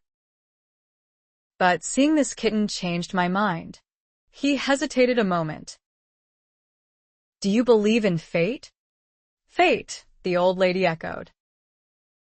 Yeah, "You know, that some things in life happen for a reason. Like when you met Alfred, for instance. Do you think that happened by accident? Meeting my Alfred?" Mrs. Palmer shook her head again. "Heavens, no. we were meant for each other. Both of us always believed that. Some things are just meant to be," Isaiah agreed. "And I'm sure this is one of them. When I clapped eyes on this stray kitten, I got cold chills. He's a dead ringer for Seymour. It's as if God plopped him on Laura's doorstep just for you." "He looks like my Seymour?" Isaiah turned to Laura. Taking her cue, she drew the kitten from beneath her coat. As she held him up for Mrs. Palmer's perusal, she said, "Can you believe it? He even has the little white tufts in his ears." Mrs. Palmer clamped knobby fingers over her mouth and stared with tear-filled eyes at the kitten. "Now you know why I got cold chills when I saw him," Isaiah said, taking the kitten from Laura as he spoke. "All my life my mom has told me that God will never allow us to be burdened with more than we can bear. 6 months ago you lost your husband. Today you lost Seymour. I think God knows how sad you are and sent this little fellow to Laura's door so he could find his way to you." Isaiah placed the sleepy kitten on Mrs. Palmer's lap. The old woman's hands hovered shakily over the tiny feline, her fingertips barely grazing the soft fur. "Oh," she whispered. A sob caught in her throat, shaking her frail shoulders. "Oh, my." "He does look like Seymour. Almost exactly. Doesn't he? I've never seen the like." Isaiah sent Laura a triumphant smile. "It's too much of a resemblance to be a coincidence. I'm convinced this kitten is heaven sent." "Oh, My, Mrs. Palmer finally lifted the kitten in her hands to look at his funny little face. he's so terribly thin." "I can feel his ribs." Having left his mother only that afternoon, the kitten was actually quite plump, but Isaiah nodded in agreement. No telling how long it's been since he ate. It's a mean old world for a tiny kitten without a home. Mrs. Palmer drew the kitten to her chest. It's a wonder he survived. I know it's a big imposition. But would you give him a home? Mrs. Palmer? Isaiah shifted his weight to sit back on his heels. I'm never at my place. I couldn't take proper care of a kitten this young. And Laura lives in an apartment where pets aren't allowed. It's awfully soon, Mrs. Palmer said, but her tone indicated that she was wavering. I know. But given the striking resemblance, I don't think Seymour would mind. In fact, he'd probably like the idea, another cat exactly like him. It's an honor to his memory. In a way. Don't you think so, Laura? Oh. Yes. Laura nodded emphatically. I think Seymour would be glad. He loved you, Mrs. Palmer. He wouldn't want you to be all alone. He'll need his shots and have to be neutered when the time comes, the old lady observed. I'll take care of all that, Isaiah offered. You'll be doing me a big favor if you take him. That's the least I can do, Mrs. Palmer pushed up from the chair. Cuddling the kitten to her breast, she tottered off to the kitchen, saying, We'll just pour you some milk while I'm thinking it over. Poor starving baby. Isaiah grinned at Laura as he stood up. Got her nailed, he whispered. Mrs. Palmer was beaming when she returned. My goodness. How he's going after that milk. I think his tummy is so empty. It's buttoned to his backbone. I brought some special food to put some meat back on his bones, Isaiah told her. I'll go get it. If you'll take him, that is. Mrs. Palmer glanced down and laughed delightedly. Seymour II had followed her from the kitchen and was attacking her yarn basket. Before anyone could react, a ball of red yarn was rolling across the floor, and the kitten was giving chase. The old lady sprang after her new charge, scooped him up, and wagged a scolding finger at his pink nose. You'll have to learn that my crochet basket is a no-no. She cuddled the kitten close and smiled. He does look so very much like my Seymour. Perhaps he is heaven sent. She rubbed her cheek on the kitten's fur. Yes, I'll keep him. How can I say no? I can't let Seymour's look-alike be put to sleep. While Isaiah went out to get the cat food, Laura sat with Mrs. Palmer and watched the kitten play with the ball of yarn. The old lady was chuckling by the time Isaiah returned. He carried a large bag of kibble and a case of canned food, which he deposited in the kitchen. If you'll bring him in tomorrow, he said, I'll give him his first round of shots. Free of charge. Oh. You needn't do that, Mrs. Palmer protested. I insist.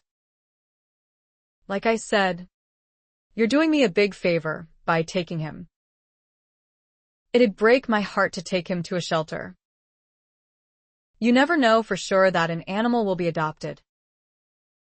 I know he'll be loved and well cared for here. You can count on that, Mrs. Palmer agreed. In return, free vet care. Isaiah watched the kitten do a somersault and get tangled in the yarn. He's going to be a handful, Mrs. Palmer nodded happily. I'll have to get him some toys first thing. He's full of mischief. When Isaiah and Laura left a few minutes later, it was to the sound of Mrs. Palmer's laughter. Isaiah stopped at the edge of the patio and gazed back at the lighted windows, smiling. "This feels good." Laura agreed completely. It felt wonderful. "I don't think she'll cry anymore. No. And it's all thanks to you." As bad as I felt for her, I never would have thought to find her a look-alike kitten. "Brilliant move." As they continued toward his Hummer, Laura replied, "I'm just glad she took him. I really can't have a pet at my place. You know." He laughed as he opened the passenger door. "What was your plan if she didn't take him?" Laura grinned. "You don't have a clinic kitty." "Most vets do." "A clinic cat." "Huh." He took her arm to assist her into the Hummer. The heat of his hand radiated through her jacket sleeve. "There's a thought." He shut the door. As Laura fastened her seatbelt, he circled the front of the vehicle and climbed in beside her. "I'm starving." "Have you eaten?" Laura almost wished she could say yes. Spending too much time with Isaiah Coulter wasn't a wise idea. With each passing day, she found it more and more difficult to keep her feelings for him in check. "No. "I haven't eaten," she confessed. "Good." How's Italian sound? Even though she wasn't overly fond of Italian food, Laura thought it sounded fabulous. And therein lay the whole problem. Anything and everything about Isaiah Coulter appealed to her. Chapter 6. For Laura, the following weekend was filled with final preparations for Halloween, which marked the end of daylight saving time and the beginning of her favorite time of year, the holiday season. On Saturday morning, she went to the grocery store to get the ingredients for sugar cookies, which she baked and decorated that afternoon. Then she spent part of the evening with her landlord, Mr. Evans, who came over to set all her clocks and appliances back an hour, a tedious, frustrating, and almost impossible task for Laura. After attending church with her grandmother on Sunday morning, Laura returned home and listened to a novel on tape by Jeffrey Deaver while she bundled handfuls of individual candies in squares of plastic wrap tied with orange and black ribbons. Each gaily beribboned package went into a large basket to sit by the door for the trick-or-treaters who would come calling later. The novel, entitled The Blue Nowhere, was about an evil hacker who invaded the computer systems of his victims and lured them to their deaths. Suitably spooky to set the mood for Halloween, it was a nice compliment to the witches and goblins hanging in Laura's windows and the 2 lighted jack-o'-lanterns in her kitchen, one on the counter, the other serving as a centerpiece on the table. Her apartment smelled divine, a pot of steeped cinnamon cider simmering on the stove and filling the rooms with its spicy essence. By 4 o'clock, Laura was as ready as she'd ever be for all the children she felt certain would soon be knocking at her door. Taking a cup of hot cider with her to the bathroom, she grabbed a quick shower and then slipped into her Halloween costume, a pair of footed pink pajamas and a set of matching rabbit ears she'd crafted with velvet over lightweight, pliable wire. Voila, she was almost a Halloween bunny. After attaching a pom-pom tail to the seat of the pajamas, she set to work on her face, using a black pencil to create exaggerated lashes and whiskers, rouge to her cheeks, and lipstick to stain her mouth a bright rose. She'd just completed her transformation when the phone rang. Dashing into her bedroom, she grabbed the portable. "Hello." "Hi, sis." "Aileen." Laura sank onto the edge of the bed. "I'm so glad you called. I can't talk for very long. I have to get the kids into their costumes. I've been thinking of you all day, remembering Halloween's gone by." Aileen lived on the outskirts of Portland, a 4-hour drive away. Laura would have liked to see her older sister more often, but city driving, with all the off-ramp signs and strange names, was too confusing for her.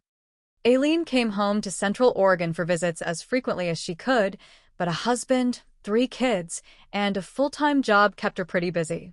As a result, the two sisters hadn't seen each other since their parents had moved to Florida 6 months ago. "I've been thinking of you, too," Laura said with a wistful smile. "Did you make Grandpa Jim cider today?" Aileen asked. "Yep. "It's on the stove. I'm having a cup right now." Me too." Mine's spiked with wine. "I'll need something to warm my innards when I hit the streets with the kids tonight. It's so cold out there." "Jim's going to be our chauffeur, and I get to do sidewalk duty." "How's the weather down there?" "Cold." "I'm wishing for snow." Laura glanced out the ruffle-draped window. "Nothing yet, though." "Ah, well." I'm going to light my little gas fireplace. That'll make it cozy and cheerful." "You wearing your bunny costume? Have to get in the spirit." "You dressing as Cleo again?" "I'm too fat for Cleopatra this year." "You aren't fat. Tell it to my halter top." "What are you going to be?" "Then, a wicked witch." "Go ahead, laugh all you like. It'll be a lot more practical. I can wear a heavy coat under my witch cape to keep from freezing my tush off, and I can scream and act like a witch. A definite plus when you're trying to corral 3 kids on Halloween night. Trevor and Cody have one speed. Hi." Laura could hear her sister's children in the background. It sounded as if the boys, age 6 and 7, were bedeviling their 10-year-old sister, Sarah. "What are they fighting about? Whose jack-o'-lantern is whose?" Sarah did the nicest one.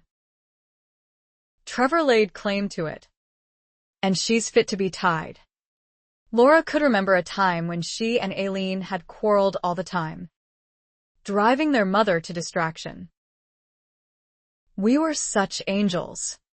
"Yeah, right." "Remember the time we toilet papered the police station?" Laura chortled.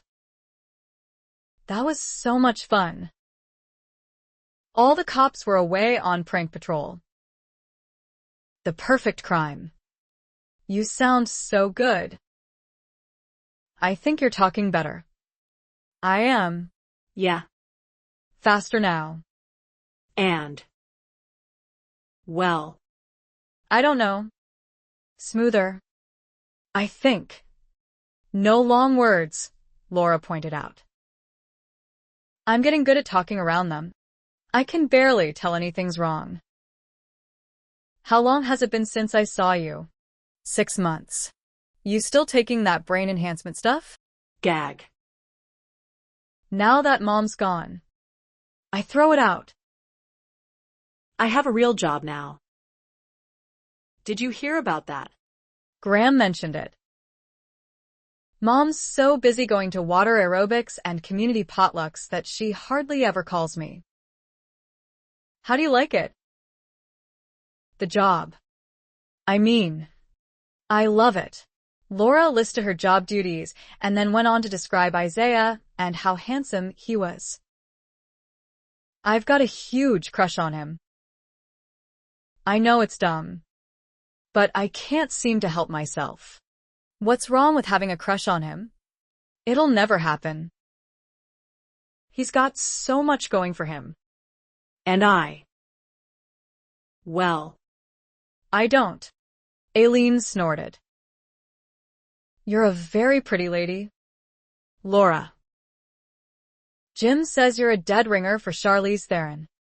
Laura laughed so hard that she fell back on the bed. "You do resemble her," Aileen insisted. "Any man who snags you will be one lucky fellow." "I love you, too." Aileen sighed. "Your aphasia is a problem." "I won't say it isn't, but it's not that bad." "Isaiah is obviously interested in you. A guy doesn't take a woman out to dinner twice unless something's up." She laughed theatrically. And, yes, I meant that literally. Laura rolled her eyes. Don't be gross. I'm an old married woman. I can be gross if I want. The dinners weren't like that. Not dates or anything. It was really late both times. And he only asked me to be nice. Yeah. Right. Laura stayed on the phone a few more minutes, getting updated on all the family news. Shortly after she and Aileen hung up, the phone rang again, and it was her parents. Laura fielded questions from her mother. Was she taking all her pills? Yes, Mom. Had she noticed a difference since she'd started taking the seaweed tablets? No, Mom. Laura was relieved when her father finally came on the line. Mike Townsend was much more down-to-earth than his wife. How's my girl? He asked. Good. Daddy. I miss you. Though. Got a jack-o'-lantern? 2. Got cider? What would Halloween be without it? She countered.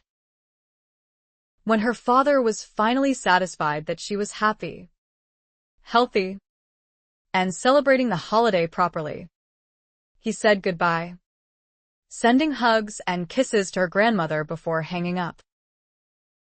Laura rushed to the kitchen to heat up some leftover stew for dinner. And then she waited for the kids to come. Dusk, normally the time when small children were out in droves on Halloween, came and went without any knocks on the door. Laura stood at her kitchen window and watched throngs of trick-or-treaters descend on her landlord's house, but none of them seemed to realize that someone lived over the garage. Laura considered opening the window to holler at them. But how silly would that be? Disappointed. She called her grandmother. Oh. Honey. I'm sorry. I know how you love to see all the little kids in their costumes. Next year you'll have to come over here. I've had oodles of kids. So many I'm almost out of candy. Just then Etta's doorbell rang again. So Laura said a fast goodbye and let her go. There was nothing interesting on television, so Laura spent the next hour listening to more of her novel on tape. She had just paused the tape player to go wash the makeup from her face and doff her rabbit ears when a knock finally came at the door. Her heart leaped with gladness. One group of trick-or-treaters was better than none at all. When Laura opened the door, she found her miniature counterpart standing on the steps. A darling little girl dressed as a pink bunny. The child had huge brown eyes and dark ringlets that cascaded to her shoulders. Trick or treat, she cried. An older boy stepped up behind her and chimed the same words in a deeper voice. He was dressed as a vampire with blood dripping from the corners of his fanged mouth. Delighted, Laura opened the door wider. Step in where it's warm, she invited. You're my first trick-or-treaters tonight, and I have scads of candy. I'll load you up. Can I come in? 2. Laura peered past the children to see a tall, lean cowboy standing just beyond the circle of illumination cast by the porch light. Convinced that her eyes were deceiving her, she said, Isaiah. He stepped closer so she could see him clearly.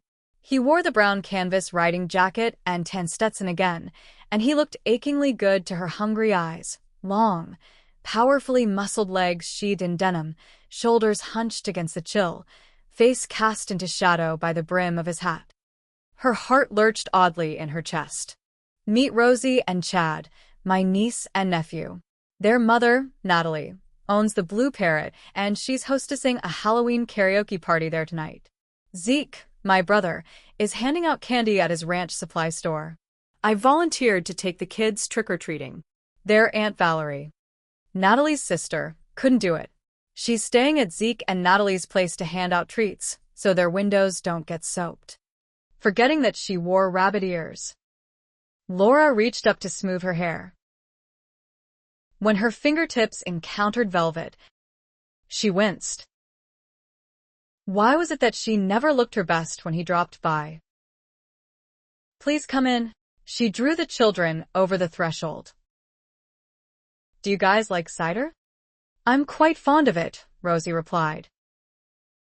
Chad prefers soda pop. It's his mission in life to rot out all his teeth. Is not. Is. 2. Is not. Isaiah entered behind the kids. Rewind. No fighting. That was the deal. Remember? Flashing Chad daggers with her expressive eyes. Rosie pursed her lips and wrinkled her nose. Under his breath, Chad said, "You're such a little puke sometimes. Better to be a little puke than a big one." Rosie popped back. Laura stifled a startled laugh. Isaiah appeared frazzled. Over the tops of the children's heads, he gave her a look rife with woe, which made her want to laugh again. She'd never seen a big, powerfully built man look more helpless or outflanked. "I just happen to have some soda pop in my fridge," she assured Chad. Pushing the door closed on the chill night air, she added, "I also have heaps of cookies. If you'll take off your coats and sit at the table, I'll fix you right up." "Cookies," the children echoed. "Yum." As the children doffed their outerwear and raced to the kitchen, Laura sent Isaiah a wondering glance. "You live at the other end of town. What brings you over this way?" He swept off the Stetson and smoothed a hand over his tousled dark hair. "Poison candy." Laura frowned. What? Their mother is convinced that it's dangerous for kids to take candy from strangers. The school threw a big Halloween party on Friday night, but it's not quite the same as trick-or-treating. My assignment is to haul them all over God's creation to the homes of people we know. Mom suggested that I take them by your grandmother's house. Your grandmother mentioned that no kids had visited your place and encouraged me to stop by. I'm glad you did. I was feeling a little blue. I like to see all the kids. They're cuter at a distance. Just then Rosie shrieked. Laura turned to see Chad tugging on his sister's rabbit ears. "Hey!" Isaiah yelled. Chad. Stop that. "Rosie, stop hitting." "Chad's being obnoxious," the little girl cried. "I am not. You try to jerk my fangs out. Only because you can't eat while you're wearing them." Laura hurried into the kitchen to straighten Rosie's ears, reinsert Chad's fangs, and generally calm the waters. When she looked down into Rosie's tear-filled brown eyes, she melted. "It's okay, sweetie. You're all fixed." Rosie reached up to check her headpiece. When the child had assured herself that her ears were undamaged, she gave Chad another glare and then turned a questioning look on Laura. "Do you have a speech impediment?" "Rosie," Isaiah sounded appalled as he advanced on the kitchen. "That isn't a nice thing to ask." "It's all right." Laura turned the child toward a chair. "I do have trouble talking." "Rosie." 5 years ago, I dove off into the river and hit my head on a rock. When I woke up, I couldn't talk. Not at all. Chad sat down across from his sister. "That sucks." "Yes," Laura agreed as she went to put cookies on a plate and get each of the children something to drink. "Pepsi or orange?" Chad. "Orange." "How come you can talk now?" "Then I went to rehab and learned how all over again." Stetson in hand, Isaiah stood with his lean hips braced against the counter, long legs crossed at the ankle. He sent Laura an apologetic look. It's fine, she assured him. And it truly was. Despite her sister's recent avowals that her speech problem was barely noticeable anymore, Laura knew better, and she didn't mind answering the children's questions. As she carried their refreshments to the table, she said, "That's how come I talk so slow and stop between words. I know it bugs people, but for me it's better than not being able to talk at all." Rosie nodded in agreement. "You do pretty good. Actually. Thank you." Yum. Chad cried when he saw the cookies. "They're frosted." He grabbed a handful and laid them on his napkin. After taking a big bite from a cookie decorated like a jack-o'-lantern, he moaned and said, "Soft. Too. My mom's are always burned on the bottom and hard as rocks." "Our mom's a singer and songwriter," Rosie revealed. "As a result, our dad does most of the cooking because mommy gets distracted and burns everything." "I see." Laura couldn't recall ever having met a little girl with such an impressive vocabulary. "How old are you?" "Rosie." "I'm 6. Liar. Liar. Pants on fire," Chad cried in a sing-song voice. "You won't be 6 until February." "So," Rosie cried. "February is nearly here. You still aren't 6 yet." "Don't tell fibs." "Mom will scrub your mouth out with soap." "She's almost 6, Laura intervened. Mollified but still disgruntled, Rosie took a dainty bite of cookie. "Uncle Isaiah, you really must try one of these. They're delicious." Laura returned to the kitchen, all but shaking her head in amazement at Rosie's command of English. "Does it run in the family?" she asked Isaiah. He grinned. In a voice pitched low so only Laura might hear, he said, "We aren't actually related. My brother Zeke is their adoptive father. Their real dad was killed." "Oh. I'm sorry to hear that." Robert wasn't much of a father. He shrugged out of his jacket. Underneath he wore a cardinal red, long-sleeved, Western-cut shirt that lent his already dark skin a deeper burnish. "The kids are a lot better off with my brother. Zeke loves them like his own. And he's shaping up to be a great dad." Laura followed him with her gaze as he went into the living room to hang his jacket and hat on the coat tree. "You aren't wearing a costume," she noted. "Rosie tried to make me into a ghost, but the sheet only went to my knees." "It's probably just as well. The cowboy look is more you." Laura went to ladle them each some cider and arrange more cookies on a plate. Cupping a hot mug in her hands, she leaned against the work island across from him. With a glance at the children, whose mouths were now too stuffed with cookies for either of them to fling insults, she asked, "Is your night of torture almost over?" "Don't I wish?" "There's a big subdivision on this side of town that Natty says is safe. Mostly young people with families live there. I'll let them run amok for a while. Hopefully they'll wear themselves out and be able to fall asleep at the regular time. School tomorrow. You'll keep a close eye on them?" "I hope. I'll walk with them."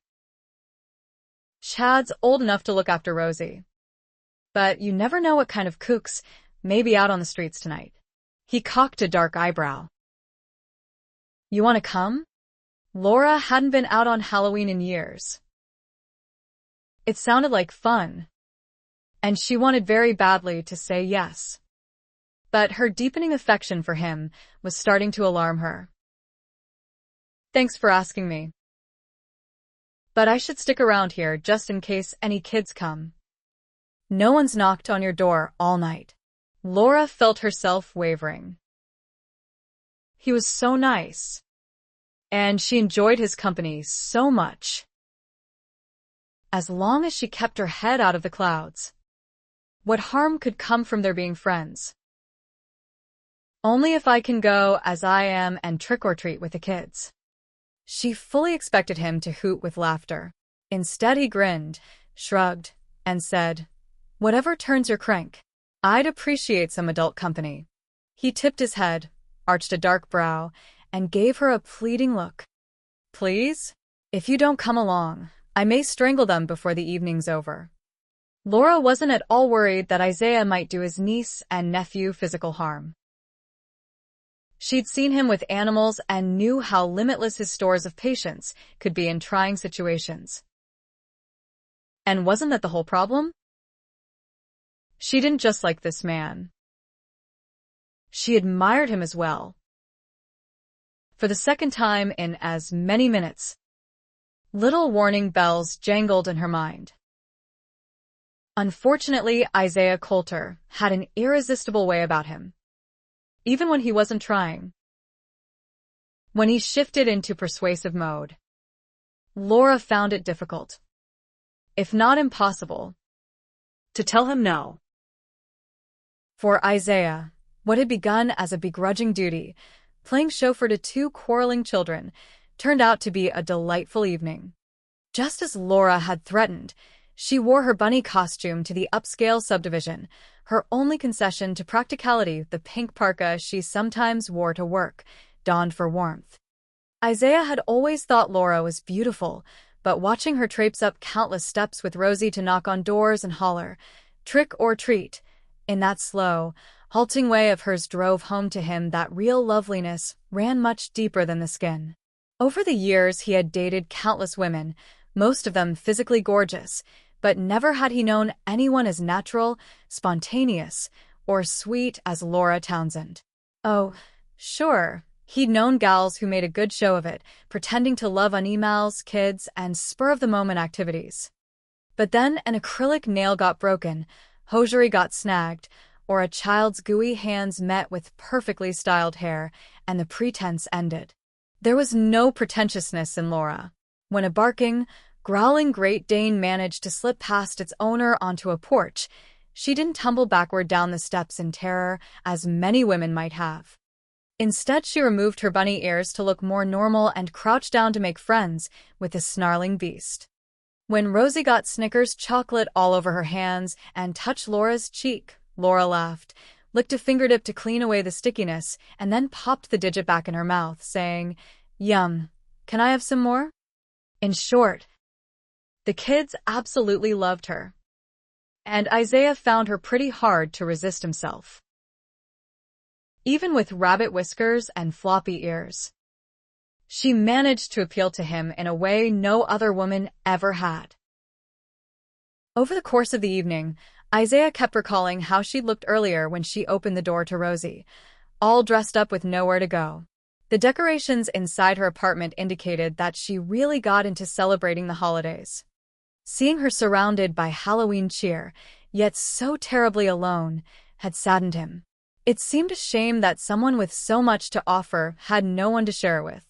"I got more than you guys," Chad cried as he raced ahead of Laura and Rosie back to the sidewalk, where Isaiah waited. "No. You didn't," Rosie cried. "Did. Too. Did not." Isaiah was about to break a molar from clenching his teeth when Laura held up her sack and cried, "I got the most." Chad and Rosie both yelled, "Did not." Laura cried, "Did. Too." And the word fight began again. Only this time, there was a twist at the end that set Isaiah to laughing. Laura engaged in the volley for a time, saying, "Did, too," until the kids fell into the rhythm, and then she suddenly switched sides on them, crying, "Did not." Chad and Rosie automatically countered with, "Did, too." Laura laughed. "Gotcha." Soundly trounced, the children giggled and hurried away to the next house. Before they'd covered 3 sections of sidewalk, however, they were elbowing each other off the cement, trying to trip each other, and spilling much of their candy in the process. Isaiah was about to collar both kids and give them a scolding when Laura cried, "Finders keepers." The next instant she was dashing about, collecting the lost candy and putting it in her sack, her powder-puff tail flashing beneath the hem of her coat every time she bent over. Laughing, Isaiah followed her lead, grabbing all the candy he could before the kids were able to retrieve it. "That's mine," Rosie protested. "Not now." Laura scooped up more of Chad's loot before he pounced on it. "I don't need to ring doorbells walking behind you guys. I can get more candy this way." Chad and Rosie hurriedly retrieved the spillage that hadn't yet been confiscated. "You're adults," Rosie complained. "You're not supposed to take candy from children." Unabashed, Laura flashed a triumphant grin at Isaiah before replying, "Kids aren't supposed to fight. Either. If you break the rules, I guess we can." Clearly at a loss, Rosie pursed her lips and frowned. Chad huffed in disgust. "Come on," he said to his sister. "We can get more candy at the next house." As the kids walked ahead, Isaiah heard Chad mutter to his sister, "No more fighting. Okay? If Uncle Isaiah tells on us, we're gonna get in big trouble. You pushed me first. Only because you elbowed me. Only by accident. Huh. Yes, Sir." I was trying to see inside my sack and just bent my arm. "I didn't mean to elbow you. Why didn't you say so?"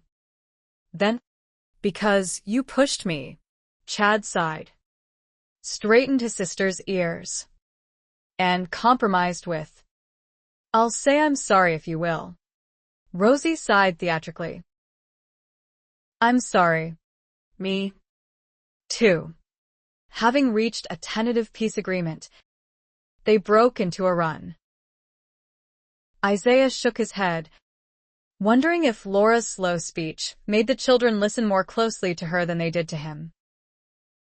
"That's amazing. Do you know how many times I've asked them to stop fighting tonight?" Laura only smiled. "You're great with kids," he told her. "It's a shame you don't have any of your own." She fell into step beside him, her breath forming little puffs of steam in the crisp night air. In the illumination of the streetlights, her eyes shimmered like polished topaz. "I planned to, but then I got hurt and things changed." She wrinkled her nose and shrugged. "It was very hard for my friends. I couldn't talk to them, so after a few visits they stopped coming to see me. My boyfriend felt bad for me, but there was nothing in it for him anymore, and it wasn't long before he broke it off." Essentially the same thing had happened to Isaiah's sister, Bethany, after her riding accident. Isaiah had no use for men who bailed out when a woman needed them the most. That was the way it often went. though. Some guys loved a woman only as long as loving her was easy. "It's still not too late for you to have a family," he told her. "You're young yet." "I'm 31. Isaiah." "That old," he teased. "It's not the same for me." Isaiah cocked his head to see her face. "I'm not following." She avoided his gaze by fussing with her coat. "Someday maybe I'll meet a man who won't care about my aphasia. But chances are good that I won't meet him soon. I can't have a baby all by myself." Isaiah's heart caught, and he wanted to give himself a swift kick for being such an idiot. A beautiful woman like Laura normally had men standing in line to take her out on dates, and he had just assumed. God, he was such an airhead sometimes. The general rules of thumb couldn't be applied to her. As lovely as she was, her speech alone would put a lot of guys off. She also had a host of other problems. "You don't necessarily need a man to have a child nowadays," he reminded her. "Getting pregnant isn't the worry. It's afterward." I couldn't raise a child by myself. Isaiah cautiously circled that. He'd been in her apartment, and it was not only spotlessly clean, but charming. She was also a wonderful cook. I think you'd be a fabulous mom. Thank you. I only wish you were right. But there are too many things I can't do. As far as Isaiah could see, she had all the basics covered. Like what? She laughed. Do you want a list? Then, with a self-deprecating snort, she added, Forget I said that. Making out lists is one of the things I can't do very well. Writing is hard for me. She gestured helplessly with her hands. A lot of things you do, without thinking, are hard for me. I can't write checks either. How the hell do you pay your bills? I take them to the bank and have a clerk make out money orders for the right amounts. Then I drive around to pay in person. Isaiah couldn't imagine it. He paid his bills over the internet with a credit card, which he paid off once a month. As though she guessed his thoughts, she flashed a smile and said, It's not so bad. I just work around things. When I go food shopping, I walk slow, cover the whole store, and really look at things. Most times I get home with all the stuff I need. How do you pay? Mostly with a card. Sometimes with cash. I just hand my money to the clerk and hope she doesn't cheat me. Isaiah had known from the first that Laura had trouble counting. But he never stopped to consider the ramifications of that when it came to everyday living. She had to give people her money and trust in them not to shortchange her. Pulling himself back to the original subject, he said, All that aside, you get along all right. If you can manage for yourself, why not for a child? Shadows had darkened her eyes when she looked up at him. Kids need help with homework. I couldn't give it. They get sick and need medicine. I can't read labels very well. They want bedtime stories, too. And I'd take until midnight getting just one read. Never more than in that moment had Isaiah realized just how drastically that swimming accident had altered Laura's life. All the things most women took for granted might never happen for her. No challenging career, no husband, no kids, no grandchildren. She loved animals and couldn't even have a pet because she lived in a little apartment over someone's garage. Don't, she said with a prideful lift of her chin. Don't what? Don't feel sorry for me. I hate it. I don't feel sorry for you. It just seems so unfair. I'm glad for what I've got. I'm happy. I have a good life. Maybe it isn't what I wanted before, but it's enough. Enough. Someone like Laura shouldn't have had to settle. Granted, she was handicapped, and any man who married her would have to compensate for her shortcomings. But there would be trade-offs. Laura would probably enjoy being a stay-at-home mom. Her husband might have to read the bedtime stories, help the kids with their homework, and handle all the finances. But on the plus side, he'd never come in after a hard day and be responsible for 50% of the domestic duties, either. There were a lot of men, himself included, who would feel damned lucky to come home every night to a hot meal on the stove, with a beautiful woman like Laura to serve it. The thought brought Isaiah up short. Red alert. What the hell was he thinking? He cast her a sidelong glance, taking in her cameo-perfect profile. A guy could do worse. No question there. But he wasn't ready to settle down. Just the thought made him want to run. He had too many other fish to fry first. The following evening, Laura was scheduled to work her first night shift. When she arrived at the clinic shortly before 9, She sat in her car for a few minutes with the dome light on, going over and over the number code that would, if keyed in properly, disarm the security system. After any door of the building was opened, a 4-number code had to be entered on the console pad within 1 minute to prevent the alarm from going off. For anyone else, it would have been a simple enough thing. For Laura, it wasn't. The code, 6925, was an evil combination of numbers for her. She sometimes saw letters and numbers upside down and backward, making 6s, 9s, 2s, and 5s very tricky. An upside-down and inverted 6, for instance, looked like a 9, and vice versa. In a slightly different way, 2s and 5s were equally treacherous. Laura had come into the clinic that afternoon to practice entering the code under Val's supervision. And everything had gone well. But that didn't mean nothing would go wrong when she tried to do it by herself. After taking a deep breath for courage, she exited the car and strode resolutely toward the rear of the building. Her heart kicked hard against her ribs as she inserted the key in the door lock. Please, God, don't let me screw up. In order to keep this job, she had to be able to set and disarm the security system. Otherwise, she'd be able to work only during the day when other people were present. That wouldn't be fair to the rest of the kennel keepers. 1 week a month, everyone was required to work the night shift.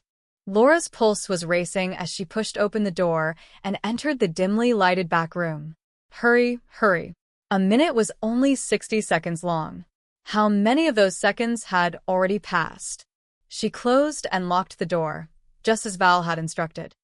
Then, clutching a paper with the code written on it, she hurried over to the alarm console, a small rectangular panel affixed to the wall. Stay calm. Just look very carefully at each number before you punch it. With a trembling finger, Laura entered the code and then pressed 1 to disarm the system. Then she stood frozen in place, half expecting the sirens outside to start wailing. Instead, the little red light blinked and turned green, which meant the system had been successfully disarmed. She closed her eyes and went limp with relief. Thank you, God. She'd done it right. Now all she had to do was reset the alarm so no unauthorized person could enter the building while she was in here alone. With painstaking care, Laura re-entered the code and then pressed 3 per Val's instructions. The little green light blinked and turned red again, just as it was supposed to do. Laura grinned and almost danced with happiness. She could do this. Heck. Yeah. Not a problem. Tucking her thermos and lunch sack under one arm, Laura shook free of a coat sleeve as she proceeded through the storage area to the door that opened into the kennels. She'd taken perhaps 10 steps when the alarm went off. The shrieking wail was so loud it seemed to bounce off the walls and arrow straight to her eardrums. The noise startled her so badly that she almost wet her pants. Oh, God. Horrified, she dropped her things on the floor, scrambled to open the door, and spilled into the kennels. As she ran up the center aisle, the frightened dogs added to the din, barking and howling and pawing at their cage gates. Until now, Laura had never appreciated how large the clinic was. She was out of breath by the time she entered the front hall that divided the examining rooms from the offices. In the event that the alarm went off, the security company was supposed to telephone the clinic before alerting the police. Laura had never used any of the phones in the back rooms and wasn't sure where they were. She needed to be at the front desk to take the call. She had just reached the lobby when the siren abruptly turned off. Almost instantaneously, the telephones started to ring. Laura circled the counter to grab a receiver. Hello. A woman replied. Hello. This is Harris Security. As I'm sure you know, the alarm at the clinic just went off. It was an accident, Laura huffed. I must have punched a wrong number when I came inside. Ah. I see. The woman laughed. No harm done. It happens now and again. All I need is the password. Laura's brain went blank. The password. Oh, God. She clamped a hand to the side of her head and almost mewed with dismay. She'd been so worried about remembering the code that she hadn't thought to refresh her memory on the password. It had something to do with dogs. The name of a particular breed, maybe? Only she couldn't remember which breed. Poodle, Cocker, Aussie? None of those sounded right. What on earth was she going to do? It's some kind of dog, Laura said shakily. Yes. But I need more than that, the woman informed her. If you can't tell me the exact word, I'll have to call the police. Laura made a fist in her hair. Stupid, stupid, stupid. The password, she needed the password. Please, God. Her mind remained stubbornly blank. I have brain damage, she explained. Just then she heard a crashing noise come from one of the offices. She jumped and looked over her shoulder, wondering if someone else was in the building. The office manager told me the password, she explained. But when I'm upset, I get confused. I'm sorry, the woman said. But that's the policy. I need the password. Laura took a deep breath, trying to calm down. Can you just call one of the vets? They'll tell you it's okay. No. I'm sorry.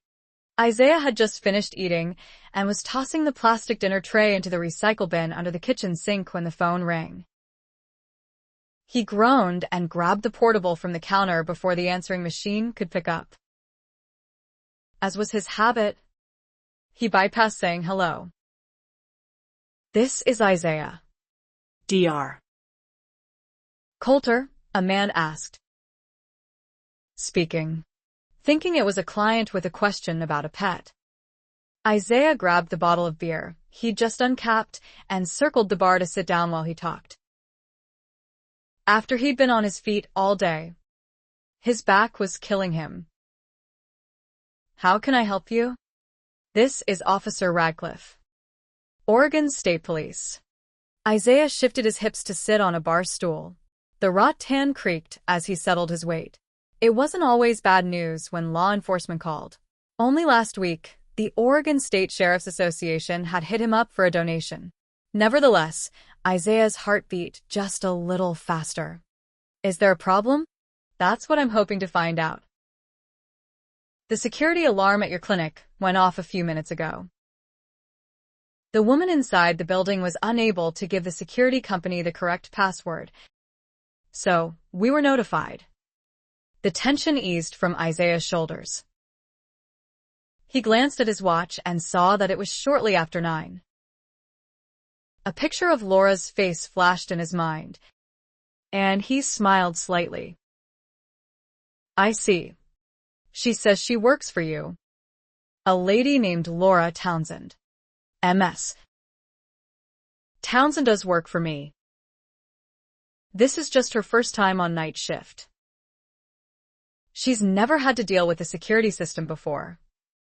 So she said, well, that's good.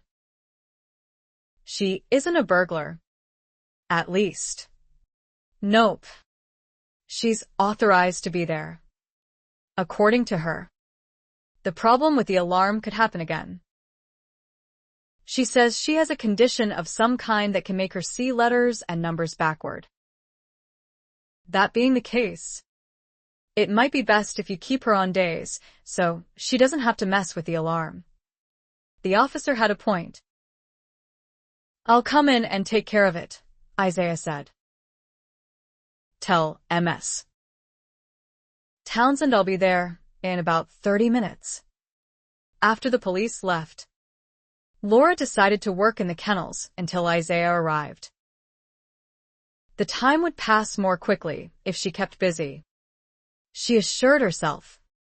And that way, when another employee was called in to take over her shift, she wouldn't be leaving a mountain of work for someone else to do. As Laura collected soiled bedding from one of the cages, she fought back tears. From the start, she and Isaiah had agreed that he would let her go if she couldn't do the work. Part of her job description was to work nights 1 week a month, just as the other kennel keepers did. Now that she'd proven herself incapable of fulfilling that requirement, Isaiah would have no choice but to fire her. For a number of reasons, the thought made Laura sad. This was more than just a job to her. She was going to miss all the friends that she'd made here at the clinic. And oh, how she would miss working with the animals. Her niche. The other kennel keepers did just what was required of them and nothing more. Only Laura took the time to give each cat and dog some extra attention every day. And why not?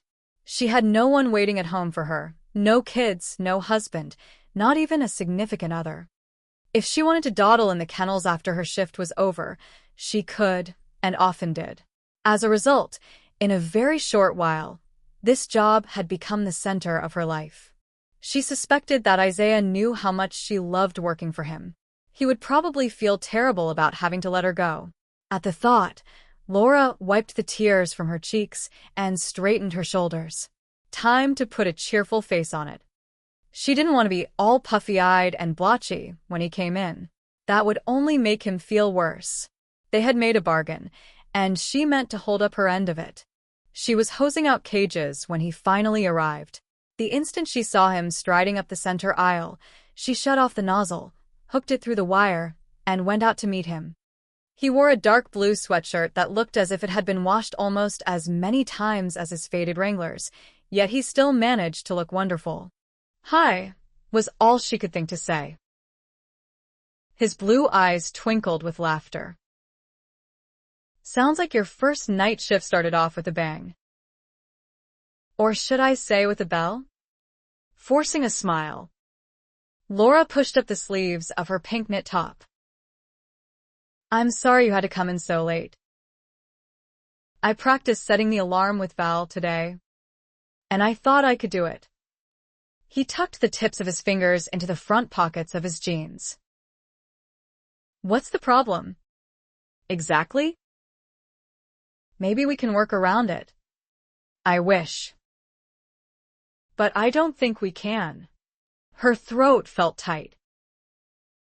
"Numbers and letters are hard for me. 6s can look like 9s. 2s can look like 5s. She shrugged and attempted to laugh. "Now you know why I don't write checks." His eyes clouded with concern. "It's no big deal. You know. Practically everyone sets off the alarm at some point. We'll figure out a way to—" "I'm quitting," Laura inserted, cutting him off in mid-sentence. A taut silence fell between them. Even the dogs seemed to sense the tension and stopped whining. Isaiah slowly lifted a hand. "Whoa. It's what we agreed," she reminded him. "I never wanted the job if I couldn't do the work." She shrugged as if it were no big deal. "I can't. And that's the end of it." "Isn't that a little hasty? You can't trust me to touch the alarm." "Isaiah. That means I can't work nights. All the kennel keepers have to work nights. It's part of the deal. I don't want special treatment." "I'm not offering you special treatment. I just think we can work around the problem." She lifted her hands in defeat. "I went over the code again and again. It's not a matter of needing more time. I see the numbers wrong at times, and no amount of practice will fix that." "How are you with 8s? "8s," she echoed bewilderedly. "Yeah. 8s. He traced one in the air. Upside down. Inside out. Or sideways. They always look the same." That was true, but Laura couldn't see how it pertained. "What do 8s have to do with it?" He grinned and winked. "One nice feature of our security system is different authority levels. Just by pressing a few buttons, I can assign you your own user code." How does 4-8 sound? Laura could scarcely credit her ears. All 8s? You can do that. If 8s are easy for you. I not only can, but I will. Laura had been so certain she would have to quit the job that the suggestion threw her completely off balance. Tears stung her eyes again, and it was all she could do to keep her chin from quivering. That'd be great, she said. Only what about the password? I couldn't think of it. Either. Right after the police left, and I calmed down a little. It came to me. But I couldn't for the life of me remember when the alarm person called. Is there any one word you think you could remember? He asked. One that always comes to mind when you get rattled and can't think clearly? Laura didn't need to think very long to answer that question. Stupid. Ah. Honey. Before Laura could guess what he meant to do, he hooked a hand over her shoulder and drew her against him. You're not stupid. Don't even think that way. His breath stirred the tendrils of hair at her temple. For just an instant, Laura allowed herself to relax in the circle of his arm. Ah. She let her eyes drift closed. He felt so big and strong and solid. He settled a hand on her hair, his touch so light and insubstantial that it might have been a whisper. Don't put yourself down, he scolded softly, his lips feathering her hair. You were an environmental scientist. For God's sake. Was. Past tense. It still means you had the brains to get a degree. Aphasia doesn't affect intelligence. He ran a big, soothing hand over her back. You're just as smart now as you were then. His sweatshirt rasped against her cheek. The scent of him, a wonderful blend of male muskiness, aftershave, and faint traces of soap, filled her senses. All the starch went out of Laura's spine. Isaiah. Oh, how she yearned to simply lean into him. But those warning bells were jangling again. This man could have any woman he wanted. She was mad to wish for things that would never happen. Bracing the heels of her hands against his broad chest, Laura tried to lever herself away from him, only to come up short against the circle of his arm. Heat rose to her cheeks when she met his gaze. His gaze searched hers questioningly, and perhaps wonderingly. His firm mouth, shimmering like polished silk in the fluorescent light, tipped into a slow, off-center grin. For just an instant she thought he might kiss her, and she felt sure her heart would stop beating if he did. Instead, he curled his hands over her shoulders and gently set her away from him. Retreating a step, he said, As much as it gripes me, I guess stupid will work as a password. I'll call the security company and ask them to put it in our file as an alternate. They'll do that. Sure. As long as we don't get carried away. They don't care how many passwords we have. A lot of businesses have more than one. Some people can't remember a password unless it has a personal meaning for them. Laura followed him from the kennel into the storage room and watched as he programmed the system to accept her user code. After going over the steps with her several times, he went up front to call the security company. With a longing so intense it was almost an ache, Laura gazed after him. Stupid. In that moment, she was more certain than ever that the words suited her perfectly. She was falling in love with Isaiah Coulter. If that wasn't stupid, she didn't know what was. After working nights only twice, Laura was counting the hours until she could go back to days. Little wonder all the kennel keepers hated working the late shift. Being alone in such a huge building would have been spooky in broad daylight, but it was downright eerie at night. The rooms, which never appeared that large during the day, seemed cavernous without people in them. The dark hallways and shadowy alcoves made Laura's skin prickle. Just the sound of a door swinging closed behind her seemed deafening. She had never been afraid of the dark or uncomfortable with solitude, but working the third shift alone was enough to make even her imagination run wild.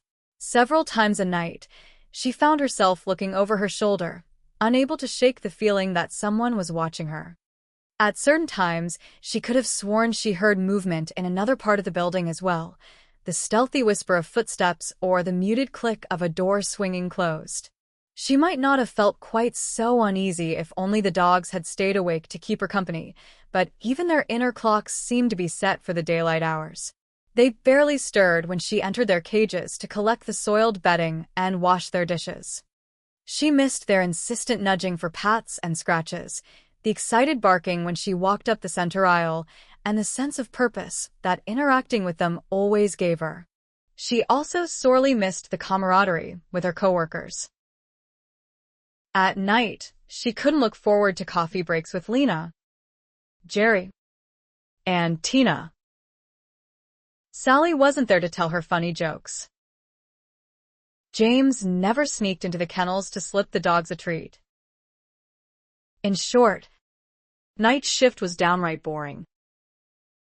Boredom in the wee hours of the morning made each minute seem like a small eternity. Laura was bleary-eyed, exhausted, and ready to go home by midnight. The last 2 hours of the shift seemed to last forever. By Wednesday, Laura missed everyone at the clinic so much that she decided to drop in for a visit. After sleeping in late that morning, she grabbed a quick shower, threw on some old grubbies, bagged a bunch of frozen cookies left over from Halloween, and drove to her workplace. Before exiting the car, she allowed herself only one brief glance in the visor mirror to check her appearance. No makeup, she realized, and almost dug in her purse for a lipstick. But no. Isaiah was probably finished making his ranch calls by now, and she'd undoubtedly see him, but that didn't mean she should primp. They were friends, nothing more. She had to keep that foremost in her mind. The women at the front desk were delighted when they saw that Laura had brought them treats. Oh. Yum, Jennifer exclaimed. Hair caught at the crown of her head with a green clasp to match her tinted contacts. The redhead bounced up from her chair. I think they should put you on days full-time. No one else brings goodies in to work. As much as Laura would have loved working only the day shift, she knew that would be unfair to the other kennel keepers. Sugar cookies? Debbie, normally the reserved and quiet one, smiled impishly and grabbed a cookie before Jennifer could beat her to the draw. And they're frosted. Thanks, Laura. Tucker and his crew were equally pleased to receive cookies. Tucker had just finished a surgery and was rummaging through the North Wing refrigerator for something to eat when Laura appeared. His blue eyes, so very like Isaiah's, twinkled with interest when he saw the bags in her hands. Food. Laura laughed. Unlike Isaiah, Tucker never forgot to eat. Just some cookies left over from Halloween. She extended a bag to him. Enjoy. He'd taken a bite of cookie and was already chewing when he said, What are you doing here? You're working nights this week. Just stopping in for a visit. Any more trouble with the alarm? No. Thank goodness. That's good. He looked at the partially eaten cookie in his hand. Wow. These are good. You missed your calling, Laura. You should open a bakery. There's a thought. Speaking of callings, he held up a finger to keep her from leaving. There's something I need to talk with you about. On Monday night, you got your wires a little crossed when you fed the dogs. It wouldn't have been any big deal, but the golden retriever in Kennel 4 was on a special diet. Eating the wrong food made him a little sick. Laura knew the dog. A raid of a neighbor's garbage can had thrown him into acute gastric and intestinal distress, necessitating intravenous feedings the first 24 hours and temporary hospitalization.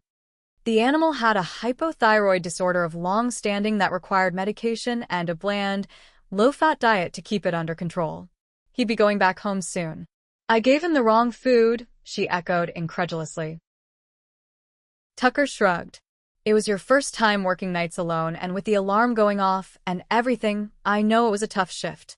Fortunately, Susan caught the mistake when she got here at 6, so the mix-up was corrected before too much damage was done. It's just... He smiled kindly. Last night you did everything perfectly. I'm sure you will from now on. Just don't become too relaxed again. All right?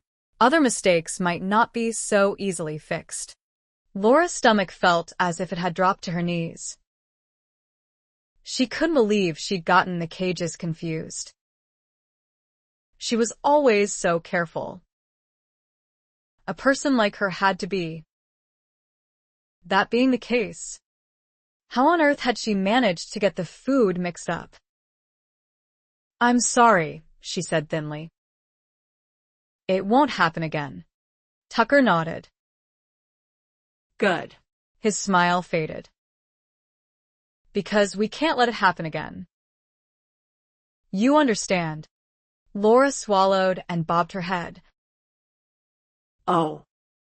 Yes. She understood. As nicely as possible. He was telling her that she'd be fired the next time. Laura was frowning as she made her way along the short connecting hall to Isaiah's surgery. A second later, when she entered the large chamber and saw all the familiar faces, it was like coming home after a long absence. Trish, standing at the sink and washing her hands, began wailing like a siren the moment she spotted Laura. Shaking off the sense of impending doom brought on by Tucker's reprimand, Laura laughed and rolled her eyes. So, you heard about that? Trish grinned broadly. When I first came here, I tripped the alarm. Too. It's a tradition around here. A rite of passage, if you will. Drying her hands, she turned from the counter. What brings you in so early? I miss my babies, Laura confessed. The stinkers sleep all night. I'd like to spend a little time with them while their eyes are open. Ah. Hi, Laura. Belinda closed a cupboard door and smiled over her shoulder. We've missed you around here. The yogurt's all gone. We're down to one kind of pop. The sandwich stuff's all gone. And the soup's running low. Laura grinned and held up the remaining bag of cookies. Emergency rations. Ew. Belinda grabbed the package, opened the seal, and sank her teeth into a sugar cookie frosted with orange. Chewy ones. I love them this way. Don't eat them all. Trish tossed the paper towel into the trash. I want my share. Isaiah and Angela stood at an operating table at the far end of the surgery. A sheet concealed the patient, making it impossible for Laura to tell what kind of animal was under the knife. She waved and started for the door that opened into the kennels. Laura, Isaiah called. She turned to look questioningly at him. Yes. His blue eyes were uncharacteristically solemn above the surgical mask that covered the lower half of his dark face. Have you seen Tucker? Laura nodded. Yes. Just now. That awful sinking sensation attacked her stomach again. We talked. Isaiah nodded, looking relieved. The familiar twinkle slowly returned to his eyes. Good cop. Bad cop. We take turns. I hope he didn't come down too hard on you. Silence had fallen over the room. Belinda and Trish had become unaccountably busy. Laura's cheeks went fiery hot with embarrassment. For an instant she deeply resented Isaiah's lack of tact. Maybe she had screwed up. but he could at least discuss it with her privately. Before the anger could get a good foothold, Laura's sense of fairness came into play. There were no secrets at the clinic. Everyone in the room undoubtedly knew about the food mishap already. "No," she said. "Tucker was very nice. And I'm really sorry I made a mistake." "Two mistakes," Belinda inserted even as she smiled to soften the comment. "You got kennels 3 and 4 mixed up somehow? So 2 dogs got the wrong food. Not just one. That's why we're all so careful around here. It could happen to anyone." "No, not to just anyone," Laura thought bitterly. "Only to a retard like me." It was still difficult for Laura to believe she'd gotten the cages confused, but if 2 dogs had received the wrong food, there was no other explanation. She had been misreading numbers that night. The alarm fiasco bore testimony to that. Normally, she never confused 3s with 4s, though. They looked nothing alike, no matter how you turned them. "I'll be more careful from now on," Laura promised. She glanced uneasily at Isaiah, whose eyes had gone solemn again. "Really," she assured him. "It won't happen again." Laura let herself out into the kennels. Almost instantly the dogs began to bark joyously. She hauled in a deep breath, slowly released it, and gave herself over to the pleasure of eager nudges, wet noses, and dog breath. As she moved from one cage to the next and finally came to Kennel 3, she stared hard at the number, painted in bold black, high on the rear wall of the cement block enclosure. Some numbers were extremely difficult for her to read correctly each and every time, but a 3 wasn't one of them. An hour later, when it came time for Laura to go, she re-entered the surgery to get her coat and purse. Belinda had just lifted a huge Angora cat from a cage by the scruff of its neck. Evidently, the feline didn't appreciate the manner in which Belinda had picked him up, for he immediately began hissing and swatting at the air. "Got a live one," Belinda cried. "Bring him over," Isaiah ordered. Belinda hurried to deposit the cat on the stainless steel table. The instant the feline's paws touched down on the metal surface, he began frantically fighting to escape, twisting, scratching, yowling, and trying his best to bite. Startled by the animal's ferocity, Belinda released the feline and leaped clear. Only Isaiah's quick reaction kept the cat from jumping from the table.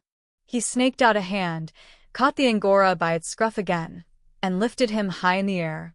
"Hey, buddy," he said soothingly. "Let's be friends." "Okay." In Laura's opinion, Belinda was responsible for the cat's misbehavior. The poor thing was in a strange place. He'd been locked in a cage as well, which was probably something he wasn't used to. Then, to make matters worse, the tech had made no attempt whatsoever to befriend the animal before she picked him up. Hissing and spitting, the feline took a swipe at Isaiah's face. Isaiah jerked his head back in the nick of time. "Has he been declawed?" he asked Belinda. "He's a first-timer, and we don't have his records yet." Belinda grabbed the cat's front leg, pressed a thumb to the back of his toes, and said, "Yeah, I think he's clawless. I need a muzzle," Isaiah called over his shoulder to Trish.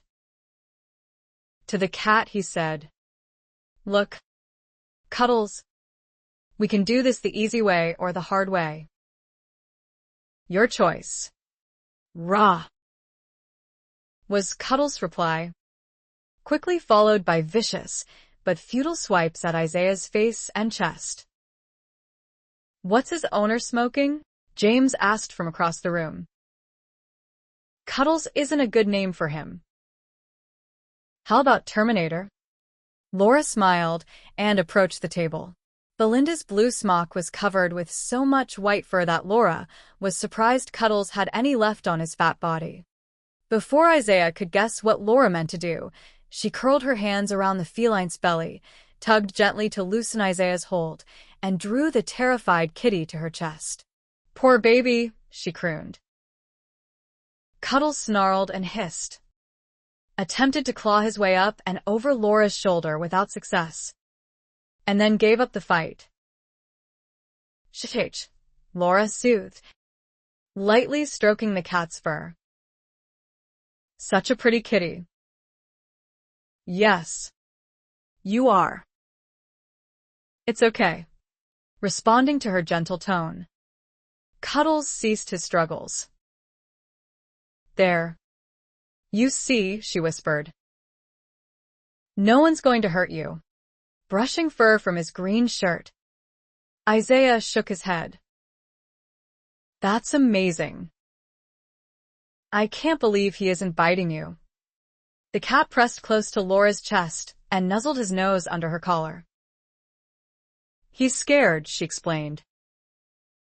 "You can't just take him from the cage and start doing mean things to him.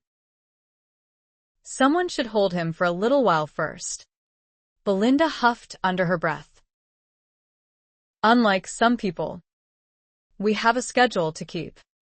Isaiah held up a hand. "No." "Belinda." "She's right." He reached out and touched a fingertip to the cat's head. "I'm not much of a cat person, I'm afraid." He, too, began stroking the cat's fur. "But I treat a lot of them. I need to develop a better rapport with them. He's a sweetie." Laura rubbed her cheek against the cat's soft fur. "I can see why they named him Cuddles. He's very loving when he's not scared." Isaiah chuckled. "He is with you. At any rate." Laura shifted the huge cat to hold him more easily. Cuddles began to purr, which made Isaiah grin. "What's the matter with him?" Laura asked. "Something with his ear," Isaiah said. "So far I haven't gotten close enough to tell what the problem is." Laura kept stroking the cat and turned so Isaiah could see one side of the animal's head. "You can have a look now." "Come on," Belinda said impatiently. "He's liable to go ballistic." "Obviously you've never dealt with cats or experienced a feline bite." "I prefer to keep all my fingers, if it's all the same to you." Trish arrived just then with a cat muzzle, an awful-looking contraption that fit over a feline's entire face and was anchored with crisscross straps behind the head. Laura couldn't see how a kitty could even breathe wearing one. She gave Isaiah a pleading look. "I'll hold him while you look," she offered. "If we're careful not to scare him, I don't think he'll bite." Isaiah narrowed his eyes at her even as he plucked a penlight from his pocket. Leaning in close, he peered in the cat's ear. Laura gently turned Cuddles' head so Isaiah could get a better look. "Foxtail," he murmured. "Oh." Belinda stepped around to look. "How deep is it?" Laura knew firsthand how treacherous foxtails could be. The arrow-shaped stickers grew on tall grassy stalks that dried to a yellow-brown over the summer. The foxtails came away from the parent plant with the slightest touch or breath of wind and stuck to clothing and animal fur. Once attached, their sharpness and shape enabled them to burrow. Animals often got them in their feet, ears, mouths, and eyes. Many horses in the area wore eye guards while out in the pasture to protect them from foxtails. "It's not bad, actually," Isaiah replied. She brought him in as soon as he started shaking his head. Trish inserted. "Good thing," Isaiah replied. The little bugger would just keep going deeper. "Must be a field near her house," Belinda observed. Isaiah went for some long-nosed tweezers. When he returned a moment later, he slanted a look at Laura. "If you can keep him still, I think I can pluck it out easily enough." Laura nodded, and soon Cuddles' ordeal was over. Laura held the cat a while longer before she returned him to the cage. Behind her, she heard Isaiah giving orders for follow-up care. When Laura turned, she saw that Trish was taking notes while Isaiah cleaned his hands. Laura went to get her purse. Just as she drew the strap over her shoulder, Isaiah glanced around. "Are you sure you want to be a kennel keeper? Your talents are wasted back there." "Yeah," Trish seconded. "You'd be a fabulous tech assistant." Oh. "No." Laura shook her head vehemently. "I'm not cut out for it. Remember me? The lady who got the dog food mixed up." At the reminder, Isaiah's encouraging grin faded, and his eyes went dark. He said nothing, but words weren't necessary. He had clearly forgotten for a moment that Laura had been put on notice. One more mistake and she'd be gone. Chapter 7. What picture should I use? Etta Parks asked, peering over her grandmother's shoulder. Laura squinted to see the small cell phone screen. She'd come knocking on Etta's door at 10 that morning to get the number to the clinic programmed into her phone. A dog or a cat would be nice. Etta took a drag from her Winston and exhaled smoke, which drifted up into Laura's face. "You used the dog for Mrs. Kessler and the cat for the seagulls. You've got a party balloon, a wine glass." Etta scrolled down through more choices. A book, a cake, a printer, a car, and a coffee cup. There are no animals left. Because Laura had such difficulty in reading numbers and letters, she had purchased a cell phone with symbols that could be assigned to people she called often. That way she could scroll quickly through the electronic phone book, recognize people's names by the pictures that accompanied them, and make calls without always having to dial numbers. Use the cake. That'll work. The cake? For a veterinary clinic? Laura nodded. I'm always taking in food. A cake it will be. Then, shoulder-length silver hair held back by a glittery purple headband that matched her brightly decorated sweatshirt. Etta set herself to the task of programming the phone. What kind of food do you take in? Lots of stuff. At home I'm always making too much. And my freezer's getting full. Isaiah forgets to eat unless there's something handy. So I can get rid of all my extra and feed him while I'm at it. Taking care of him. Are you? Etta grinned. Sounds pretty cozy. We're just friends, Laura replied, thinking as she spoke that those words had become her mantra. While her grandmother pressed phone buttons and grumbled under her breath about newfangled inventions, Laura went to get a drink. Leaning her hips against the cupboards, she surveyed the familiar kitchen while she took slow sips of water. It was a room dear to her heart. As a child, she'd often sat at the oblong table with Grandpa Jim, sharing a pre-dawn breakfast before they went fishing at the lake. She'd also spent many a summer evening in this room with her grandmother, putting up produce from the vegetable garden. It had involved a lot of hard work, but Gram had always managed to make it seem fun. Remembering those days, Laura almost wished she were a child again. Over the years, the kitchen had undergone many transformations, new appliances, different color schemes, but it had remained essentially the same. The breakfast nook window now sported lime green Priscilla curtains that matched the darker green flecks in the new Formica counters and the swirling pattern in the indoor-outdoor carpet that her grandmother had recently had installed, so she would no longer need to mop. A dark brown Mr. Coffee machine sat to the left of the stainless steel sink, its carafe half full and emitting the rich aroma of freshly brewed coffee. The front of the refrigerator was so crowded with doodads that the white door barely showed. Many of the magnets sported slogans that Laura now struggled to read, but they'd been hanging there for so long that she'd memorized most of them. Say the word diet, and you die. God bless this house. I'm not just a good cook. I'm a damn good cook. Laura smiled when her gaze came to rest on her favorite magnet of all, which she'd gotten as a gift for her grandmother years ago. It read, me and you and me, That's the way it'll always be. Oh, how true that was. All these years later, here she was, standing in Graham's kitchen, one of her favorite places to be. Almost done, her grandmother said. As Laura's gaze came to rest on her grandmother, she smiled to herself. Even at 76, Etta was beautiful, a slender, fine-boned woman with delicate features. A lot of people claimed that Laura looked like her, but Laura had never seen the resemblance. Their coloring was similar, she supposed, but that was as far as it went. The cell phone in Etta's arthritic hands suddenly rang. "Dear God," she cried, giving such a start that she nearly dropped the apparatus. "I detest these things." Laura laughed as she crossed the room. Taking the device, she pressed the little green telephone symbol to answer the call. "Hello." "Hi, Laura," a deep, masculine voice replied. "This is Isaiah."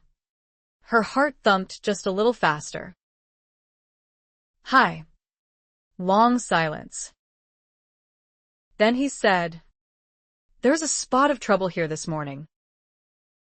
I only just now got back from making ranch calls and found out about it.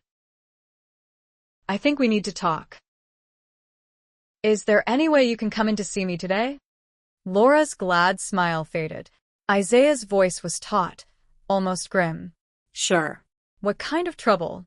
Did I get the food mixed up again?"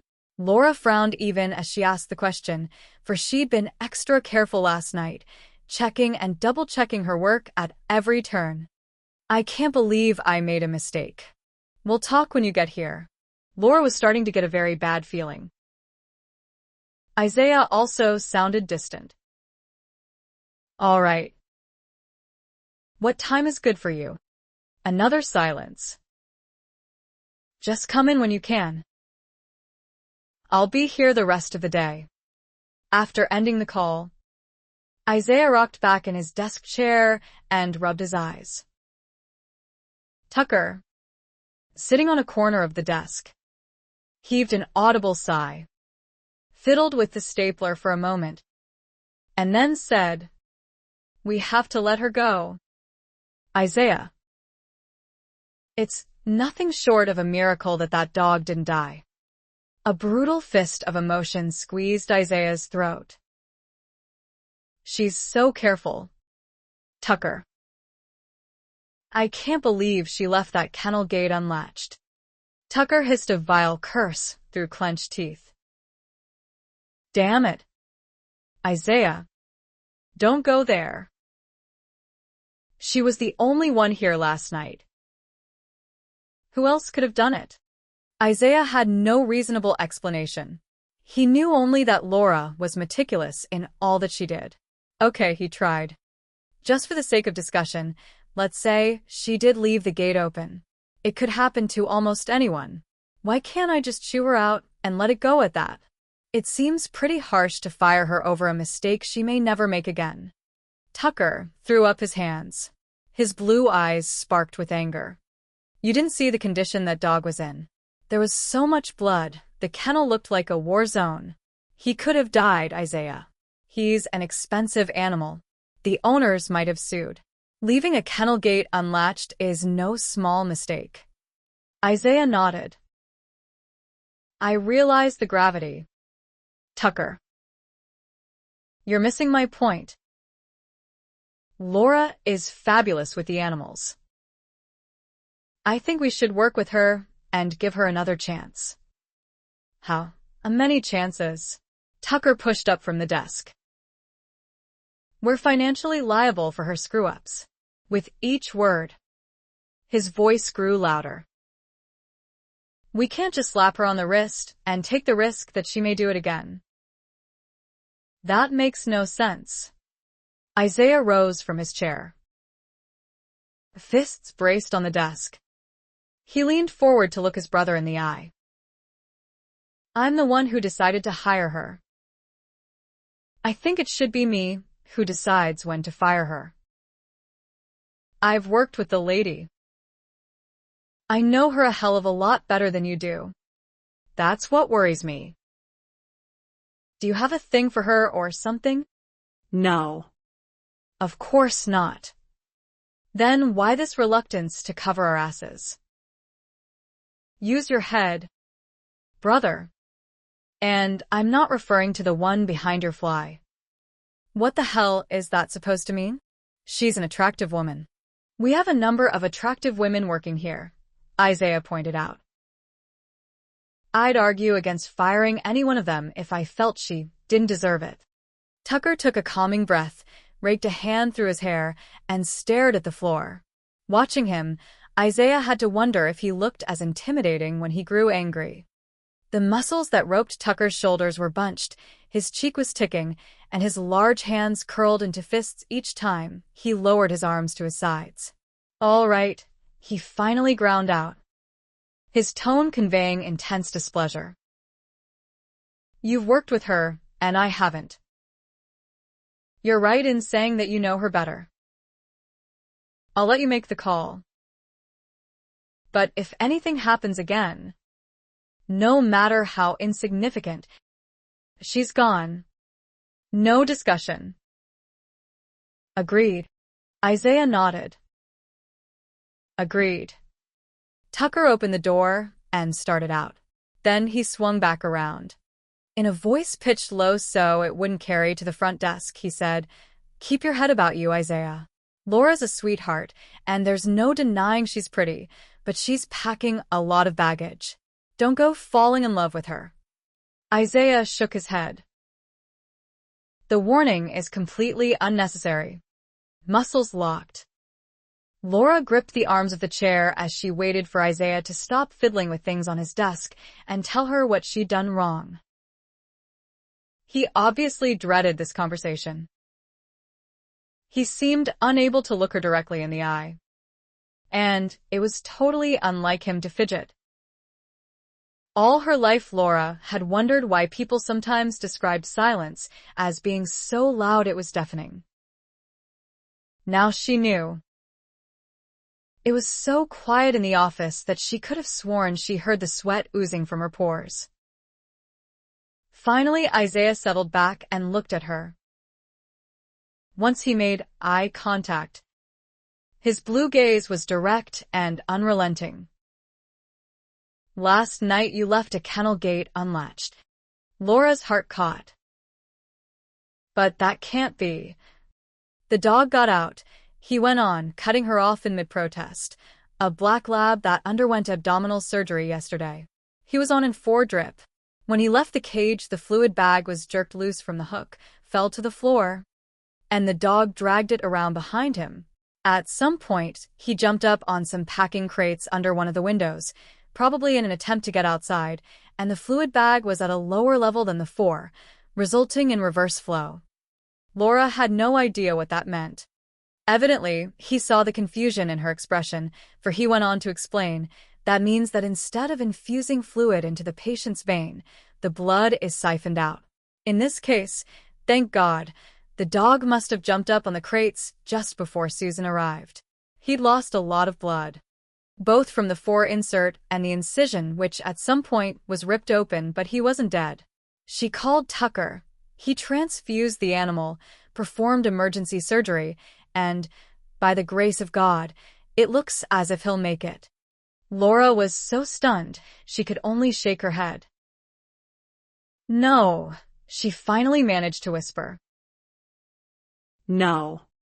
That can't be. As if she hadn't spoken. He went on to say, I'm sticking my neck out by not firing you on the spot. I have only one reason for taking a chance on you, because you're so wonderful with the animals. I honestly believe you're the best kennel person we've ever had. Thank you, she squeezed out. But we can't have things like this happening. The dog could have died. Do you understand the ramifications of that? The owners might have sued our pants off. Yes. I understand. Laura's mind felt all fuzzy, and her stomach lurched as if she might vomit. It's just that I checked all the gates to make sure they were latched, she said faintly. That's the last thing I do right before I leave. He rocked back in his chair. His jaw muscle rippled from his clenching his teeth. Last night you must have forgotten. He spread his hands. How it happened isn't important. What we have to deal with is that it occurred on your shift and a dog almost died. Tucker and I met to discuss what should be done. On my recommendation, he's agreed to give you another chance, with the understanding that you'll be terminated if anything at all happens again. Our reputations as vets are on the line. Tears burned at the backs of Laura's eyes. Pain radiated through her chest. Maybe I should save everyone a lot of trouble and quit right now. Isaiah put his elbows on the desk, folded his hands, and rested his chin on his knuckles. Once again his eyes offered her no quarter. Is that what you want? He asked softly.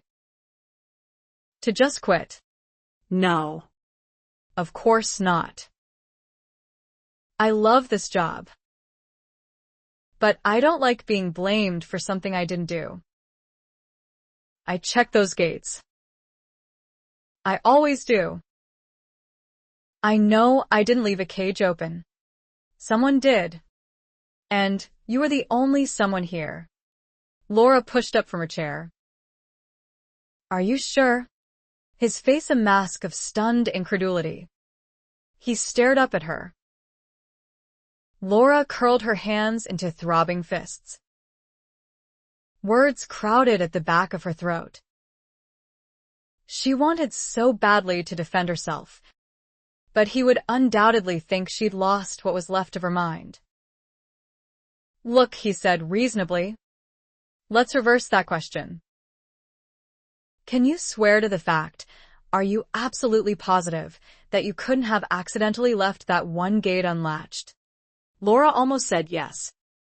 But right then she was so upset that the previous night was a blur in her mind. She needed to go back over everything she'd done last night before she could be absolutely sure. I'm almost positive, she settled for saying. Almost? That's not good enough. Laura distinctly remembered walking up and down the center aisle, checking the gates on both sides before she left the clinic. Had something distracted her? Could she have accidentally passed by one gate without trying the latch? She'd worked out a routine while on the day shift, and now she always stuck to it. Routines were vital to someone like her, who tended to be more forgetful than other people. I hope you'll stay on. Laura, Isaiah said softly. I fought hard to give you another chance. It'll be a shame if you quit. She was too upset right then to discuss it further. So she just nodded her head. Maybe, he went on, you can develop a few new habits to prevent something like this from happening again. He went on to offer her several ideas, all safety precautions that she'd already instituted. By the time he stopped talking, she felt numb. When she turned to let herself out of his office, all she could think to say was, I'm sorry about the dog. Isaiah. We all are.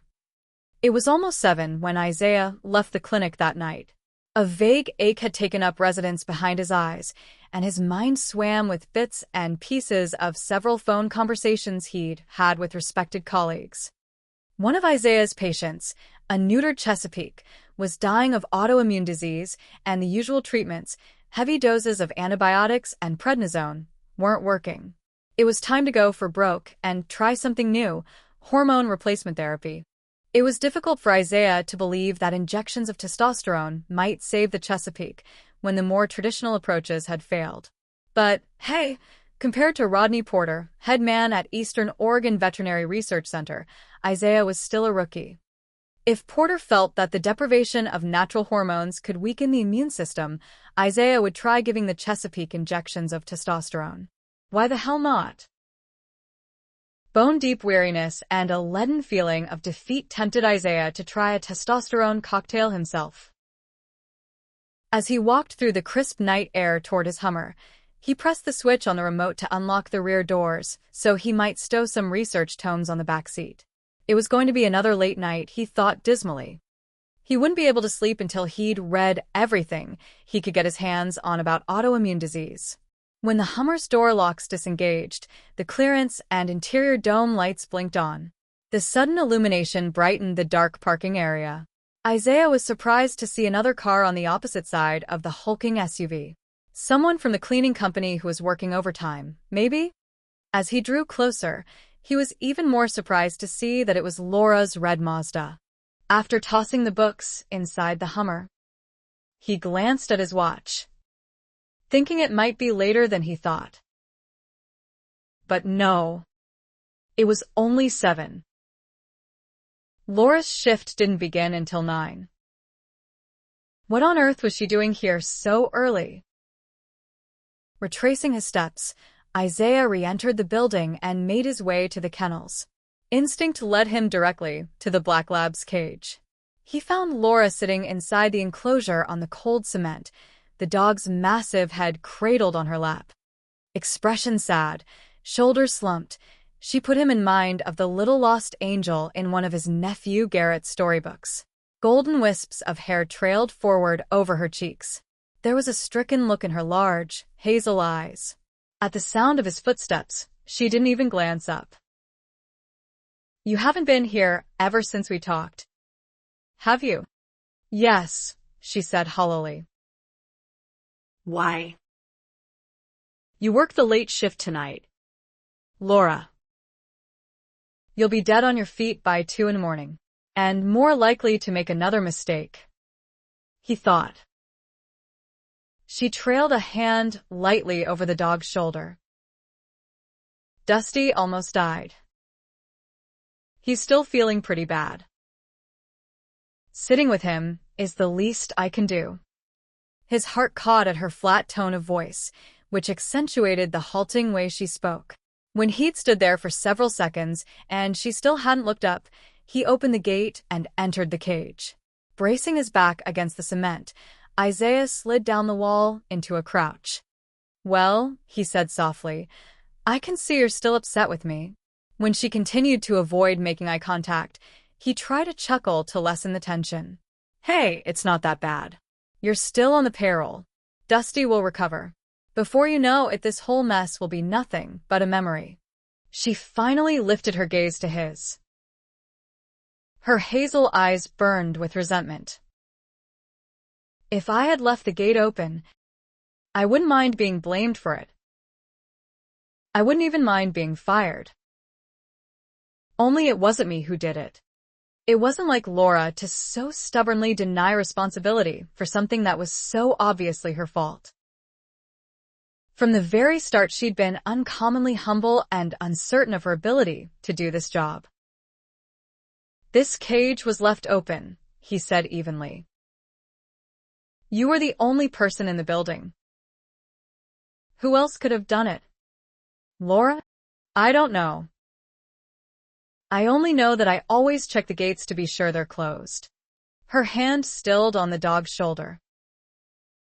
"I'm not like other people, Isaiah." Her voice quavered as she said his name. "I can't even keep track of the scoops when I make coffee without my counting beans." He cautiously circled that, not entirely sure how her coffee-making ability pertained to the situation. He was about to ask when she added, "Knowing that about myself, do you really think I'd come in here, where all that I do is so important, and leave anything to memory? I'm more careful than other people. I have to be." A sinking sensation attacked Isaiah's middle. He'd said almost exactly the same thing this morning to Tucker. She waved her hand to encompass all the cages. "I love these dogs. I never take a chance with their safety. I have a strict routine, and I always follow it. Otherwise, I might forget something." Her larynx bobbed as she swallowed. "I was worried about Dusty last night and checked on him right before I left. Isn't it possible that you accidentally forgot to drop the latch when you exited the cage?" he suggested kindly. "No." She looked him dead in the eye. "This morning when we talked, I was upset and couldn't recall the details clearly. But now I can. She jutted her small chin at him. Isaiah drew up his knees to create a rest for his arms. Gazing into her bruised, hurt-filled eyes, he had no choice but to believe her. She was almost ritualistic about her little routines. Over time, he'd noticed that she did exactly the same things in the same order, day after day. When she left the clinic at the end of her shift, for instance, she always followed a pattern, going first to check on the snack supplies when she entered the surgery, and then going to get her coat and purse before saying goodbye. Other people might deviate, saying goodbye first and stopping by the refrigerator last, but Laura never altered the pattern, undoubtedly, because she might overlook something important if she did things out of sequence. I want to believe you, he confessed, his voice gravelly with regret. And if it had happened on day shift when other people were in the kennels? Tears shimmered in her eyes. She gazed at him for an interminably long moment. What? He leaned sideways to see her face. You almost said something. You'll think I'm crazy. No. I won't. The tendons in her throat went taut. She drew in a deep breath. She was right. He thought she was crazy. To get me fired, that was even crazier.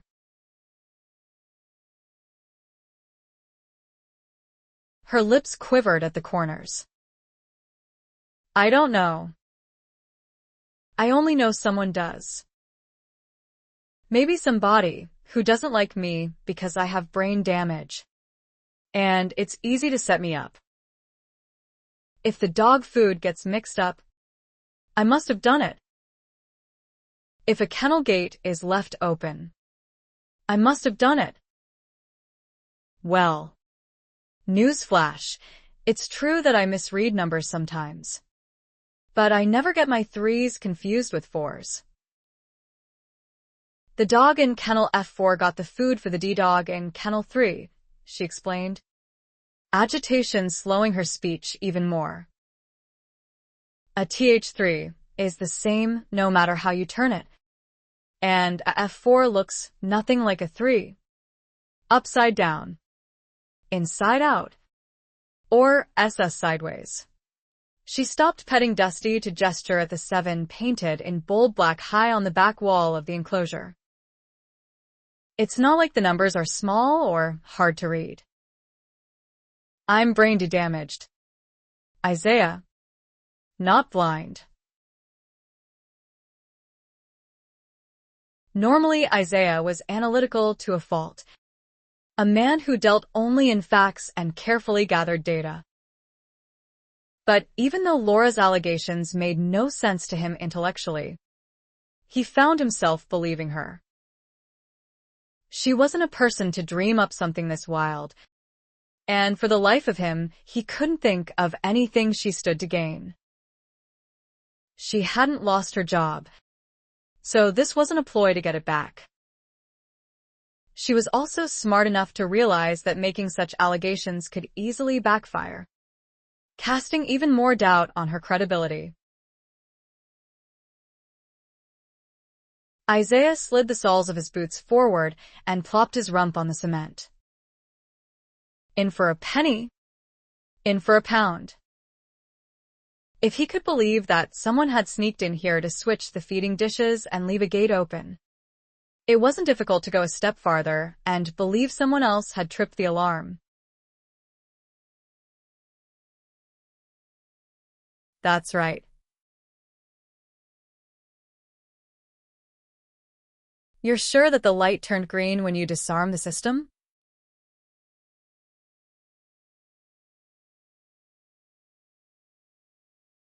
Which one? At night when I've been working, I've heard sounds.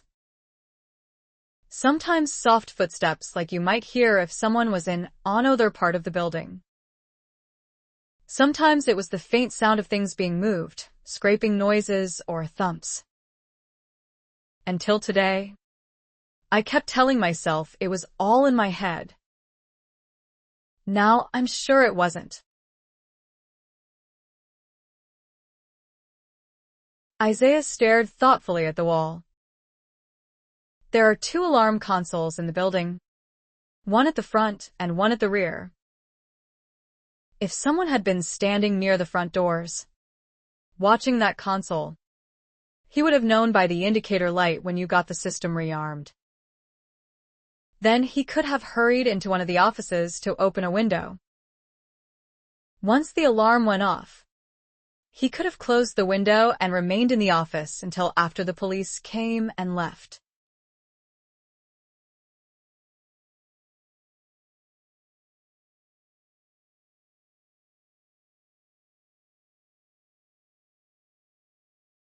How can you do that? By calling Harris security. At her questioning look, he smiled. Nobody can enter or leave this clinic after the alarm has been set without leaving an electronic trail. The console sends a signal to Harris security via a secure phone line every time the security code is used to activate or deactivate the system.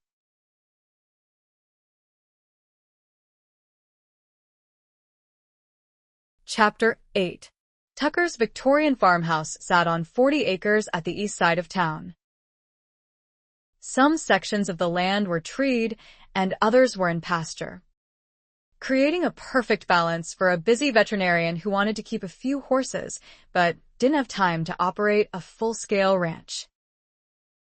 The yard itself was defined by a white, ivy-draped picket fence.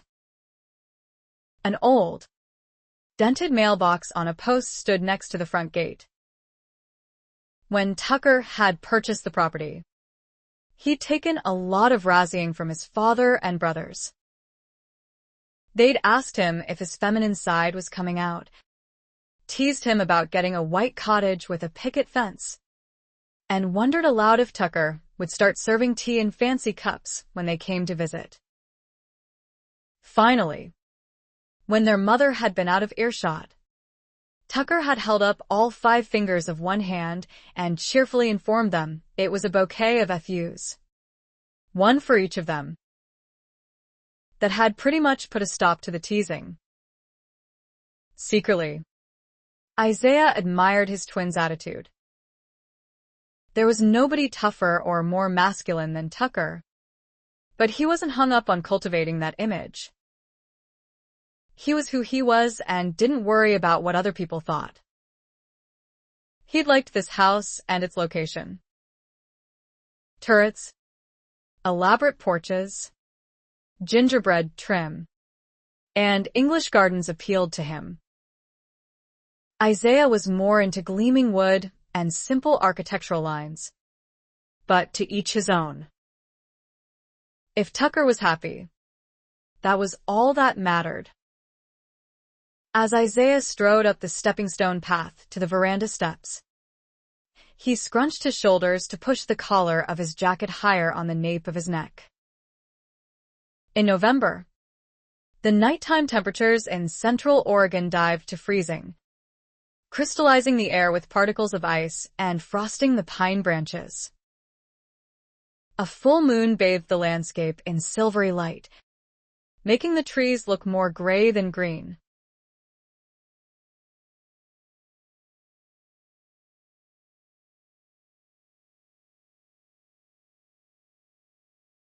I need to talk to you. Isaiah had known several sets of identical twins over the years, and a fair half of them hadn't felt that they resembled each other all that much. Such had never been the case with him and his brother. Their coloring, features, and builds were so markedly similar that sometimes they both felt as if they were looking in a mirror. This was one of those moments for Isaiah. Maybe it was the soft glow of a lamp coming from behind Tucker, casting his face partly in shadow. Whatever the reason, Isaiah got the uncanny feeling, if only for an instant, that he was having an out-of-body experience. What party?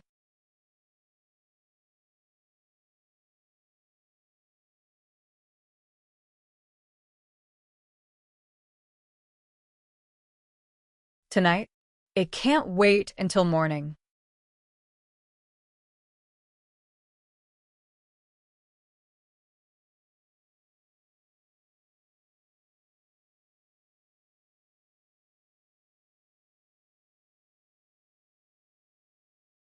Isaiah swept a wondering glance over the mahogany office furniture that took up one corner of the room. There was even a secretary with curlicues across the top. The last time he'd been here, a cheap drafting table had filled in as a desk, and the only furniture had been 2 metal chairs and an apple crate serving as an end table. He crossed to stand before the hearth and chafe his hands. Do what? Warm their hands at a hearth when the fire's dead out.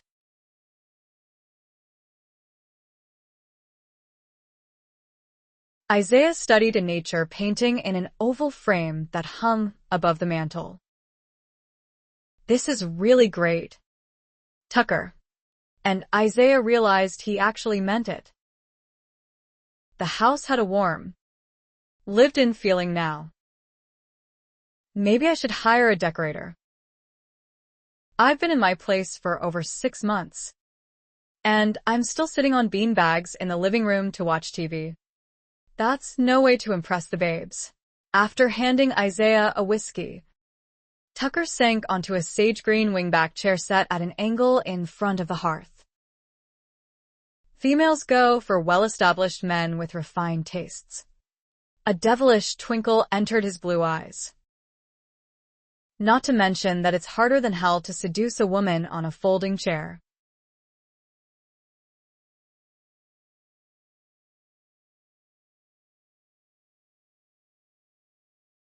Tucker didn't immediately respond. He swirled the whiskey in his glass, his expression thoughtful. When he finally met Isaiah's gaze again, all the laughter had left his eyes. Do you realize how crazy that sounds, Isaiah? One person works the late shift. Last night, that person was Laura. If she didn't leave the gate open, who did? A mischievous gremlin. Tucker sat forward on his chair. Come on, Isaiah. Get real. Who'd want to do that? As far as I know, everybody at the clinic likes Laura. I know for a fact that none of my techs have a beef with her. Lena sings her praises. That kennel keeper Danielle Prince, with the hair that changes colors once a month, thinks she's the greatest thing since the invention of popcorn because Laura never leaves shit details unfinished for the next shift. Tina thinks she's a saint. I repeat, who'd want to get her fired?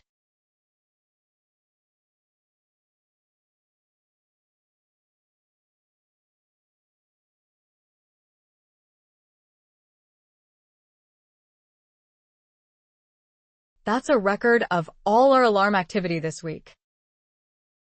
If you'll notice, someone disarmed and rearmed the system on Monday night at 8, almost an hour before Laura got there.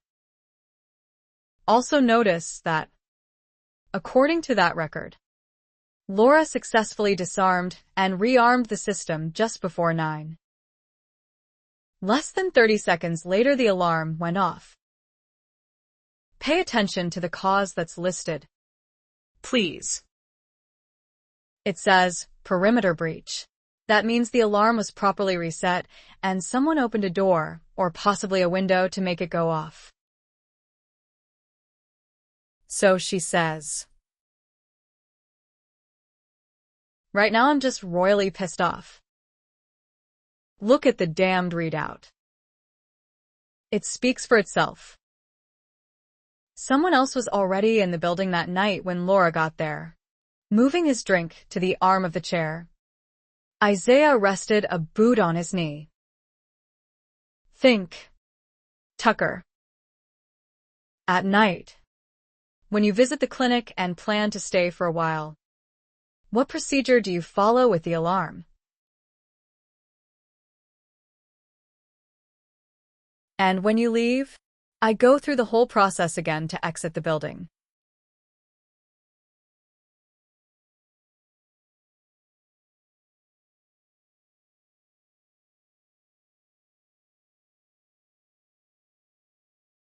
Why would anyone hang around in the middle of the night if they weren't working a shift? To trip the alarm after Laura entered the building and make her look like an incompetent imbecile. You're what?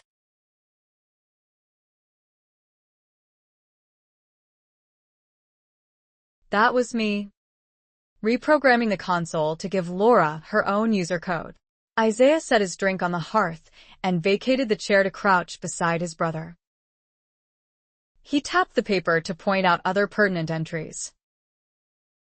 The police left here. This is where I arrived. All this garble was a little later, when I assigned Laura her own user number. Isaiah studied the record. 10:30. Yeah, that was me. He trailed his fingertip down to another line. Look at this. Someone disarmed and rearmed the system in quick succession at 11:40. I think that's when our mysterious alarm tripper finally left the building. Laura was working in the kennels and laundry room, nowhere near either console. So, she wouldn't have seen the indicator light change colors. She never even realized someone else was there. The dog food bowls in cages 3 and 4 were probably switched while she was in the laundry room.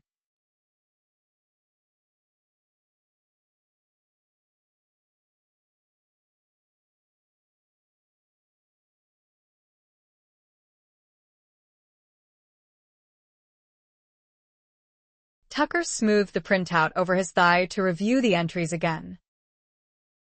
Son of a bitch. That poor dog. This makes me want to do murder. He sent Isaiah a burning look. Someone deliberately left that cage open and unhooked the fluid bag from the wire, knowing a reverse flow would probably occur.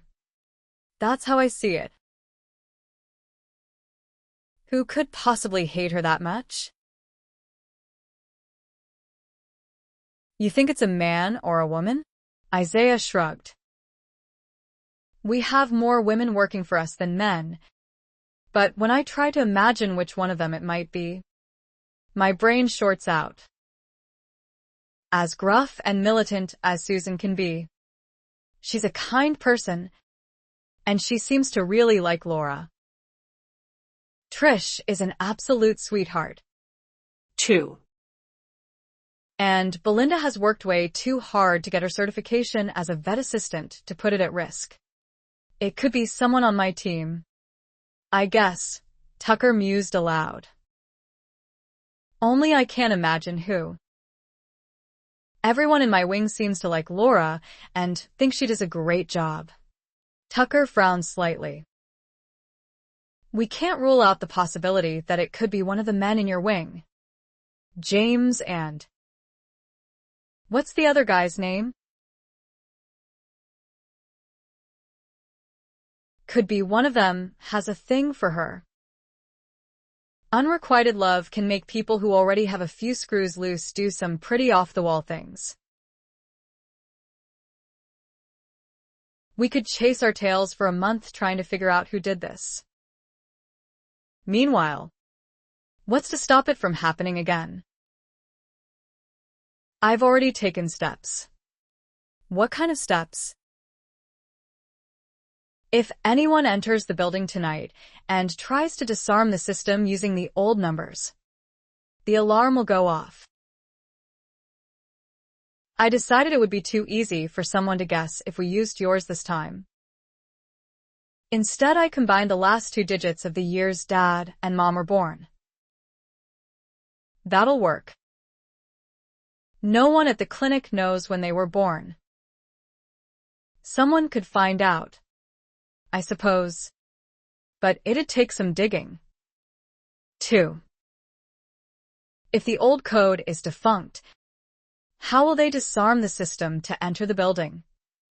I've assigned each of them an individual user code. Isaiah glanced at his watch. We need to call Susan with hers, so she can open in the morning. The others will get theirs tomorrow. Isaiah drew another sheet of paper from his pocket. I made you a copy. Tucker accepted the printout. You never cease to amaze me. How's that? All those brains in a head exactly the same size as mine. Tucker flashed a quick grin. You're always one step ahead of me. Been that way all our lives. In Isaiah's opinion, Tucker was every bit as smart. He just looked at everything through a broader lens, whereas Isaiah had a tendency to hyperfocus. When confronted with a problem, he couldn't relax until it was solved. At least no one besides you, Me, and Laura will be able to enter or leave the building tonight without setting off the alarm. And as of tomorrow, when we assign the new user codes, everyone will have to finger himself to operate the alarm. We may never find out who did it, Isaiah said. Tucker nodded in agreement. The most important thing is that the animals are safe. And so is Laura's job. Isaiah thought with an even greater sense of relief. Before driving home, Isaiah dropped by the clinic to fill Laura in on his meeting with Tucker. When he entered the kennels, she was nowhere to be seen. He moved up the center aisle, glancing into each cage to be sure she wasn't inside with a canine that needed a cuddle. All he saw was dogs, some happily eating from freshly filled bowls, others asleep on clean bedding. Not even Laura could clean a kennel well enough for someone to eat off the floors, but she came damn close.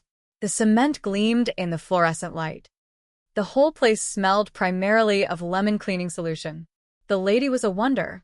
When Tucker reached the Chesapeake's cage, he reeled to a stop and stared.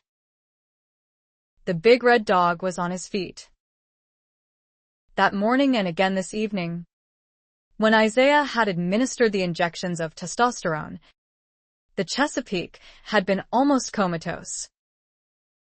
I'll be damned.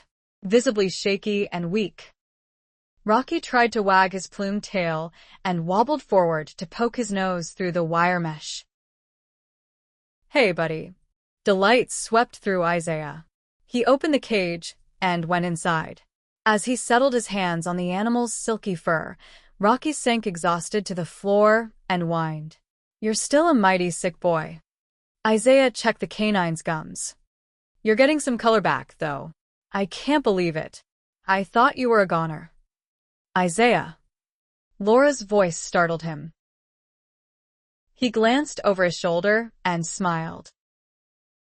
Hey. He looked back at the dog. It worked. Laura. He was dying. Now look at him. She entered the cage and crouched down to join him in petting the weak animal. I noticed how sick he seemed. What's wrong with him? Autoimmune. None of the usual treatments worked. A colleague of mine suggested that I try testosterone injections. He says spayed and neutered animals are deprived of their natural hormones, and that it can affect their health and immune systems. Isaiah remembered he was talking to a woman with brain damage and broke off. Sorry. I don't mean to bore you. Her eyes shone with interest. I'm not bored. I've thought for a long time that fixing dogs and cats might be bad for them. They get so fat and lazy. That can be very fun. It's not a popular theory in veterinary medicine, Isaiah replied. I sure as hell wasn't taught that at vet school. And no vet I interned with ever mentioned it. Either. Just the opposite. Laura sat beside the Chesapeake. In the spill of light, she looked beautiful and cute, both at once.